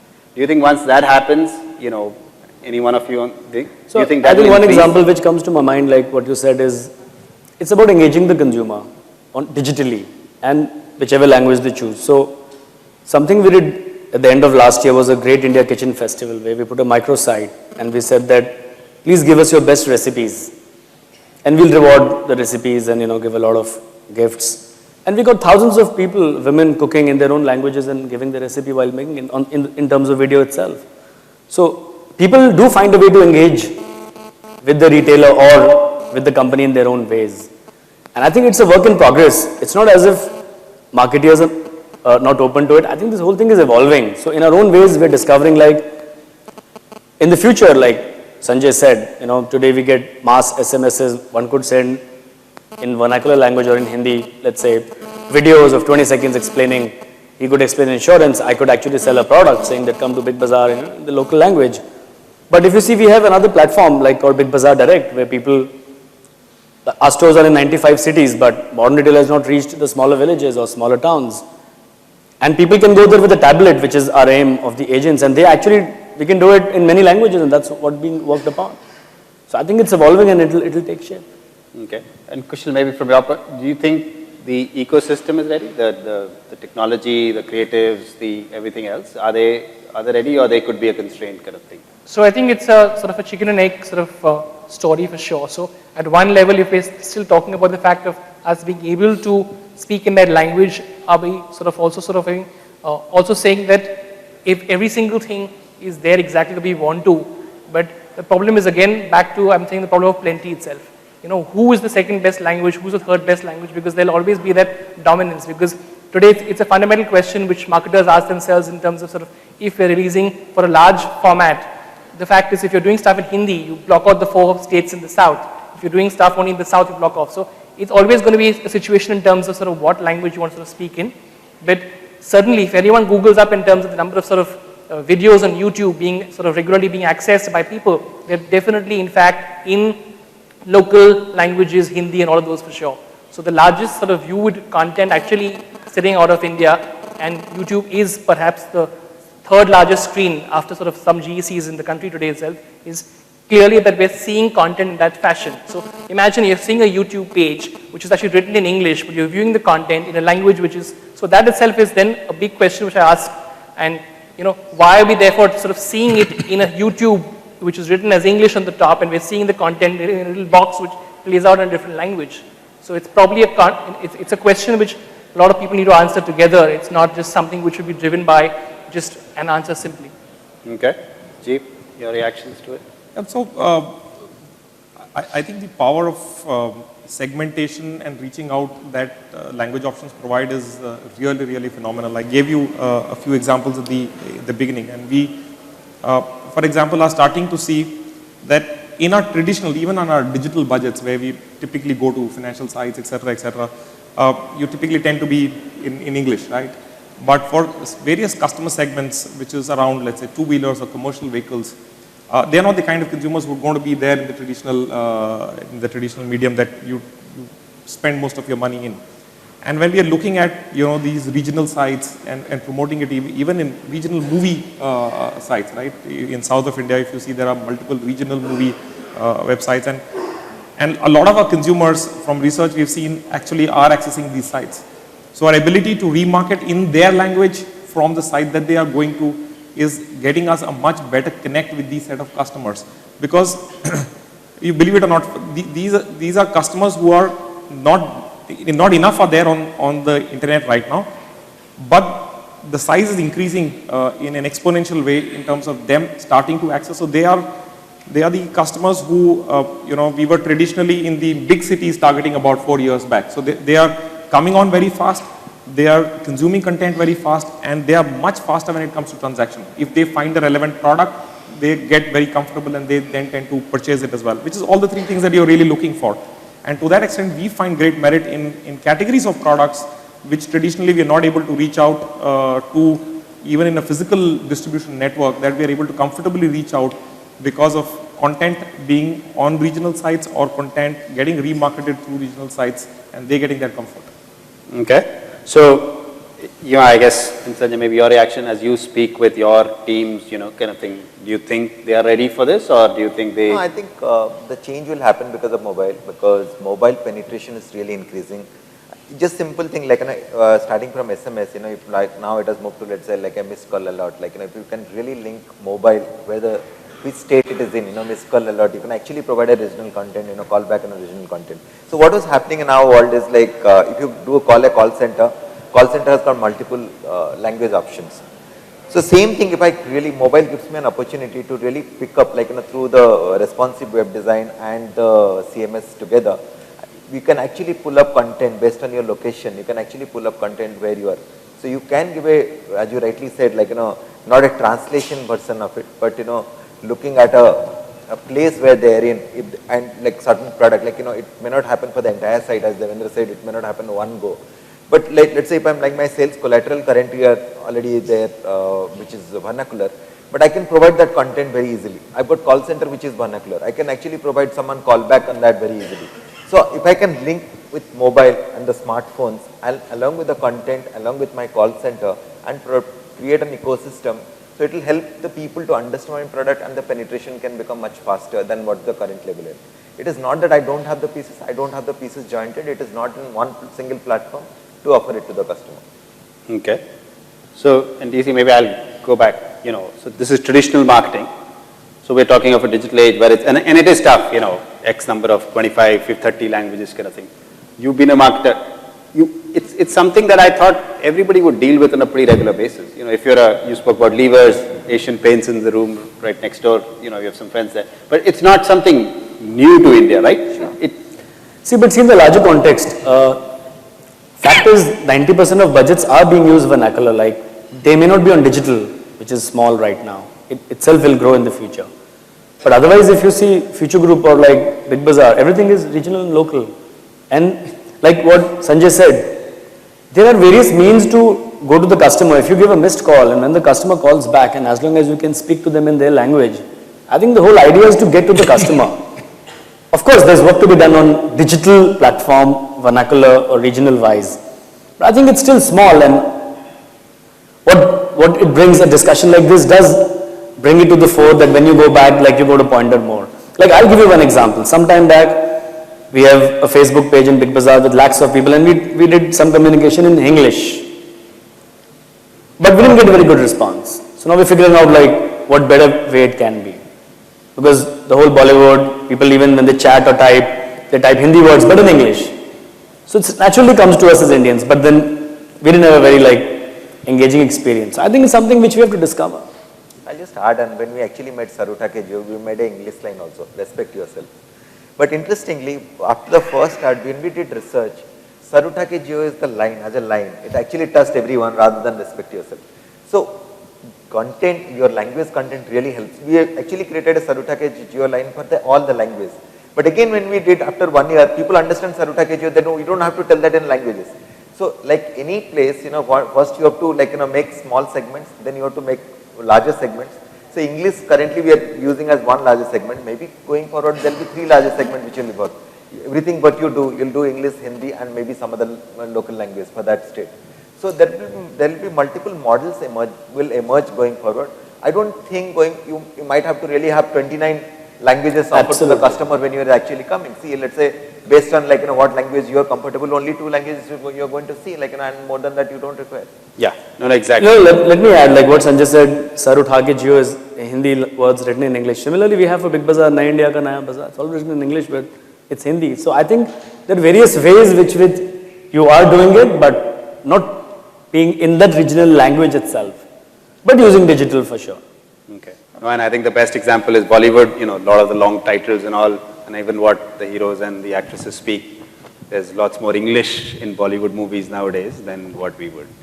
So with that, and I think we do have time, maybe we'll take a few questions from the audience, but just to kind of quickly summarize what, I think everybody agrees there is an opportunity. It's there in other media. It is there from a consumer point of view. I think just the short term handling the complexity is coming in our way a little bit. I think people also rightly said it's also a matter of how big the pie is, and I'm sure the morning sessions have dealt with it.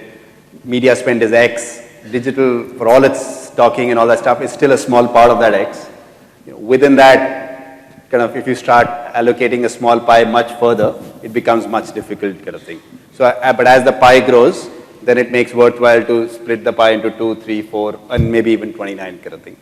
And I think the third thing is, as technology, is it video, is it better translation and others helps, it will definitely help. And I think the last thing I think also need driven.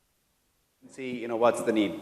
And I think the best example that I can share is, if you ever, and I'm sure given this audience, if you ever go to Europe and you go to a restaurant kind of thing, Europe deals with multi kind of languages very easily. So if you go to a popular place in, for example, Ramblas in Barcelona or near, the Eiffel Tower, and you sit at a restaurant and they give you a menu, it will always be in 4 or 5 different languages. They'll have a bulky menu in English, German, French, Italian kind of thing. Why? Because that's where tourists come, to sell to them, you have to offer them what they need, and it works kind of thing. Ever try walking 100 feet away from that main road and going in?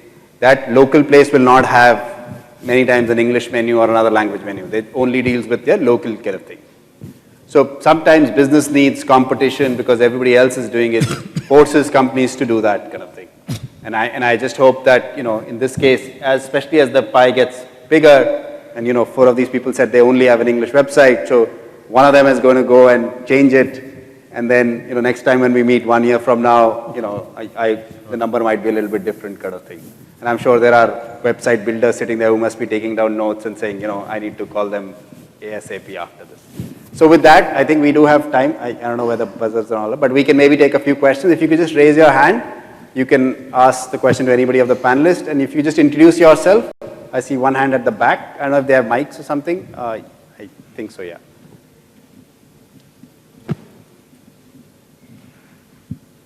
Hi, Abhishek. I am Amit Shah from Yes Bank. We were contemplating on how do we reach out to Bharat, and we said that let's try and use the power of media and let's go on a topic which is not about selling to them.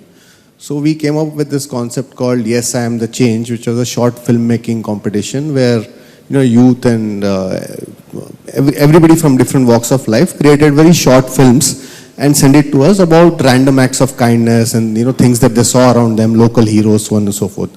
So this was a brilliant campaign, and lots of videos came in, and we made it a pan-India, went to rural towns and so on and so forth. So while it was a great endearment strategy and people started recognizing a young bank like us, which is largely even today a metro-based bank across the country, how do you suggest should be the next step, where you move from, recall and endearment to start getting them to also bank with you, in my case, bank with us?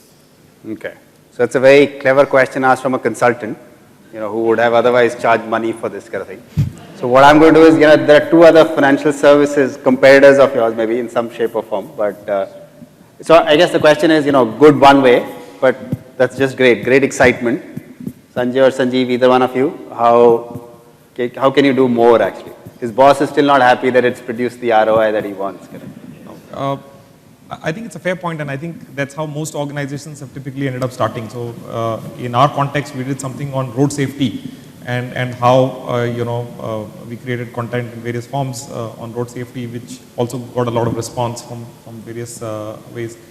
But I think we kept going back to the focus area, and we really see, for example, so when we look at organizations like LIC, which offer multiple options in terms of language to transact, there's a marked difference. We've seen, for example, customers who come online and when assisted on a sale tend to choose languages, and quite often it's Hindi, but there are definitely a set of customers who want, so even though a website is designed in English, but when they're chatting up with you on web chat or on phone, they choose language options which are other than the traditional English language. And that's where I went back to the first point that I made, that either you're acquiring a new customer or you're enhancing the relationship value. And the comfort that language brings, and which is why it is very, very important, is the fact that customers then tend to get more and more comfortable with the brand and the proposition, and then tend to stick with you. And in many years of our business, we've seen that online customers are far more stickier and keep getting more and more comfortable. So while we may not have a website which is purely in other languages, but with every other option being in languages like the call center or a web chat facility, etc., we've seen the comfort of customers go up significantly, and not just transact on that product, but also choose to pick up more products, and that kind of stuff has helped. That's one. Second, I think some of the opportunities happen to us by accident. I gave you an example of two-wheeler. we did not imagine that so many two-wheeler customers would actually come onto our site and start buying products. I would say that wasn't the focus segment, let's say a few years back, because one two-wheeler ticket size is really small. It's about 800 odd rupees. But the reality is that many customers who could not understand what the two-wheeler product was or could not easily transact on the website actually started posting queries on the website saying that I don't know where to get a two-wheeler insurance from. And that's actually a challenge today. The ticket size is so small that for a typical agent, it does become a challenge to service a small ticket size product like that. And they started to prefer online as a far superior platform. And when combined, and I think we maybe did not chat as much about it, when combined with the payment option, the entire opportunity becomes so much more significant. And we've seen, for example, you can transact a two-wheeler insurance product in a matter of a minute or two if you have a payment solution really available, which is on the net. And that kind of really, gave us an opportunity which since then has grown at a very exponential rate. So that's something that we had, which actually converted into a good ROI as well. Okay. Any questions? Any other questions from the audience? Okay. Nothing more. Okay. So I think that brings us to the end of this panel discussion. Thank you to my panelists for sharing their views. As I said earlier, I think all of us recognize the opportunity is there. We recognize some of the challenges. Some are internal, some are external, and some are driven by the ecosystem. But I think as the industry evolves, as the languages evolve, as the money gets bigger, a lot of smart brains can be put behind it. And hopefully, this will look much similar to what other media looks like. Equally challenging, but highly fragmented, but wanting, at the end of the day, what our consumers want. So thank you. Thanks a lot. Thank you, Abhishek. This discussion seems to be quite convincing. There has been no questions from you all. So anyways, taking forward, would like to request Abhishek to kindly present the mementos to our panelists for giving their time, for giving all the insight in the session.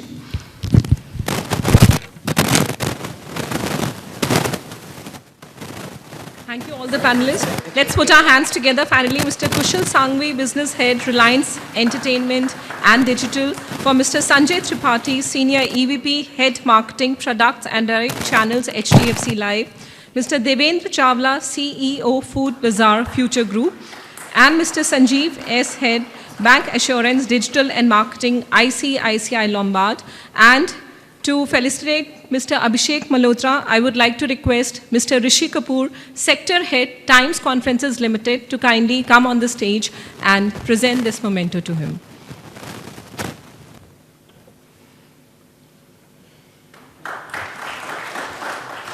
Thank you, everybody. Thank you so much.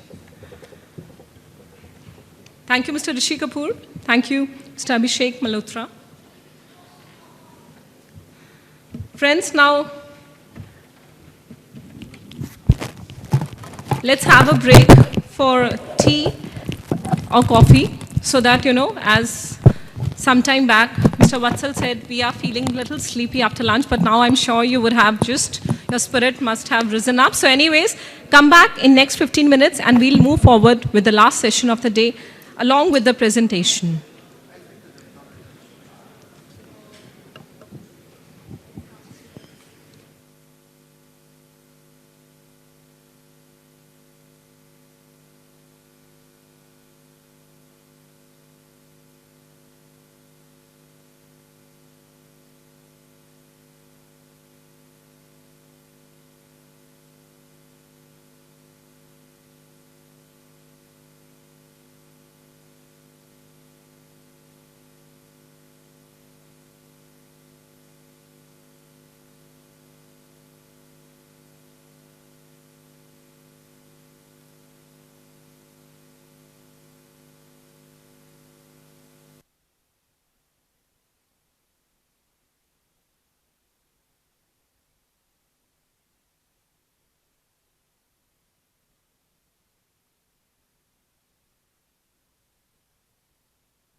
Want to kindly take your seats so that we can take a step ahead for the last session of the day.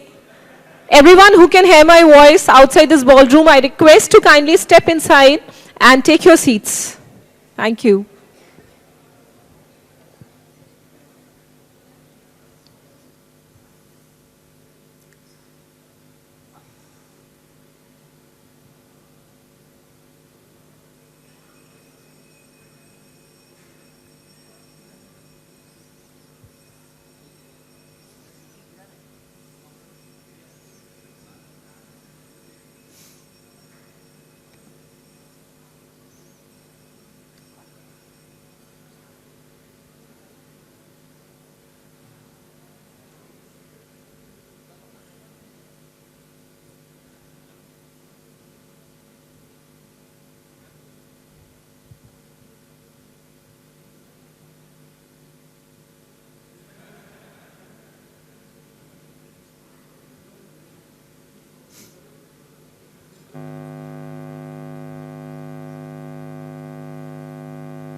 I live in Dublin in Ireland.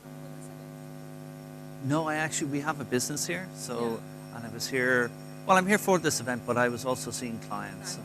So Hindustan, Unilever, our client, and a number of other companies. So I spent most of the day yesterday with HUL and then here today. So I'm heading on to Hong Kong now for the weekend and then back to Dublin. Have I visited here? Oh yeah. This is probably my 30th visit to India. 5 years, let's say. I come certainly.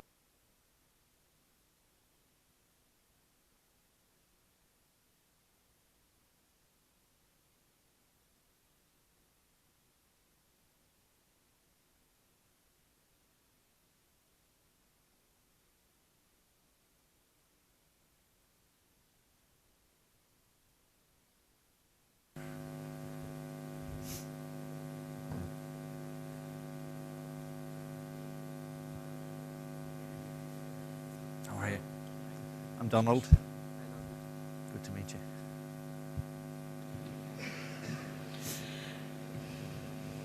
Good evening, and once again, a warm welcome in this last session of the day of the Economic Times Digi Forum. Thanks for being here since morning and contributing the way you've been. And moving towards our last panel discussion, that is on mobilenomics. Can I request everyone to kindly take your seats? Multiple device access has made the modern consumer all the more mobile and omnipresent. Mobile marketing has become the buzzword and also one of the best ways to keep connected and reach one's target. This panel focuses on the future of mobile in marketing. And for the presentation and the case study, I would like to request Donald Fitzmaurice, Chief Executive Officer, Brandtone, to kindly grace the occasion and give away the relevant information. Can we have our hands together? Thank you, sir. Well, first of all, I would like to thank you for your kind introduction and the organizers for the invitation to speak here. It's relatively late on a Friday, so in terms of the topic of mobile economics, I decided to take a slightly tangential and hopefully interesting view of the topic. And during the panel we might discuss more sort of normal topics, but I thought I might look a little bit into the future in terms of what I think will drive mobile economics in the years to come. Well, Brandtone is an Irish company, but we are based in a number of countries, one of which is India.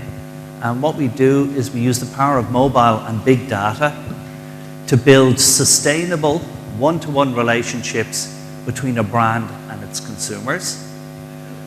A key principle for us is that every engagement with the consumer is underpinned by meaningful value exchange.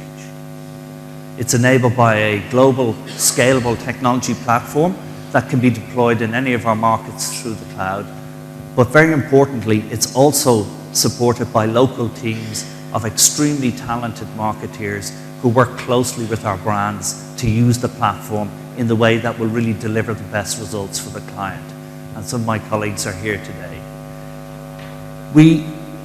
Above all else, we look to set out to deliver measurable brand building and measurable brand promotion outcomes for our clients. Measurable being the key word.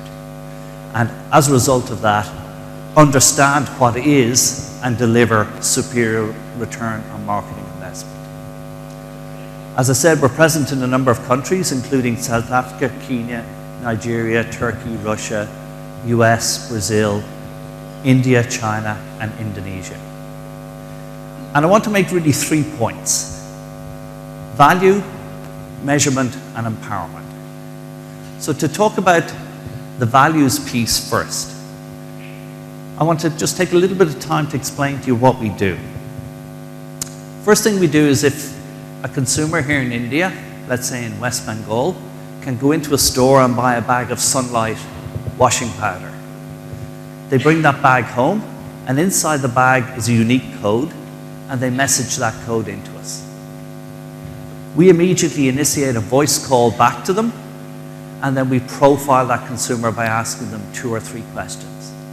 The last question we ask them is, do we have your permission to store and use the data? And if they say yes, we do, and if they say no, we don't. And then we will give them a reward for undergoing that process, for buying the product and for profiling themselves. They get a reward. Typically airtime, but it can be anything from cinema tickets to spa vouchers, anything. Using that family of profiles, then what we do is we retarget those consumers. In one way we retarget them is we serve them media which is relevant to them. And we can also serve additional audiences from Facebook and other sources, that media as well. And in the same way as we measure the effectiveness of promotion by closing the loop to purchase, we also measure the extent of engagement with the media, and I'll turn back to that in a little while. And then we use our platform Connect to empower our clients to continuously talk to those profile consumers by making them offers, by serving them media of different types. And that's our product in essence. It's fairly simple, but it works reasonably well. I mentioned that the Sunlight campaign we ran for HUL, who's a client here in India, and it works very simply, as I said. You see the Sunlight pack, you do a missed call or please call me. We initiate a voice call back to you and we profile you, and then we give you a reward. That's what the pack looks like. You can see the number on the pack that you do the please call me to, and there's a little cartoon that explains what you do to engage in the campaign. Call করব না, তোমার ভাল লাগে না না? সানলাইটে 10 টাকা অবধি talk time free পাওয়া যাচ্ছে। এবার থেকে আমি প্রতি 8 ঘন্টায় ফোন করব। এখন রঙিন কথা চলতেই থাকবে। সানলাইটে 10 টাকা অবধি টক টাইম ফ্রি পাওয়া যাচ্ছে যে।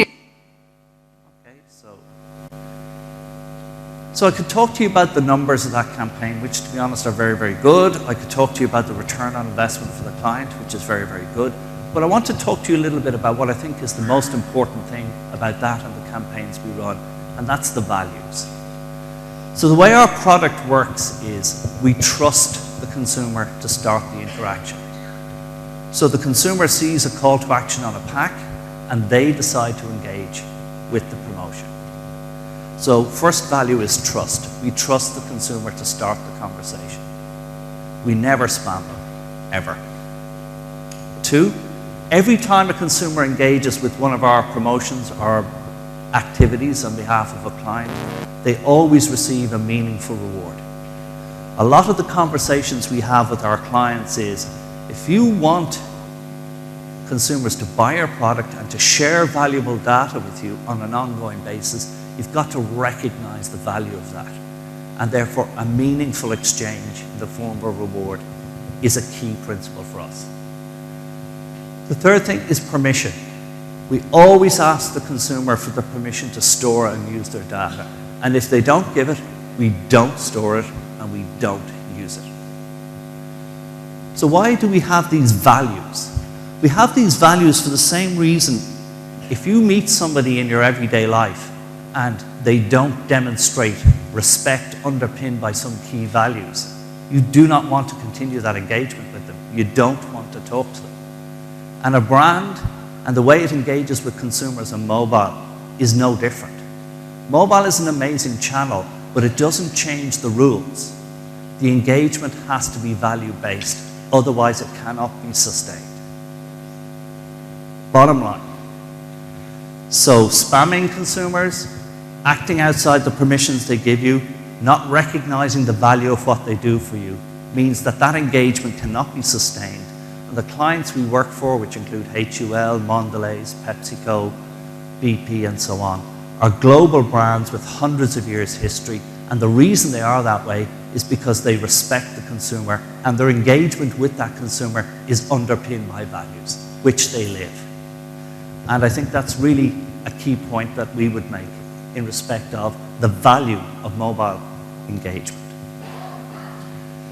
The second thing I want to talk to you about is measurement. You can see that one of the things we can do by having codes on packs and getting redemptions for the consumer is we can measure how effective a brand promotion is by closing the loop to purchase, and we can measure the return on marketing investment effectively in real time to a few decimal places. And that is very, very important for all marketing, but particularly for digital marketing, where one of the challenges for digital marketing and mobile marketing is proving to the CFO, who is increasingly asked to invest in this activity, that there is a return. I show you this cartoon here. So one of the questions we're asking ourselves is, we know how to measure the return on investment for a brand promotion where you ask somebody to buy a pack and profile themselves. But how do you measure the return on investment where you show somebody a piece of media and you ask them to engage with it? How do you measure that? And it turns out that there's a huge amount of work been done in the area of behavioral and cognitive sciences that is really important. And I love this cartoon here. So this is the judges marking the ice skating. 8.7, 8.5, 9, wasn't paying attention. 8.5. So when we show somebody a piece of media, how do we know to score the attention and the engagement of the consumer on the other end of the phone, so we can charge our client on a pay-for-performance basis and measure the outcomes for them? Well, it turns out that one of the key insights of behavioral and cognitive science is that when we are not concentrating on something, when our mind is wandering, we are unhappy. When our mind is focused on something, a task or an idea, we're happy. And it pretty much doesn't matter what the idea is. So one of the ways of measuring how happy a consumer is with the media that they've seen on their screen is to measure how engaged they are. Because once they're engaged, they're happy. That's the key point. And there's a lot of really deep science going on to stand that up. The area of the brain here, okay, the locus coeruleus, this little bit of your brain at the bottom of your brain, is the piece of the brain which is active when you're paying attention to something, and therefore by definition when you're happy. And when it's active, it produces a chemical called noradrenaline. And when you produce noradrenaline, your pupil dilates. So we all know that when you see a beautiful woman or a beautiful man, your pupils dilate because you're happy, you're engaged, you're attracted. Actually, I'll just point out one thing here. You may have noticed this here. The highest attention and happiness score is for making love of any human activity. We are virtually undistractable when we're making love. Okay? Just thought I'd tell you that. Now, you can see the production of noradrenaline here correlated with pupil dilation. So when your pupil dilates, the piece of your brain that pays attention is active, and we know you're happy. So what we're working on in Brandtone is algorithms and technology that uses the front-looking camera on your phone to measure your pupil dilation as you consume a piece of media, and therefore to measure your attention, therefore your happiness with that piece of media. And using that and similar approaches, we'll be charging our clients for how much attention you paid and how happy you were when you watched the media, not for simply pumping it out. So measurement is one of the key things that mobile will live or die by, both in terms of return on investment, but underlying that, measurement of closing the loop to purchase and measurement of the extent of engagement. The other thing, we recently were at Mobile World Congress last week, somebody may have been there, and we launched together with actually Unilever Global this product called Brand Tone Connect. And what Brand Tone Connect does is it allows you to go to a screen. This is for a NOR campaign that we would have run for Unilever in Brazil. And we have our database of profile consumers, and the brand manager, actually I want to stop for a second. Any of you watch Mad Men, right? Do you know that program, Mad Men, right? So, you have the man in the office, and it always was a man, and you have the ladies in the typing pool, and it always were ladies. And the man rings up the lady, and she comes in and dictates a letter to the lady. The lady then types it out, they read it, and they post it. You compare that to email, and you go, why did we ever do it any other way, right? So email just completely swept that way of thinking away. What's going to happen with mobile and with big data is the same transformation in marketing. 3 months planning, 3 months execution, 3 months measurement, and then you get your Nielsen numbers and you think you know what happened. That's all going to go to real time. So our clients at the moment can sit down at our Connect screen and they can select a segment that they want to have a look at. So for example, they might say, we want to talk to women in the age group 25 to 35. And you can see the number of consumers up in the top right-hand corner there. They're live profiles on the database that are available, whose family size is 3 to 4, so they have children. LSM 4 to 7, lower middle class. Main protein is chicken, and we want to talk to them in the afternoon about the meal they're going to cook that night. Where do we want to talk to these consumers? Let's say along the populated east coast of Brazil, around the 2 major cities, São Paulo and Rio. But it's a promotion aimed at people who go to the modern trade, for example, so urban areas. We want to decide what we say to them.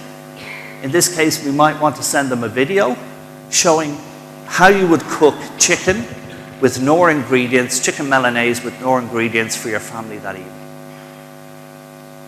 We summarize the campaign on the screen, so the region, the family demographic, the meal and the medium, and then we send it. So we have now just sent a message to 2.7 million consumers, which is a video that turns up on their phone, and those consumers have been picked by the brand manager and been talked to by the brand manager in the same amount of times it took to do that. Then we can see how the campaign is performing in real time. So as the campaign executes, it'll tell you in real time the elapsed number of views and the number of views that day. So this is the equivalent of email versus letter writing for marketing. And this is definitely, this and other things are how it's going to go. And it's all about empowerment. So I think mobile marketing, one of the key things it can do is really empower marketeers to talk directly to the consumers they want to talk to in real time and understand what's happening as they talk to them. That's it. So thank you very much for your attention, and hopefully that's given you some thoughts.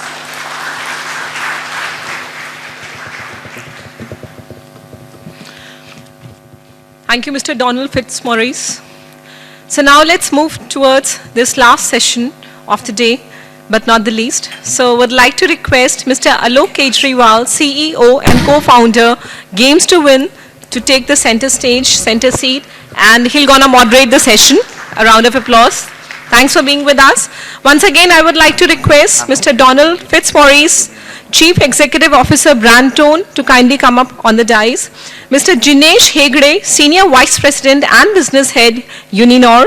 A warm welcome on the stage, sir. Can we put our hands together? Mr. Sridhar Iyer, Director and Head of Digital Banking, City India. Warm welcome, sir. Mr. Anupam Pahuja, General Manager and Head, PayPal India Development Center. A warm welcome on the stage, sir. Mr. Amitabh Chaudhary, Executive Director, Prisma Global. Thank you, sir, for being with us. Mr. Dhananjay Arora, Founder, K Webmaker. Good evening, sir, and a warm welcome. Mr. Tanmay Mohanty, Managing Director, Resultrix. I request to kindly come up on the dais. So we can say that this is the last but not the least session because we have 8 panelists in this session and I'm sure it will become even more interactive. Taking it forward, I would like to request Mr. Alok Kejriwal, all yours.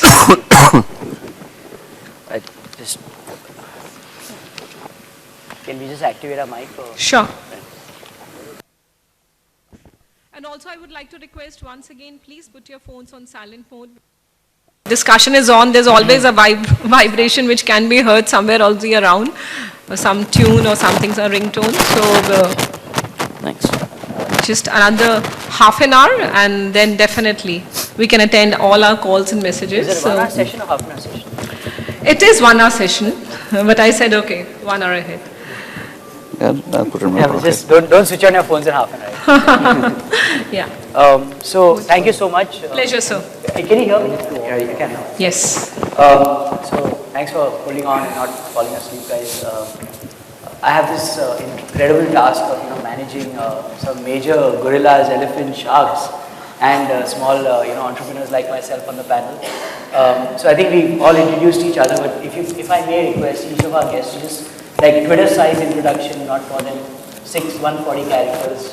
Sridhar, if you can start. I think everybody knows what you do, so awesome.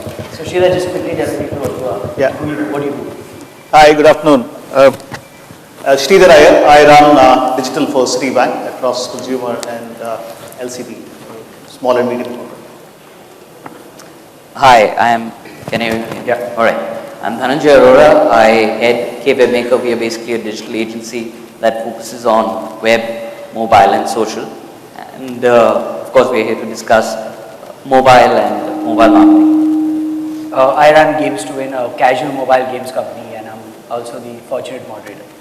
Hello everyone, my name is Jinesh Hegde. I come from Mobile Services in and all. My name is Anupam Pahuja. I'm with PayPal, the resident geek. Hi, I'm Amitabh. I represent Snap to Life. Snap to Life is a mobile product which links the digital world to the print media.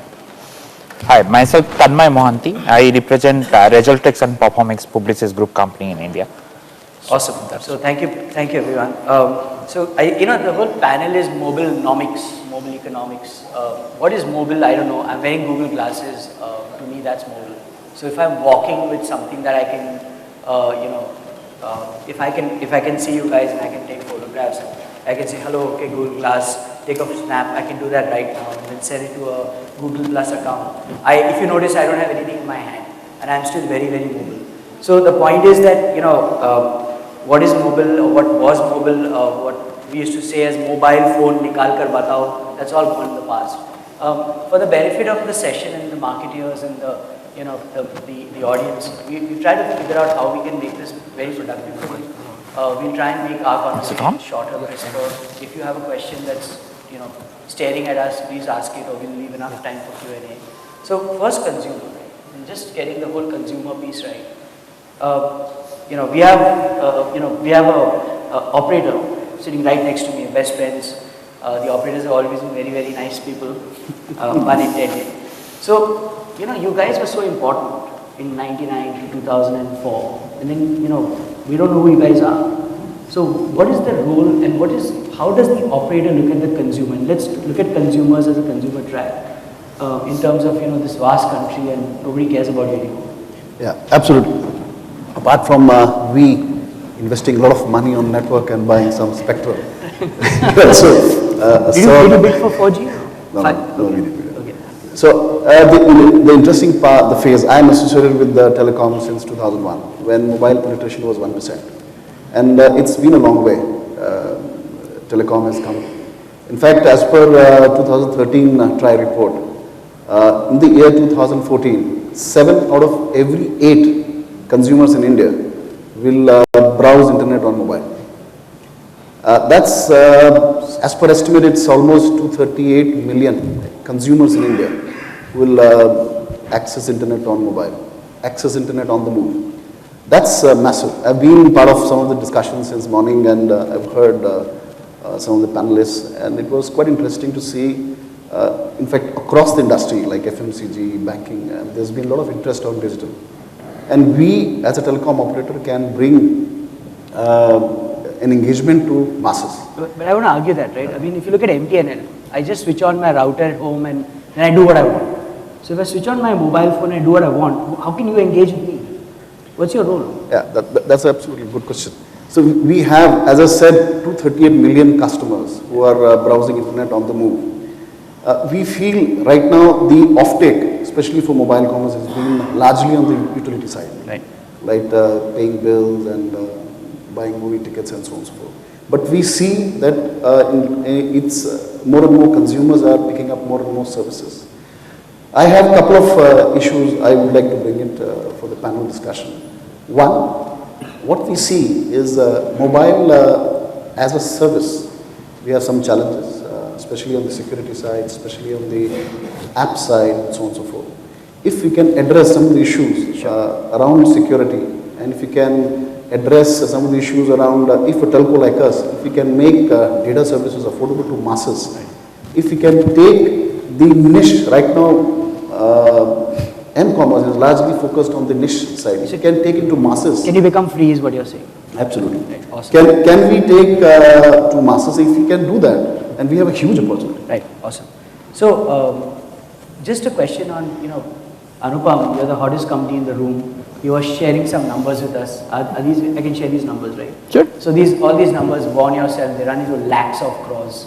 So your business on mobile is 62,000 crores? No. 1,60,000. That's right. I was purposely Yeah, last year we did 1,62,000 crores in mobile payments worldwide. And what is your company business? $180 billion US. Okay, so that's 1 lakh crores. Calculated out there. So if you transact 1,62,000 crores, how much of that do you do from India? I don't know. You don't break out countries? No, we don't break out countries. India, as you well know, the business that we have in India is cross-border trade. Sure. You can buy in things from the US and other countries, but domestic business is not available yet. How many people in the room have PayPal accounts? So it's not everybody's, that's an achievement. We're so proud of you. We were talking in a huddle before that, and we were saying one of the greatest enablements of the new of say the smartphone, at least something that you can do on a browser, and this is pre-2001. We never had PayPal existed then, but we never used PayPal the way we can now. Is this whole penetration of a smarter device, and yet while the consumer wants it, right? I mean, my money is safe with PayPal, although you don't bank money, you just transact money. The government doesn't allow that. Right? It's so tragic. Is there anybody from the government in this room? They probably don't have the budget to attend right now. So too bad for them. But if I switch to Sridhar, you're Citibank, you know everything. Chidambaram's calling you all the time saying, help us. Can you give us a view of consumers the way a bank would look at them today? And they're sitting with wallets, they're sitting with potential ability to transact, and yet there's this huge draconian laws and XYZ that don't allow us to do that. Yeah. So what's holding up consumer m-commerce in India? Yeah, it's a good question, but asked many times. I think we should just step back a little bit before we get into what's holding consumers back. The whole aspect of m-banking, m-commerce, how did it evolve? And maybe there are some lessons to learn from that. If you look at online banking, 99, 2000 when it actually started, online banking was just picking up. People were very, very suspicious, a bit cautious about the whole piece. They said, let's have a look at what this is all about. Maybe I'll check my balance. Maybe I'll look at order a checkbook and stuff like that. Completely non-financial transactions. Till they got a bit comfortable with it and said, okay, fine, this looks all right. So let me do some utility payment, low risk payments, under 500 rupees and so on. And now today, if you look at it, online banking is quite pervasive. Most banks do that. In fact, some banks have very, very high levels of digital engagement of customers. What is your bank's penetration? It's substantial. I can say that. Yeah. Name a number. Yeah, it is in almost 45% of our customers are online engaged. So it is growing and growing very rapidly, and it's growing for a reason. There are things that were routine, there were things that were boring about banking, which now can be done sitting at home. You don't have to stand in the line in the bank, and you don't have to wait at that call center and go through the various IVR options. So that's how online banking evolved. So what then the bankers did was that, look, this is what online banking is all about, and mobile banking is a substitute for it. So let's duplicate whatever there was on online banking and put that on mobile, and it'll automatically grow. What, however, people missed is that there are some things which are unique to mobile, right? And two things come to mind straight away. First is the complete ubiquity of mobile. You have that mobile phone all the time with you. So are there transactions that lend themselves to this phenomenon? And all organizations must invest in. And the second is location-based activities. For example, it's not quite possible that you can take your laptop all around, and you can, but the mobile phone is with you all the time. So when you're moving around, you're at this particular location, you want to do a particular thing, there is the mobile device with you. So if sort of transactions and services were tailored to two of these unique factors that mobile has, then we would see a tremendous amount of growth. Yeah, but I think that argument is not, we all know, unfortunately, what we can do. The argument is what is allowed. Quite a bit is, problem, right? Yeah, quite a bit is allowed actually. We'll be very surprised to know how much is allowed. For example, RBI, like I was just mentioning to the panel, has been very mature and far-sighted on this. So when mobile started sometime in 2007-8, there were restrictions on transactions. There was a limit imposed on the size of the transaction that you could do. As we've gone around, that limit has been sort of enlarged. Today we have almost 50,000 rupees of transaction that you can do on mobile. Let's ask, how many guys here actually transact with mobile? How many people pay using their mobile phone? Wow. Substantial. That's exactly the point. Question is done. And if you have some great networks set up, like IMPS, for example. Anupam, that's the market, man. It's all there. And you know why we're not here? Not because of the government regulations. So don't take what I said to mean that government is preventing us from being here. So we find that RBI to be mature as well. So yes, I of course, agree with. But anyway, so I think the market is definitely there. Sure. One thing I do want to talk about is the fact that there is no M-commerce in my mind, right? We keep saying M-commerce and e-commerce, and it's commerce. Regardless of the form factor that you're using, whether it be Google Glass or a phone or a PC or who knows what's going to happen in future, as long as we're looking at this just as commerce, I think we'll be much farther ahead in our plans, in our marketing, and in our efforts to meet the end customer's needs. So let me flip to Tanmay, right? Tanmay, you're buying stuff, you're buying media, you're the shark in the room, right? You gut everybody and buy them for cheap. So how many of your customers, I mean, we all know, all due respect, how many of with there's so many people putting their hands up, these two guys are going on and on about the greatness of mobile payments. How many of your customers, and you're, just so that reference, Tanmay represents a company that is acquired by Omnicom. Publicis, sorry, my bad. And, so you have the biggest accounts to deal with. Are your campaigns, mobile, cash, are they linked to people transacting, or are they still saliency and brand and, the jazz that a couple of us try to create? So, probably the difference comes in from what type of platforms the client has. Okay. So most of the clients we have come across mostly in FMCG or banking, they probably are not differentiating between screen sizes. Just to give an example, for example, everybody looks at a 4 screen size to be done in an iPad. Okay, and then customer comes back saying that I don't have a platform to advertise on and I don't take it forward. So first thing we started doing is that differentiate between screens and buying them. Number 2 that we looked at, and probably most of our buying comes from that, is that probably 2 out of 1 customer who actually click an ad comes from a mobile search. Sure. So that's the one. Yeah, if I can just sharpen my question then, there's a large business, or there is a large business built out of India in the performance industry, right? Yeah. So on the whole revolution that was CPL, cost per lead, forms, credit cards, auto loans, blah, blah, blah. And I still feel that while the screens are enough to fill in an email ID and whatever, we don't see that enough. So why are we not, are you creating campaigns that actually get transactions Definitely. concluded? Most of the travel companies and banking companies are on that. Right. So you have a nice economy of people transacting, buyers buying media, and banks obviously happily letting them spend their money where they want. And we have a nice, as you said, billion economy plus of mobile phones. So mobilenomics is like here to stay and thriving. Which then kind of brings me to the consumer side again, and the entrepreneurs like me and entrepreneurs like you are doing apps and applications and marketeers, whether you're representing Unilever, which is the second largest spender in the world. If people want to get their stuff done and they're happy finding their way through the maze, what role do we play? What's the role that you play in branding, in making people understand stuff on a small screen when they're so exposed to media on larger screens and larger formats, and how effective is brand building on small screens? Well, I suppose we would define it more as the consumer journey on mobile rather than the device. Our view of the word is device agnostic and channel agnostic. So together with the telco infrastructure, we provide a connection between the brand and the consumer. And to the extent that it's possible, we want that connection to be meaningful for the brand, irrespective of what device the consumer has in their hand, and irrespective of whether it's messaging or an app or a social channel or whatever it happens to be.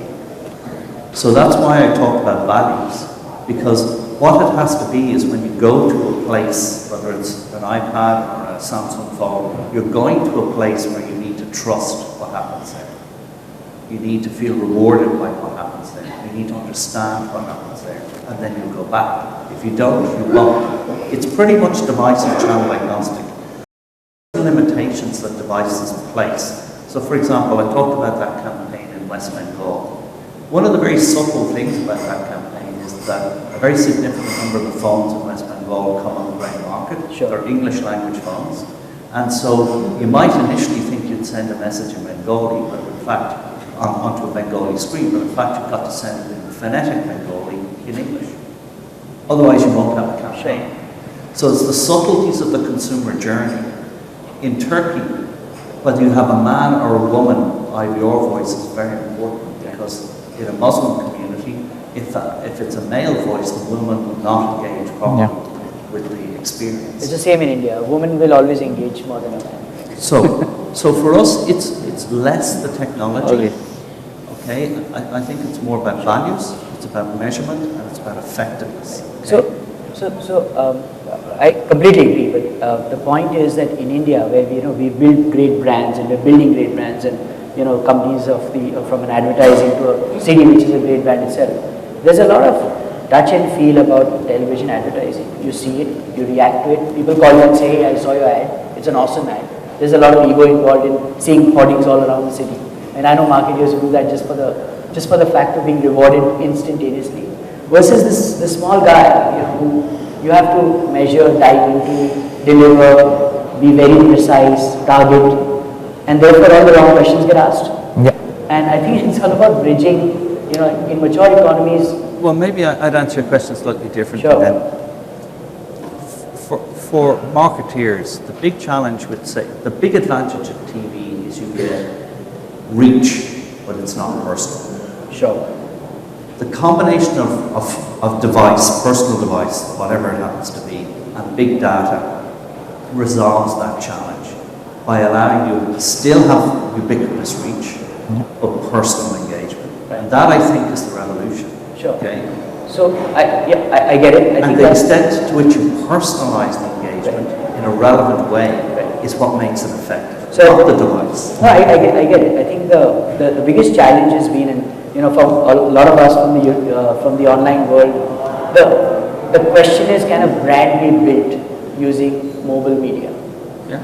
And that, I think, is the holy grail of proof. That we didn't advertise on. I'm talking about an Indian example. We didn't advertise on television. We never did on print. We never went on hoarding. We're not a mobile business like an app company, but we built our business or our brand on what we call a mobile medium. And if we breach that, then we've really crossed all the borders have blurred. Because while there's business, there's brand, and there's consumer, cash begins to flow all across. But if I intersect consumer and enterprise, we've talked a little about enterprise, my favorite word, which is dhanda, dhanda means business. Things that, the sound of money falling in the till, that's a very beautiful sound. How do you make money? How do you make money, man? So how do you make money, Amitabh? You sponsored this thing. I mean, you got all these beautiful things outside and they're photographing each other. Sure. You know, did you get paid by the ET to do this? Yeah, I wish I did. Okay, two sides to it. How do I make money and how do I enable my customers to make money? How do I make money? If I look from the mobile perspective, I'm actually not doing a B2C. I like to get the money from B2B. I would like ET to pay me rather than the person who's downloading the Sure. app. We would pay you anyway, even if you asked. Conversely, it's basically what I'm selling is like a marketing tool for the brand owners to connect their their print media to the digital world. And like he mentioned, that they need to understand that is getting a personalized focus unlike a television ad. Sure. So here I'm sort of enabling them through the mobile device still to see the same TV Katrina Kaif dancing or whatever on his personal device and kind of give him a better feel that I am the only one seeing them. Okay. Okay, so that's the kind of... But there's no Katrina Kaif outside. They're just some ugly looking men, right?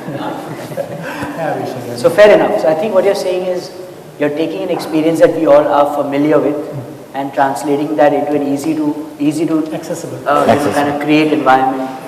So Dhananjay, you and I have known each other for a while, and we're the strugglers here.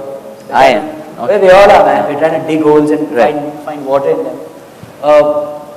As an entrepreneur marketer who's trying to go to brands and convincing them to do not so traditional media, still using the word not so traditional being an Indian perspective. What is your greatest challenge? I mean, is the world as hunky-dory as these gentlemen have made it out to be? Certainly not. Definitely not in the Indian context and the Indian brand managers context. So obviously what we have here are the marketers and brand managers in India, and obviously they're sitting here because they're saying how do we use technology. You're going to get an arrow from all of them anyway, so don't worry about that. That's guaranteed. Right. So absolutely. Even currently they are looking, the budget's allocation. Sure. For even larger companies, I won't name any brands that we handle, but some of the larger ones, the allocation of budgets towards traditional advertising, for example, television or outdoor, is far more than digital. Though of course on digital and especially on mobile now we can sort of, and actually on mobile is where they are expecting ROI. There's, when they're spending not so much on print media or television, they're expecting ROI. But then again, the good part is that we can deliver ROI because you can reach out to more and more people using the mobile. Marketers can use facilities like geotagging and reach that TG That's too complicated. That's too complicated. You see the problem? I mean, we both know that the minute you start overselling and trying to prove that what you're trying to sell is something of great value, it loses value. And the marketer then begins to question, why is this guy proving it to, geo-tagging and hashtagging? And the point is, boss, this is mobile media, you got to buy it. I think in the US, for example, if everything is bought CPM, in India, we're still struggling with TRPs and GRPs and CPMs. But having said that, I think mindset. I think the mindset is certainly changing. Okay. People do realize that we need to be online. People do realize, marketers do realize that the customers and prospects are on mobile, and they are willing to shed more money and are investing now more in responsive websites and apps. Yes, the market is not very evolved, so they are not sure which. Let's do a show of hands, right? So how many marketers here have spent more than 10 lakhs on traditional media? I should have asked the question the other way. Yeah. And how many marketers here have spent 10 lakhs on mobile media? Really? Yeah. Sorry, I have a point. Please. Yeah, I think we're looking at it slightly differently. And for a person who's on the other side of the table of agencies, I think what works in organizations that are very keen to hire mobile marketing specialists is the ability to take risks. I mean, you've got to be honest and say, look, we don't know this, but we're going to try it out for you. And if we try it out, if it works well, both of us are in it, and we'll figure it out. I mean, there is appetite to test, there is appetite to experiment and see whether it works or not.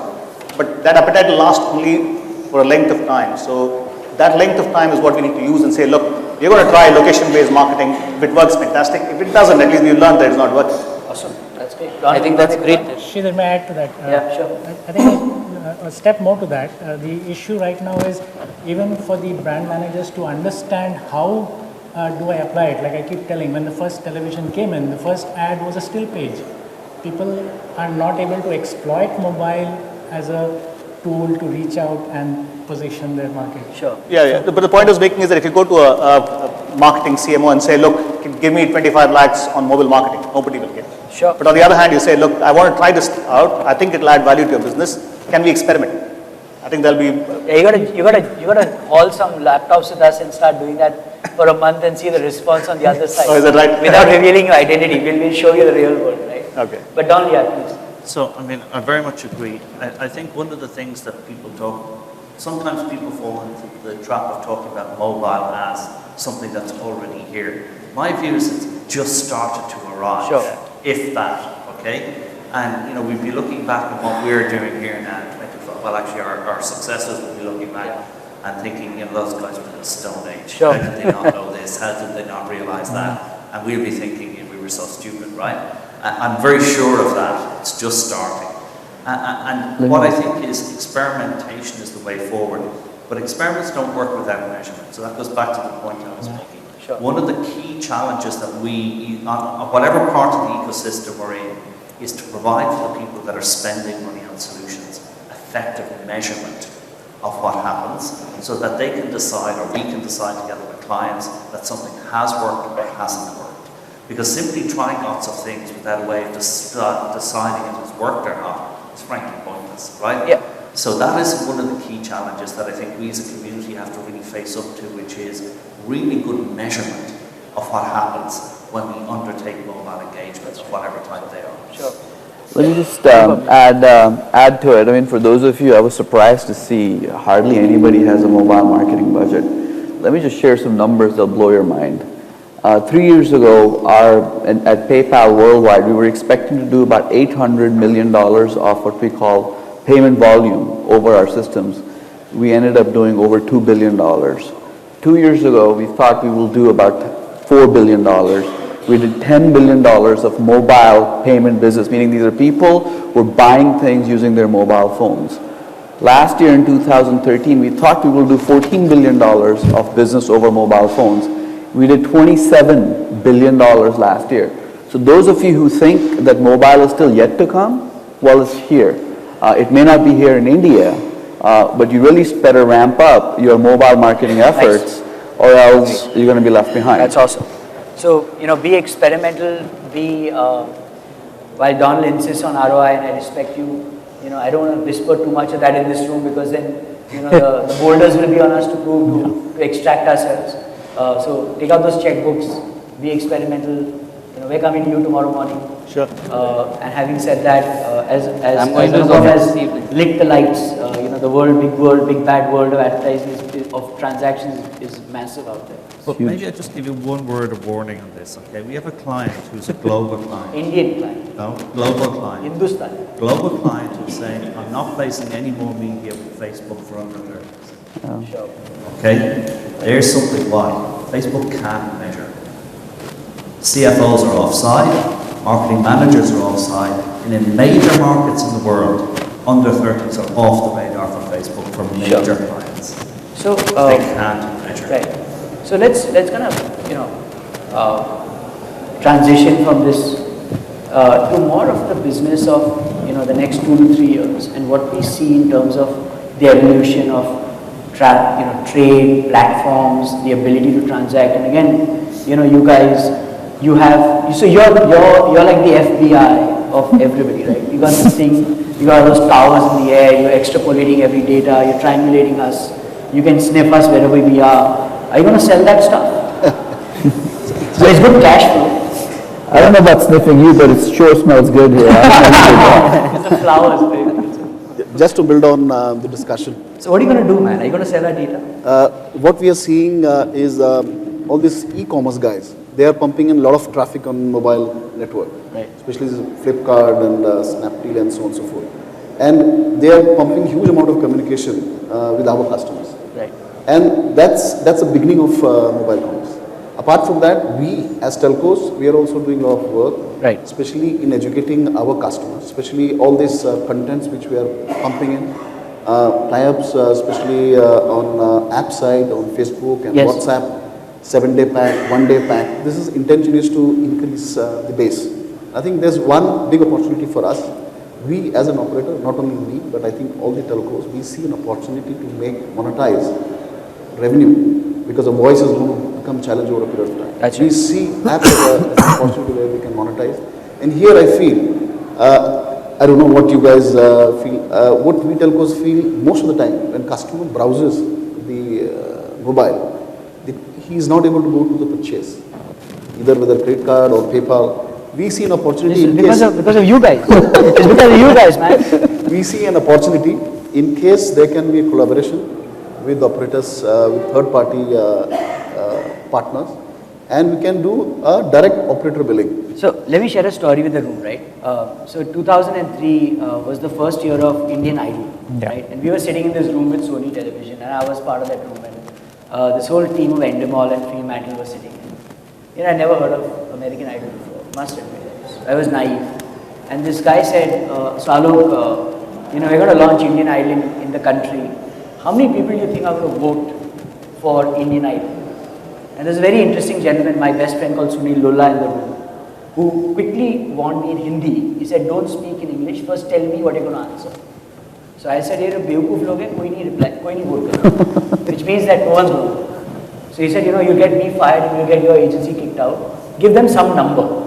So I said, 10,000 people are going to vote. And this, I think he was American, and he looked at me and he was shocked, it shattered him. And he said, Mr. Kejriwal, more Americans vote for American Idol than they vote for the US president. So are you in this, are you in reality or not? I said, look, I live in India, I'm 38 years old, blah, blah, blah. I gave him all that jazz of pretending to know the mobile customer. He said, fine, fair enough, let's put it out there. First year, first round, we did 1 crore votes. Wow. And we got 3 crores in revenue. Now, that's not the story. The story is, we had I made verbal calls to the 5 operators that mattered in India at that time. Okay, there was Vodafone, there was Airtel, and there was Chunnu, Munnu, and Tunnu, who didn't matter. And I said, dude, what are we going to do with the revenue? And they said, you generate it, we'll do 50-50. Simple. And lo and behold, we did 50-50. It's a beautiful partnership. Year 2, the operators called up and said, hey guys, who said 50-50? We're going to do 60-40.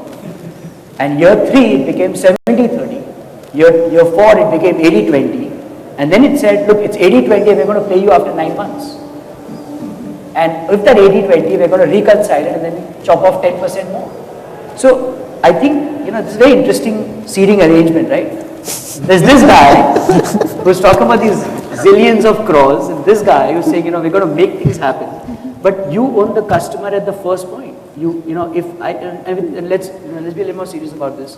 I think one of the biggest challenges as a gaming entrepreneur in India is that when we want to buy a virtual car, and I want to price it for India, which is 3 rupees. If I price it at 3 rupees, Apple and Google don't allow me to price it at 3 rupees because of minimum pricing. It's 99 cents. I have to do coins and all that. If I could get a regular 30% share, which I'm happy to give you, and take home 2 rupees 10 paisa, I'll be very happy. And the entire economy will lift because entrepreneurs like me will do what we are capable of. The biggies will do what they're capable of. But I think there needs to be this, de-stifling of the throttle. And any thoughts on that? Because, the legacy is 80-20 and we'll pay you after, next year. Or, as Donald said, our successors can collect the money from us. See, everything boils down to scale. We as operator, if we can build scale around this and can have a win-win business model between partners and us. Because naturally as an operator, we invest a lot of money on building infrastructure. Sure. And sustaining this kind of models would always be a challenge. But here, if we can build a scale, as I said earlier, it could be a winning model. So, again, I think, Sridhar, you're a banker and you're work for a bank that obviously does a lot of, risk assessment. If you look at the WhatsApp transaction, right, and, if I just jump to the value paid out, 1,20,000 crores, literally, whatever, plus take 5,000 crores here and there, who cares? Yeah, you can make those calculations. What are they buying and why are they buying that money? Because maybe we don't get the plot in India, But what is Zuckerberg buying? This is a surprise question. It was not a part of the agenda. Yeah, that's the point. The panel. Right. I think there are two ways to look at this deal. The first thing that we must remember is that this 19 billion that was paid was not all paid in cash. Right. So 15 billion is in stock and the remaining 4 billion is in cash. So that is point one. The second thing to remember is that there are two ways to view this deal. The first is the Marwadi way, which is to say, what's the value? Where am I going to get the money? Right? No matter what complicated math you do, no matter what algorithms you use, you will never find value there. Right? So that particular model will not explain this deal. I hope the marketeers are hearing this, right? You got to pay for stuff, you don't know what the value is. The second way to look at this is the pricing way to look at it, right? You look at this as a pricing mechanism and say, what is the market offering for systems like this? Right? How much is it paying for one registered user? That's right. Now you could then say, look, it is paying this much now. At the end of 3 years, it will pay a lot more. So therefore, 19 billion is not such a bad deal. Right. And if you look at it the other way around, Facebook, 19 billion, 15 billion is stock. So if Facebook drops, right, automatically the valuation comes down. So there are various ways to look at this model. You can never explain just based on clear revenue generation ROI that this 19 billion is worth it. But the people who are buying and selling are a lot more wiser than us. Right. So there must be a rationale why they did it. Right. We'll find out soon whether it's a good rationale or not. So the point I tried to make was, the old adage is that the market knows better. The market always knows better. Market knows better sometimes, I think. And if someone is paying that kind of historic, almost peak value, that none of us can even put together the math of. Yeah. There's something out there that tells us that there's a bigger, larger economy at play. And, with PayPal's numbers very clearly, if there's a tab, I wrote a blog on how if just a purchase tab on WhatsApp can create this humongous volume of gifting and buying and birthday stuff. There's obviously that small thing that needs to be put in. Ron, you want to make a quick point? Yeah, I think there's a few kind of bigger points here around the Facebook acquisition. One, can we move on from Facebook because I want to kind of... Well, I just make one very quick point. I think China is a big issue here. Yes. WhatsApp is very, very strong in China. Of course, Facebook isn't. Yeah. I think that is certainly part of their thing. That's right. And I also think equally, WhatsApp is very good in developing markets in general. That's right. And Facebook isn't. So I think that's probably a big part of their thing. That is awesome. So that's another proof of concept that developing markets, PRC included, is valuable in the foreseeable future because public listed company like Facebook is not going to be buying for 20 years. It's buying for the next 30 quarters. But I would just add, it may be that they don't get the value despite all of that because I was involved in selling Skype to eBay. Sure. I worked for DFJ and we sold Skype to eBay. And the big rationale there was everybody in eBay would like to talk to each other. Of course, nobody in eBay wants to talk to anybody else. And in the end, they made some money out of it and they sold it on. That's right. So while there are some reasons you could offer for this being a sensible move, I don't think it's a slam dunk. It may or may not turn out to be a good idea. That's right. I think the point I'm making is that the volume and the value in a mobile economy is just proof of concept of the madness that is to come. Yeah. And that's, the mobilenomics panel that we're trying to moderate here. So, quickly again back to the consumer piece, right? Back to apps, which is what gives us bread and butter. Are you figuring out that, so what is your market? I mean, is it India? Is it globe? Is it something that, is it a physical, you have to meet people to convince them? Because, the atmosphere is virtual. My market is the globe. Okay. But each market is different.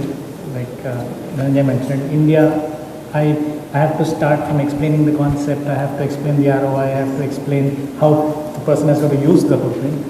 The West and the more developed countries have been there for the last 3 years now with augmented reality and image recognition, and they themselves, brand managers come to us, say, can you do this for me, can you do this for that?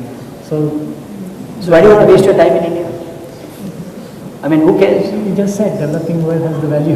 No, but I think the point I'm trying to make is that there are a lot of entrepreneurs in the room. I hope some of these guys quit their jobs tomorrow and become entrepreneurs. But I'm not selling directly. I will go through my partners, so and they will sell for me. And all said and done, it is still the biggest market. I mean, it's still growing fastest in terms of mobile numbers. So I'm actually taking the ship towards the two, in my mind, the greatest invention on the planet in the last 5 years, which are the two app stores that matter, you know. And I want to surface them right now because the mobilenomics entire business would never have been possible without the Google Play Store and Google, the iTunes Store.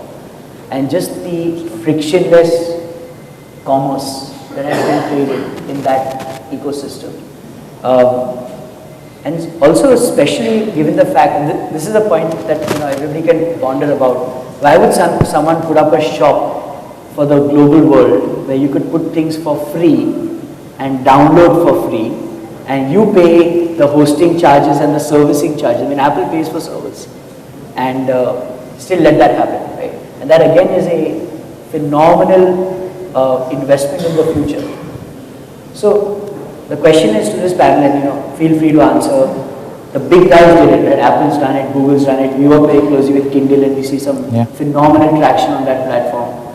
Is there an opportunity in India, like a Uninor store, that says, guys, take my bandwidth, take my hosting, take my towers, do what you want, build an economy, build a thriving ecosystem like like the Medicis and the Renaissance. Yeah. Are you a Renaissance master? Yeah, in fact, Telenor and some of the markets where we operate, we do have these kind of services, and there is definitely an opportunity. Definitely an opportunity. So, would you tell brand owners here to there's a big movement of customized app stores. A lot of people are saying can we do our own app store? There's so much noise on Google Play. I don't know what to do, whether it's entertainment or whether it's commerce. Is there an opportunity for marketeers, Dhananjay, anybody? I mean, of course, you're advising to buy, to create an app store? To create app store is not the problem. Problem is the scale at which you will operate. Right. And it's not driven by telecom operator right now. It's more driven by the handset operators. Yes. And that's where the problem comes in because only 3 operating system that really works in Indian market. Sridhar, do you have apps? Do you have apps that operate for consumers? Yeah, we do. And do you sell them through the regular app stores? We don't actually sell them. It's for free. So. Yeah, I mean, you still kind of. Yeah. So we go through the regular app stores, and that's the way we distribute. Yeah. And how many apps do you have? We have right now. I mean, we have one app which has multiple functions. I understand that. But there are marketeers, who have multiple brands or multiple offerings to consumers, some free, some commerce, right? Just stuff that you can buy. And I think discovering those apps on those stores sometimes becomes a challenge. So if there's a Google App Store that is a branded app store, a lot of brands have their own shop-in-shop in malls. I think the concept is that with the operator or without the operator, you'll still do it in the Android atmosphere, and then drive volume media to it. So rather than driving footfall to a shop, you can drive footfall to a brand app store and get transactions there. The bigger problem will be more adaptation. To be more about adaptation and the closed economy of the operator. Right, I understand. And that is where the biggest challenge is that your networks or the people who can drive that is not able to drive it. Donald, you see that in the West? I mean, is there a concept of creating these carve-outs of apps and services? Well, it's not an area I know a lot about, to be honest. Okay, and I mostly work in the developing markets anyway. Right. But if you just look at the law of the high street, there will be the mall and there will be the specialty players. Awesome. I don't see why any form of commerce would differ from that thousands of year old pattern. It'll probably break out that way. Yeah. So I'd like to add something there. Sure. So there's the business B2C and the B2B. From what my experience I've had talking to the B2B market, they would like a private app store. They don't necessarily need the scale and the volume. Right. And that's also a decent sized market, and they are also thinking mobile increasingly. Right. B2C, yes, it will always be with the large players. So we have another 10 minutes out. We can either keep going on, we can forever. Into the house, get some questions. You guys kind of embarrass us by something very intelligent. Yeah. Please, you can shout. We're used to it. Sure. So my question is to Sridhar, Janesh, and Anupam. Currently, one of the key mobile metrics doing social as well, which is helping measure. And the second key question is to Alok, Padma, and Sridhar, whatever the answer. So can you identify yourself? Rahul. Rahul, I work with Reliance Entertainment Digital. Awesome. So the first question is, the question is to the rich guys and the poor guys. So the rich guys have to answer, what do they measure, and the poor guys have to say. The poor guy just sold his company. Whatever these guys say, let us answer first. Yeah, don't get misled by these poor rich definitions. He's marketing you. Poor is not called for. Yeah, the classes differentiates them. Right. So, if you look at mobile, the metrics that we use is, I think we can put them in 3 buckets. The first is digital engagement. So to extend that, it will be mobile engagement. How many customers access their banking through mobile? What sort of functionalities do they use? How many bills do they pay? All those features. Okay. So that is on the digital engagement piece. The second would be on growing the franchise. How many new customers do we sort of acquire through mobile as a device? And the last one would be in terms of customer service. For example, social, that's where it comes in. For example, how important and how popular is mobile as a device to access customer service, either through social media or directly with the bank. Okay, great. Just, can I go a little granular, Sridhar? So, this is a good question actually, awesome. You use third-party measuring tools for? Social media we do, but the others we can do it on our own. So we exactly know how many customers use which device to access. But I'm talking about stuff like Flurry and open reports and stuff that the usual app guys do, right? We are open. Half the app companies are not app companies, they're data companies. You come to our office, you'll see more spreadsheets than games. Yeah. So do you look at app DAOs, MAUs, WOWs? None of the ones that you mentioned, but we have our own measuring. So just to answer your question, not on their behalf, but a lot of us are just obsessed by daily active users, monthly active users, weekly active users, which is the app, the DAO, MAU and WOW. And then the app DAO, which is the average revenue per daily active user and how much money they're giving. And that's a metric that... But I'd have a word of caution here. We shouldn't just overly stress this channel by saying that today there are only 5% of the customers using it, and therefore how material is it? Correct. There is a need to balance this with saying this is what they're doing today. Given the sort of trends that we see, what will they do, say 2 years, 3 years, 5 years down the line, and the uniqueness of mobile as a device. Okay. Okay. So just to give an idea, something we do globally and we brought it to India. We do something on a platform participation survey across the country because we don't consider advertising to be advertising or any media to be advertising. In other words, it's a consumption of media, and we look at participation. That's such a nice way of making people spend money, right? Like you're not advertising. No, you will look at look, to be very frank, all of us are trying to go up to media where participation is there or the media consumption is there. And most of marketers don't spend money on building content which can be consumed in the platform rather than putting a banner, to be very frank. Adding on to it, I mean, things like A/B testing, that's important. I feel dropout rates from a payments company perspective is very important. When you get to the checkout page, how many people actually pay versus not. There are multiple tool sets, if that's what you're asking for, literally thousands to look at. Let me drop a bomb in terms of the gaming business and it will shock you. The golden standard, the gold, like your platinum, gold, diamond, if we talk about 1 day, 7 day, and 30 day retention. And the next day, if 100 people download my gaming app today, if 40 come back tomorrow, 40, I am platinum. I'm the best of the best. Like God is jealous of me. And that's what, so 60% of consumers I lose in 1 day. And then at 30-day retention is 7 to 10. So if I have 10 of 100, I am like ready to be acquired. And that's how brutal the gaming business is, right? So the churn and the disloyalty of consumers is so phenomenal, which is why it makes it such an interesting model because there are billions of consumers to sell to. Anybody else? Next question. So the only brave guy in the room, I guess. We're over smart. In terms of investments, right? I mean, is the incubator public? Or? It is. Yeah. Okay, great. So I was very surprised to hear about an initiative that you guys have started. Do you want to share it and the raison d'etre? What's driving that? Well, I've done 3 startups before, so that's the rationale. But we felt when we came to India, we do 55% of all technology development for PayPal out of India today. which is a large amount of technology development that's done here. But one of the key things we found when we came to India was that a lot of people said, tell me what you want me to do and I'll go do it. As opposed to entrepreneurs who say, hey, look, this is where the market is going, this is where we should be going, and this is how we'll succeed. We found a lack of ecosystem of entrepreneurs in India. So just recently we've launched an incubator, an entrepreneur incubator out of our offices. And those of you who want to be incubators or in early stage are welcome to apply. We're incubating 4 different companies right now at this incubator. It's called The Brewery.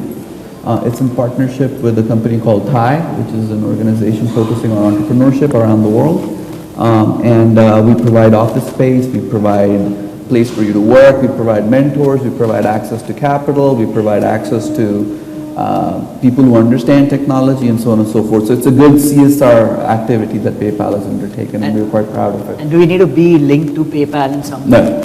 As long as you're linked to technology in some way, that's the only criteria. And we can use alternative payment methods. You don't even need to have a payment mechanism for you to. So that, I think that's just representative of the boldness we need or the initiative we need in the entrepreneur ecosystem from highly capitalized companies like yourself to encourage, people like us to say, look, let's do something. Yeah, and I'm it's really surprising that the ecosystem of entrepreneurship in India, while it's not the topic for the day, is woefully inadequate, whether it be the government, whether it be our culture, whether it be our education system, whether it be, you name it, and it's just as lacking. Yeah, you, sir. Absolutely. We're here for you. Any questions that have popped up in people's minds so far? Okay. Yes, please. Hi, I just want to ask one question in terms of, you guys do a lot of apps. Now the problem is that to make the app free, sometimes you resort to advertisements. But the ratio says that nobody clicks on advertisements. It's all by, it's all by mistake when you click an ad in the apps. So how exactly do you earn money out of it? That's a great question. Out of the app or the ad? No, he said the question to rephrase. We make a lot of apps and we put a lot of ads in the apps, but most people click on them by mistake. So how do you make money? So mistakes also get costly, so don't make mistakes. But having said that, let me share what we are getting. We're actually almost surviving on ad money right now. Very difficult to make consumer revenue. It's not at all a bad experience. And I'll say something that will shock the audience. Gaming is so phenomenally remunerative for advertisement for 3 reasons. A, the content is entertaining, so you're in a lighter frame of mind. You're not committed to solving a banking problem. You're not booking a ticket that you can't get distracted. But the more fundamental and most interesting part is that the disloyalty of my consumer is what makes me rich. And let me rephrase that. If I have a game called Parking Frenzy, which is a car parking game, popular in the US. And the rich BMW ad that shows up is so awesome. It's 10x better than my game. And consumers love that ad better than my game. And they go to that ad and ditch me. But that makes me rich. So, Indians may not be clicking on it, but if you look at video, 30-second pre-rolls, high stream, they're phenomenal. A lot of the ad economy in the world is right now CPI, which is cost per installation given. Yeah. A lot of heydays and the Candy Crushes are going all over the place. And the fact that you can come back to the app, which resides on your phone, is very consoling to consumers. So the app remains open on the Apple stack at least. Yeah. And if you look at the InMobi numbers that are coming through, just our own Indian homegrown company, it's phenomenal. So lastly, maybe just to contribute, eCPMs or RPMs, resulting eCPMs in the US, video ads about $7 to $8. Static 320/50s are $3 to $4, and it's awesome. It's phenomenal. Just one last interesting trivia. We're running an experiment with Amazon's Kindle. This is Anupam, you like this. Amazon's got this massive store, it's Kindle, and it's got the Amazon store front connected to the Kindle. What's happening is when consumers are playing with apps on the Kindle, they're forgetting or they're not remembering that there is an Amazon app, there's an Amazon business at the back. So what they've created now is a mobile associates API, which we are putting in our games. So if a kid's playing with a t-shirt app, and they're in t-shirt mode and they're designing, we also pop up a small interstitial that says, hey, buy a real tee, or buy a cool tee, or buy a X thing. And in the framework of the app, you actually see the Amazon App Store coming up, and you can transact with your linked credit card. So it's what I call, it's called G-commerce, which is gaming commerce now. You know, gaming meeting e-commerce. And if you're playing with a dinky car, you might as well buy a real, like a remote dinky car, rather than just playing one. So I think the world's becoming very interesting. We've opened up the grey cells now. Thank you. Please, madam. Yeah. Can you do the lady first? Hi, my name is Pooja. I am leading the multi-channel marketing initiatives for Merck, which is a pharmaceutical company. And as you're aware that in the healthcare space, there's not much for brand promotion that we can do ethically. We cannot reach out to the consumers and promote our brand. But what we can do is do a disease awareness and create that whole, get consumers to take some action there. From that context, how relevant do you think, mobile marketing would be from that perspective, and what could be the metrics to? Wow, it's a tough one. I'm not taking that. I can take that. Yeah. Okay. But maybe even you could. Yep. Quick one, Pooja. Basically, you want to do information dissemination. Yeah. That's the bottom line. And here you're talking about a captive audience who is going to see that information. Unlike if you ran a 30-second clip before the IPL match, they wouldn't have seen it. So that's the straightforward answer. You have a strong case to say that I have a captive audience who is going to see this and give you returns in that sense. Now, statistics, again, there are those tools for you to measure as to how many people. Any cloud service would track right down to the IMEI number of the phone who has seen that thing. So there's enough ways and data points to really get you that information.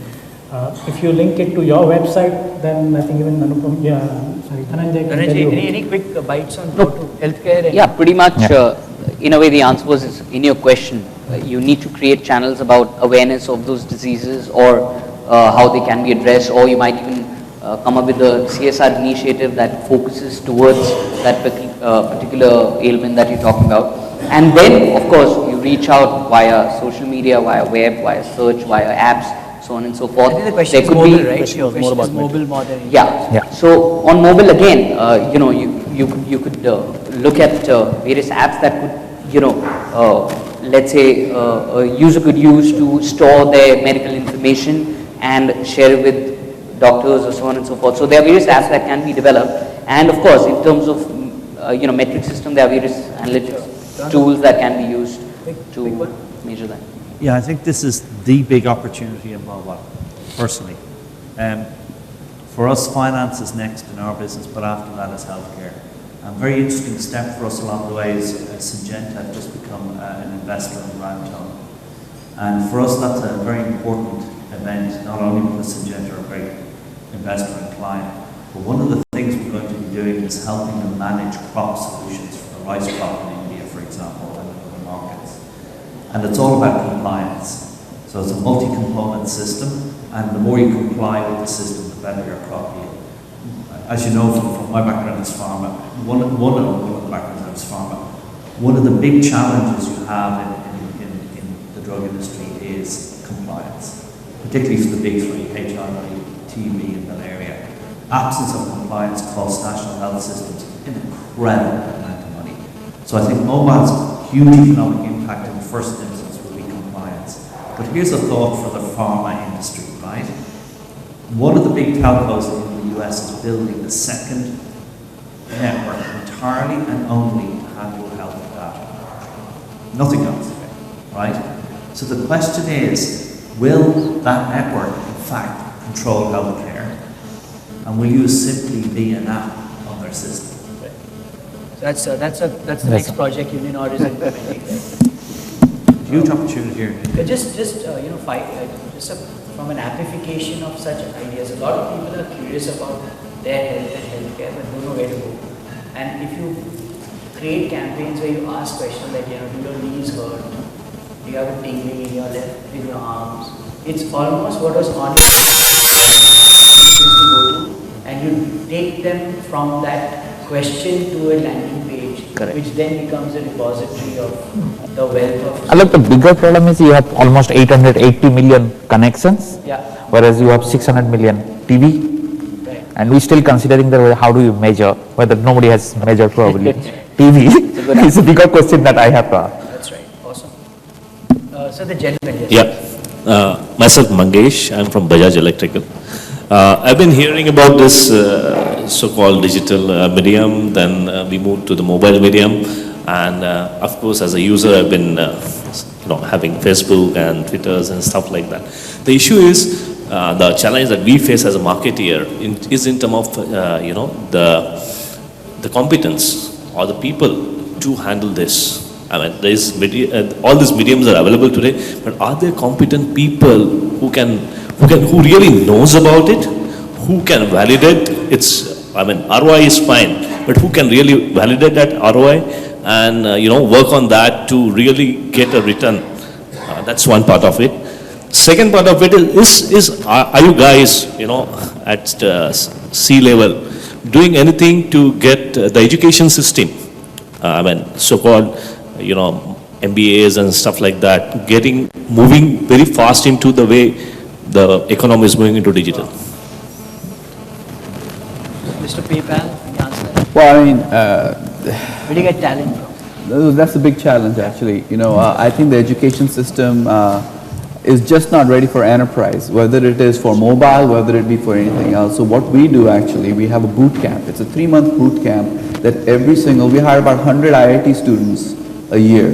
And you would imagine these are the cream of your crop. And we have to brainwash them for 3 months to get them to really understand what enterprise is requiring from them.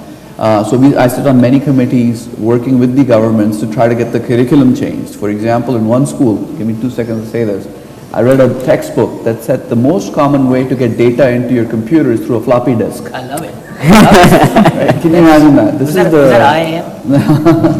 It wasn't that great, but I mean, so our education system is woeful and we need to improve it, and we just cannot do it ourselves. Everybody needs to come together to do it, not just for the digital or the mobile space, but in general.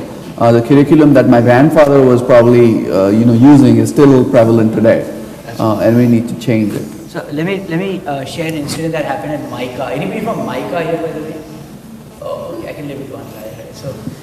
So I was at MICA 2 years back, and we were talking about digital, and the dean greeted us before we started, right?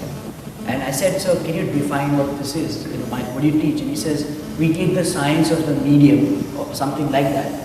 And he made it a point to say, we're not about creativity as much as the medium. So I was like puzzled, and I said, Lady Gaga tweets My Little Monsters, and then she completes her tweet. So she's using Twitter with a message which is creativity on the medium. So in MICA, will you teach people how to use Twitter without a message? And I don't think the guy heard of Lady Gaga. So I think my question totally bored him. But if you have that dean of MICA who doesn't know who Lady Gaga is, then we're going to go. And we're going to be completely decimated. But I think we have a big problem. You're right. I guess chat, yes please. Until we get stopped, we can keep on going. Lady standing right there. Lady Gaga. Oh, she's there. So Lady Gaga, no. Lady Gaga is there. I'm there on my job. Can we do one more question? Yeah, the last one. Awesome, yes, thank you. Stood with your hand. SSG off. SSG off. Took the one that was. Hello. Yeah. Okay. Hi, this is Dr. Ashwin. I'm as well from the Merck Pharmaceuticals part of the Global Leadership Program. Just want to ask a simple question. We are considering the fact that we cannot use the content which is probably shared on above-the-line media on platforms like mobile. So what are the considerations or parameters we use, or you guys probably use every day, when you think about sharing the content on mobile platforms or digital platforms? It's a great question. Hire a good agency. And it's not a plug, but not for Dhananjay, for me, but I think as a consumer first, use the media. I see a lot of marketers who don't care about the products they want to advertise. A lot of marketers say, let's do some mobile campaigns, but they don't use they don't use smartphones, they're not on Apple, they're using some Nokia things, some Blackberry things. You know, dude, how are you going to advertise on a medium you don't use? So if you start using that every day and 30 days later say, this is what I see and this is what I like, and this is what I don't like, hey Mr. Agency, can you create campaigns for me? You will be in a leadership position to make that decision. Just consume the media first. Yeah. Don't ask for advice before you consume. So I'll give you an example. If you have a BlackBerry in the room, please leave it behind. I will take that up. Okay. Now see, when you say set criteria for media tracking, the bigger problem is that what is that you are going to do? If you are doing activation campaign, I'll give you an example.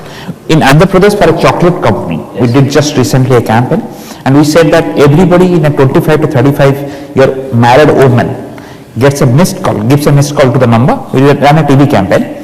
If she does that, there is a missed call that will call back her, and the moment she accepts the call, you will give her 10 minutes of free time, air time, and we have 36,000 of them coming in one day. So how you measure depends on what you want to achieve. But you have to create a TV campaign to get that, right? Because you are going rural. The moment you start going that, probably the will get up and say that I will make money out of it. TV to then get them to respond to then give them free calls again. That's because two things you are looking at. One is that the rural market is probably the market that we went after, does not have that type of connectivity to go after. So you're going for mass media to achieve what you want to achieve. So you gave them a gratification that was really something they wanted and yet reached out. Yeah. Awesome. Thank you all the panelists. This is a session where we had the maximum number of panelists, and so there were numerous questions also, but we have to respect the timeline. But would like to request Mr. Alok Kejriwal, CEO and co-founder Games to Win, to kindly felicitate our other panelists with the memento. With a warm hug. As a token of I was regard. just wondering, I thought I'd just like, thank you very much. Once again, we would like to thank all our panelists, Mr. Donald Fitzmaurice, Chief Executive Officer, Brandtone, Mr. Jinesh Hegde, Senior Vice President and Business Head, Uniworld, Mr. Sridhar Iyer, Director and Head of Digital Banking, India, Mr. Anupam Pahuja, General Manager and Head, PayPal India Development Center, Mr. Amitabh Chaudhary, Executive Director, Prisma Global, Mr. Dhananjay Arora, Founder, K-Webmaker, and Mr. Tanmay Mohanty, Managing Director, Resultrix. Thank you all the panelists.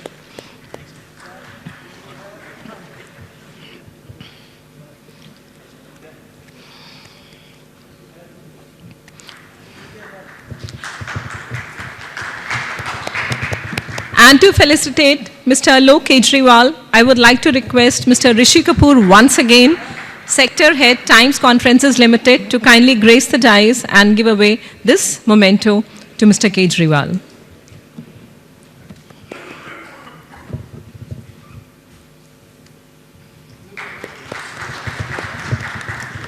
Thank you, Mr. Rishi Kapoor, for doing the honors, and thanks all the panelists for being with us. With this, we come to an end. But before that, I would like to extend, on behalf of the Economic Times Digi Forum, our heartfelt gratitude to all our partners, the Gold Partner, SAS, Strategic Partner, Accenture, Knowledge Partner, Adobe, Silver Partners, IMI Mobile, K-Webmaker, PayPal, and Snap2Live, Associate Partners, Amura and Resultrix, Gift Partner, Soulflower, Supporting Partner, DMAI, and Live Webcast Partner, 24 Frames Digital. Thank you everyone for being with us, and please continue your consistent support, which is very, very important for us, so that we can have much fruitful association, and of course, for your sincere efforts for making this event very, very successful. Thanks for being with us. This is once again Shefali Saxena. Extend the heartfelt gratitude. Till we meet next, take good care of yourself, keep smiling, and God bless. Thank you so much.